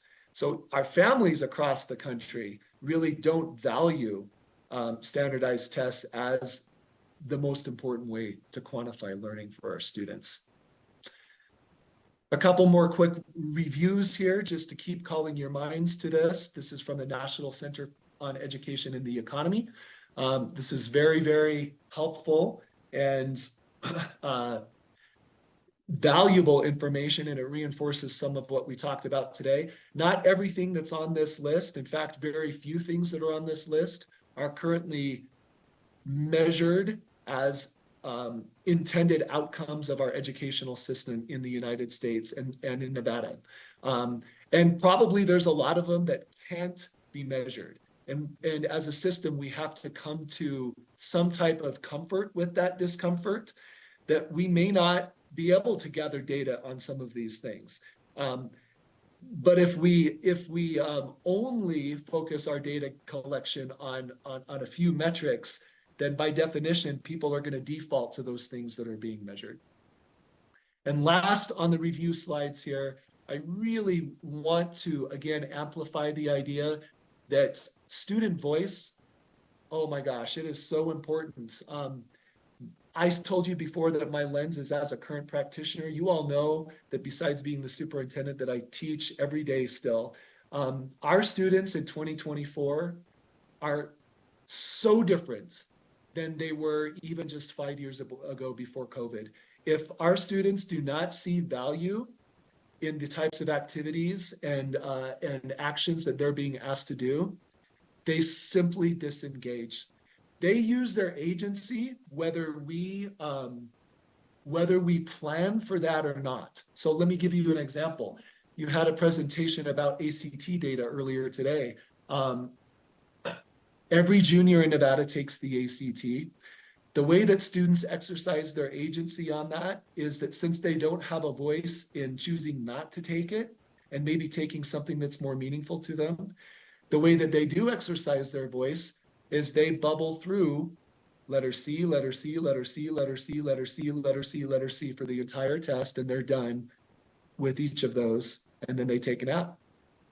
That's how they exercise their agency. Now, to be fair, there are many students who value that exam and who plan on using it well, and our educators do an amazing job to try to encourage students as to the value that that exam can hold. But frankly, those efforts don't work sometimes. And so if students don't see the value and if they're not able to exercise their agency in a way that is helpful to them, then they will exercise their agency in a way that is not helpful to them. And we see that happening a lot.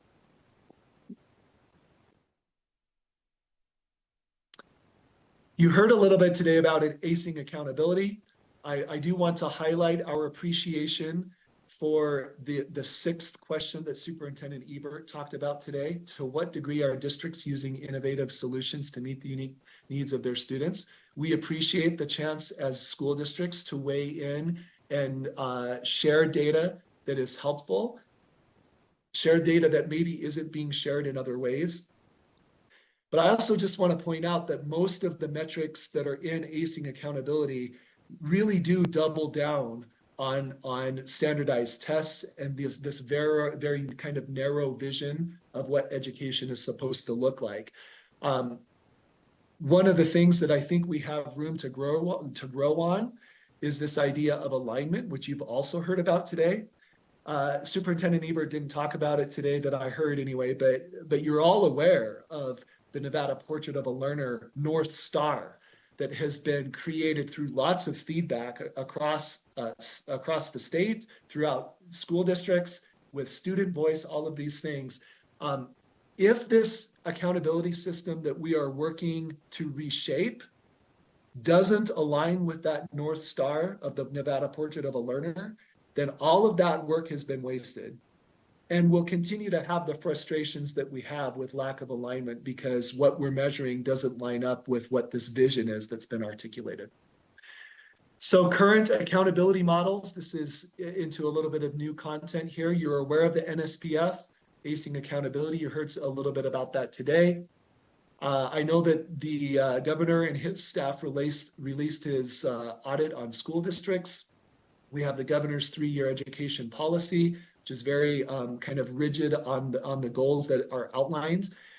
And the superintendents and the school districts are attempting to quantify all of the other ways that we're accountable to. And in one case, there are more than 400 reports that are provided to various entities where accountability is required. So I think there's some discussion about what does accountability actually mean. I do think that there are different versions of that right now. This is what our version is as superintendents. I've showed you this before, but I really want to highlight just maybe 3 of these items and ask you to think deeply about them. Compliance-based on the left to benefits-based. This really is a shift in mindset more than anything else. It's a shift in we have to have a hammer in order to get people to do their jobs. That's the compliance based versus how do we celebrate and amplify the benefits that a system or an organization or a teacher or a student bring to the table? How do we amplify those benefits? And then how do we work on the things that need to be worked on? Those are two different mindsets. I also want to highlight the top-down versus co-created. The wonderful thing about the Nevada Portrait of a Learner is that it has had voice from many stakeholders. We would encourage the esteemed individuals on this panel and other folks who are working on accountability we have to create this together. I said that on my second slide. The best systems are ones that are done with everybody's voice involved and that is not one group doing it to another group. And last, let me just maybe highlight one more here. I think demoralizes stakeholders, the very bottom, to empowers stakeholders' collaborative ownership.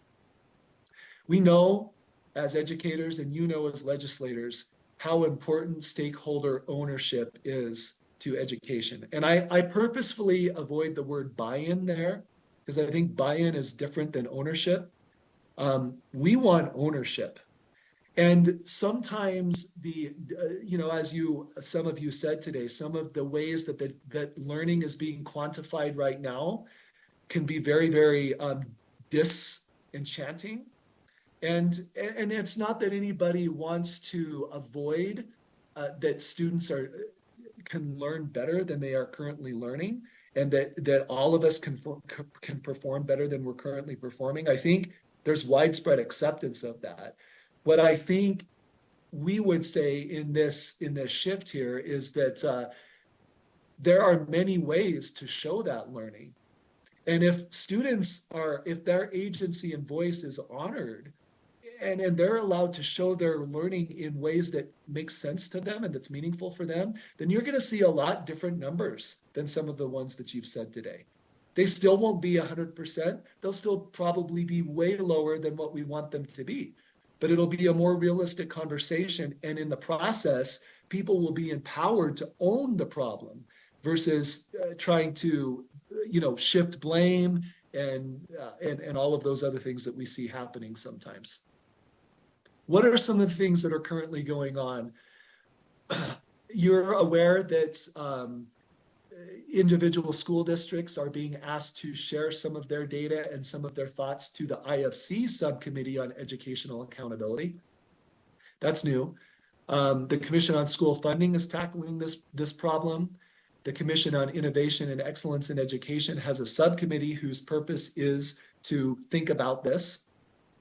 I mentioned the innovative measures for acing accountability a little bit before, and I really want to thank Superintendent Ebert and her staff for their commitment to come to you in the next session for funding to do this work. It is going to take some money. It does need to be thoughtful, and as said before, it's going to be messy and nonlinear, but there needs to be a specific task force, if you will, to sort through this problem and figure out how to incorporate these voices and how to change the system in a way that is going to help us to move forward in the way that we want to move forward. A couple of things that I think you would like to know about that are also currently underway. And again, a thank you to Peter Zutz and his team in the Accountability Office at the NDE. With his partnership and the superintendent's advocacy, the Smarter Balanced blueprint that will be administered 1 year from now is the shortened blueprint. So students will spend approximately 90 fewer minutes testing than they did this year. This is a huge, huge, huge win for honoring student voice and agency and for having meaningful learning within classrooms at the end of the year. We're very excited about that. There's also a pilot that is in the works. This has not been formalized yet, but it's important that you know about it because many school districts use the NWEA/MAP, it's kind of commonly referred to, as a formative model to gather information that is immediately available for teachers and for students and for families. Whereas the Smarter Balanced, that information isn't available for months after it's administered. So there is a pilot that the NDE team is working on, and if that is approved, then the districts who opted into that will be able to forego the smarter balance and save another several hours worth of testing time, and instead administer the NWEA, which they're already doing, and have that feed into the current accountability model with NSPF. Again, districts are extremely excited about this. I've shared this with several of my teachers. I just had a discussion with them about this yesterday, and I can't even tell you how elated they were to have fewer testing requirements and to be able to have a more meaningful source of data collection that is readily and immediately available to them and their families versus waiting on the smarter balance. So that's very exciting. The technical advisory group is a working group of school district folks along with Peter and his staff at the NDE, and they have made and are in the process of making some recommendations about the student engagement indicator on the Nevada School Performance Framework. If you recall, when I was with you last time, I talked about chronic absenteeism, which, again, nobody's going to argue that that's unimportant. It's just that there are many other measures of student engagement as well. And capturing those is a part of telling the story, and allowing for a school or a district who has experienced a lot of growth in reducing chronic absenteeism, but maybe still hasn't met the benchmark, is also an important part of that process. And then last, this collective desire, which I think, and I hope that you share, I know I've heard this expressed with Superintendent Ebert among my colleagues, and then with the Commission on Innovation and Excellence in Education, that whatever is created needs to be aligned with this North Star if we actually intend to use the North Star as a North Star. I appreciate your time, and I know that it's the end of your day, so I'm gonna just try to drill in on a couple of things and not hit everything here. But I think there are questions about, gosh, are all of the discussions that are going on about accountability, is there enough overlap and synergy there for progress to be made? Or are there just too many cooks in the kitchen? That is a real concern. And you can see these other questions here. I know that you have this, so I'm not going to go over them. Okay, let me, as a practitioner, because this is my unique lens, if I may, I'd like to share a couple of ideas about what superintendents believe could be helpful in measuring, understanding, again, that not everything that counts can actually be counted. These are some examples of student engagements that are not accounted for in any measure of accountability right now. Now, as a fine arts and performing arts teacher, I'm going to say I'm kind of offended that some of these things aren't accounted for. My students come to school every day to come to my class. They come to school for other reasons too, but they come for my class. And if we really want to capture student engagement, we need to find a way to measure and to quantify and to report and to share the successes of all of these organizations that are not only focused on literacy and math and science, because these are the ways that students learn some of those skills that are on the NCEE slide, like analytical thinking and creativity, curiosity, problem solving. These are the types of things that students, and not to say they don't learn them in English and math too, because of course they do, but they're amplified and really refined in these other types of activities. Whoops, I didn't mean to do that, sorry. Policy that encourages these asset-based practices is more helpful than policy that sanctions students or schools based on a perceived deficit. That's what I would ask you to consider as a policy point. This is data, and you've heard a lot of information about this earlier today. Some of this is captured in the NSPF, but a lot of it is not captured in the NSPF. Some of it's captured in acing accountability. Some of it's not captured in acing accountability. some of it's not there at all. And so again, schools and districts are placed in a tough spot when they might have their own internal vision of what learning is, and it might not completely align with what's being measured at the state level. And so sometimes tough choices have to be made. I'm going to tell you that this right here is even more meaningful data. But again, not all of this is explicitly connected to like a measurable, quantifiable outcome. But for example, let me focus on the student-led conferences idea here. There's emerging research about metacognition, learning to learn, which one of the presenters talked about earlier today, that as students are able to authentically share in their own language, in their own manner, what they have learned that's aligned with the grading scales, the outcomes of the course, and how it connects to their future. There's emerging research that talks about how promising of a practice that is, and how students begin to then own their deficits and make plans to improve. And again, this is honoring student agency and voice and bringing them into the conversation versus having them feel like they're objects that are being acted upon by everybody else.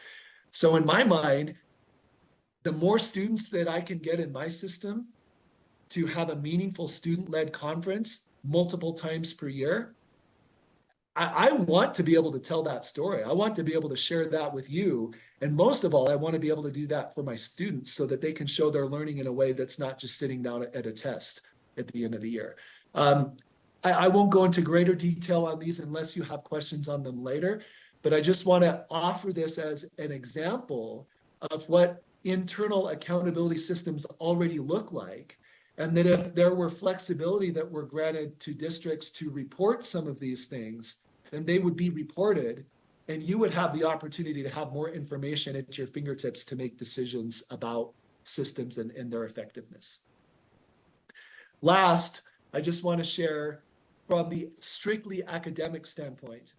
And once again, I know that ESSA is a requirement, and that was discussed earlier. I'm not, I'm not ignorant to that fact, but we have to continue to push for that policy to change too, if we actually want to honor personalized learning. I've heard that phrase used multiple times today, and I just want to highlight again that if we personalize learning on the input side of things, which your committee and many others, and what educator is going to argue with that? What system doesn't want to personalize learning for students? Everybody wants a more personalized system.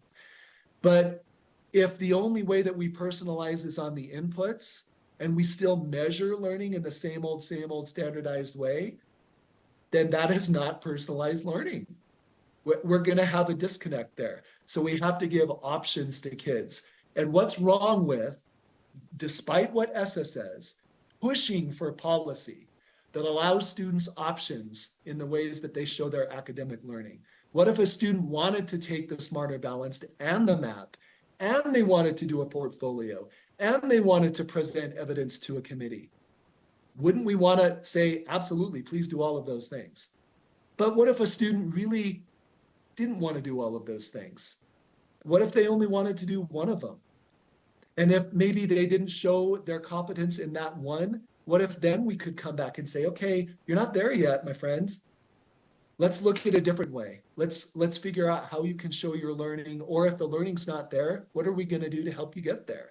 That honors voice, that honors choice, and that's not an option that kids have right now. Last example, competencies important to a local system. This is, and I'm just going to be honest with you here, this is from my school district. Our portrait, our vision of learning is leadership development for each and every student. We see each student as a leader. And these are some of the competencies that are snipped from our portrait of a student leader.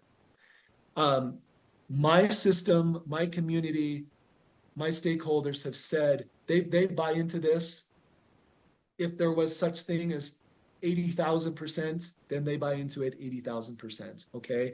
So gathering data on this type of competency development which is very different from what's typically measured in an accountability system. This is the type of data that I'm interested in, and there's no test that's going to measure these things. There's just not. And so I just, again, want to highlight here that this is the type of data that could be collected, and that a lot of cases is being collected, but it's only being shared within, within one system. It's not being elevated to your level because the framework doesn't exist for that. And then furthermore, to just highlight that there is no way to quantify these competencies in a test. Students have to show these things, which means that I need to develop ways to give them, or opportunities to give them to show these things, okay? All right, so here's our invitations, which is what I always like to leave you with. You're gonna get the best picture, and I know that many of you do this, but please come into our schools. I would love to have any of you up here in Ely. This is the best time of the year to come here because it's hot down where you are, most of you anyway, in Clark County, and it's just beautiful up here. But any of us welcome you at any time. We all have our cell phones publicly available. We answer our phone calls, we return texts. Come and see for yourselves. And then to encourage you, and I just want to appreciate you so much for this partnership and the opportunity and the invitation to come and share what our perspective is and to add our voices to what's already been said today. We know that you're champions of education and that you want the system to be the best that it can be for students. And we thank you for that so much, and just ask for your continued support in advocating for policy that does offer flexibility and personalized ways for learners to show what they know. And with that, if you have questions, Madam Chair, thank you so much again for this opportunity. I don't think we have any questions. Oh, okay. I will say one thing. I did go to read Kennedy Wilkins' op-ed, and unfortunately, I'm not a subscriber to Reno's paper, so if we could get a copy of it, I would love to read it. Senator Beck. Thank you so much, Superintendent Young. I just wanted to reiterate that I know that the ESSA mandates the SBAC, for math, reading, and science. And I guess my question to you is, do you have to throw that out in replace of the other, or why can't we still assess, in your mind, why can't we still assess math, reading, and science, and then yes, build in maybe the extra assessments that you're talking about that are more fluid or not as quantifiable. That was question one. And then question two, so student voice. In the last legislative session, we had students come and talk to us often in the education committee. And some of them stated that, yes, it's really hard to have a substitute in math, where the teacher isn't necessarily competent. And my inner Bill Hanlon's coming out, but the substitute teacher is not necessarily competent in the subject matter. And so I definitely think that that is an issue, that we need to make sure that there are qualified math teachers in particular in every single room, especially in our most at-risk areas. And so I think focusing more on making sure that students do meet those, those levels of proficiency is just like being adequate. And then, yes, having, different ways in which they can highlight their strengths for sure. But you have to budget. You have to be able to do math. You have to be able to read as an adult. You have to, there's so many things that you need to be able to do in life that I would think that there's just a minimum proficiency that we could compromise on. Thank you, Senator Buck. Adam Young to respond to that question. And I just want to say on behalf of the superintendents and certainly from myself, I was a high school principal for 13 years, and math achievement was one of my priorities every single one of those years, and it remains so. I do not want to represent or suggest that having a minimum competency or demonstration of mathematical ability, mathematical competence, sorry, let me say it that way, is unimportant and is something that we should let go of. I don't believe that at all. And I know there's not one of my colleagues that believes that either. I think that what we would say is that there would be many ways for students to show that competence. And on many of those items that you just talked about that may not come down to what is right there that's on that test in front of them. We really try to focus on hands-on types of learning experiences and inquiry learning based experiences. And in the perfect world, every student would be able to demonstrate that outcome in the same type of a way, hence standardized, right? And standardized tests are very efficient for that purpose. I think where the nuance comes in is that if we're going to meet students where they are and differentiate based on their learning styles and their input on the instructional side, then there should be flexibility in meeting whatever that competence is defined as, which I agree that that has to be there. I just would say that there would be multiple paths in order to show that beyond just one.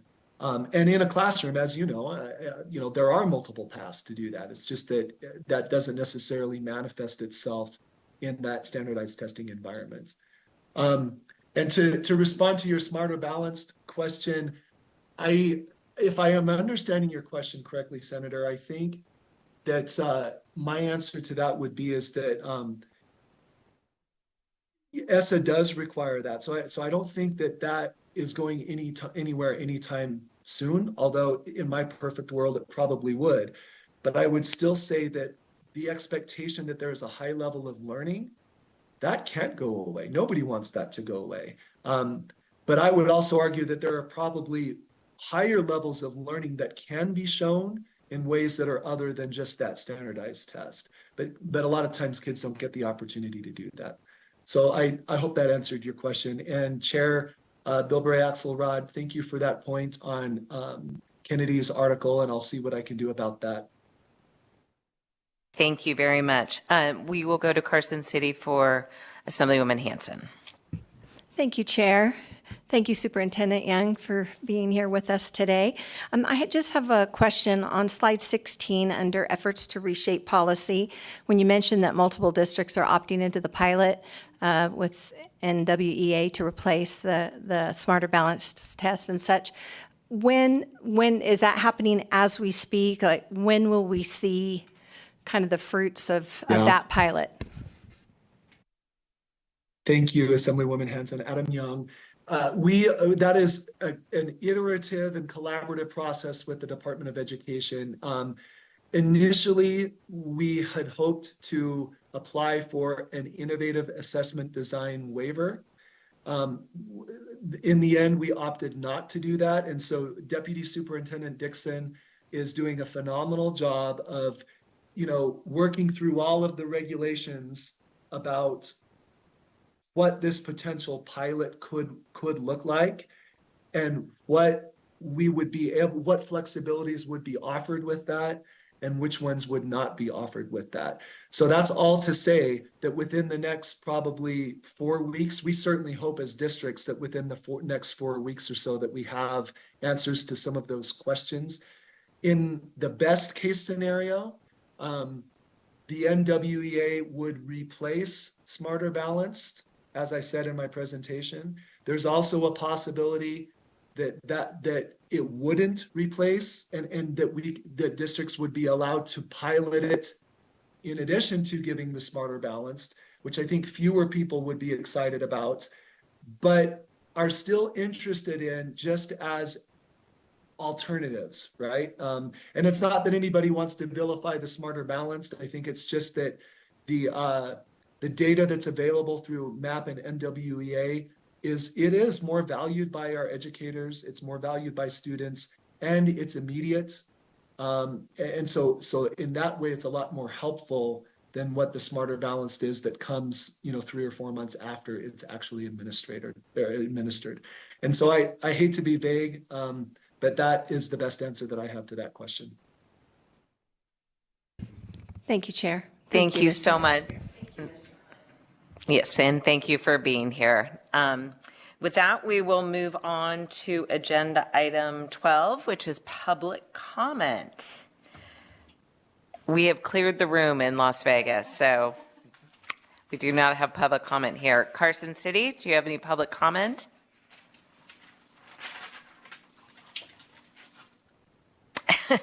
The room has been cleared in Carson City as well. BPS, is there anyone on the phone lines? Thank you, Chair. If you had called and would like to provide public comment, please press *9 now to take your place in the queue. Again, if you would like to provide public comment, please press *9 now.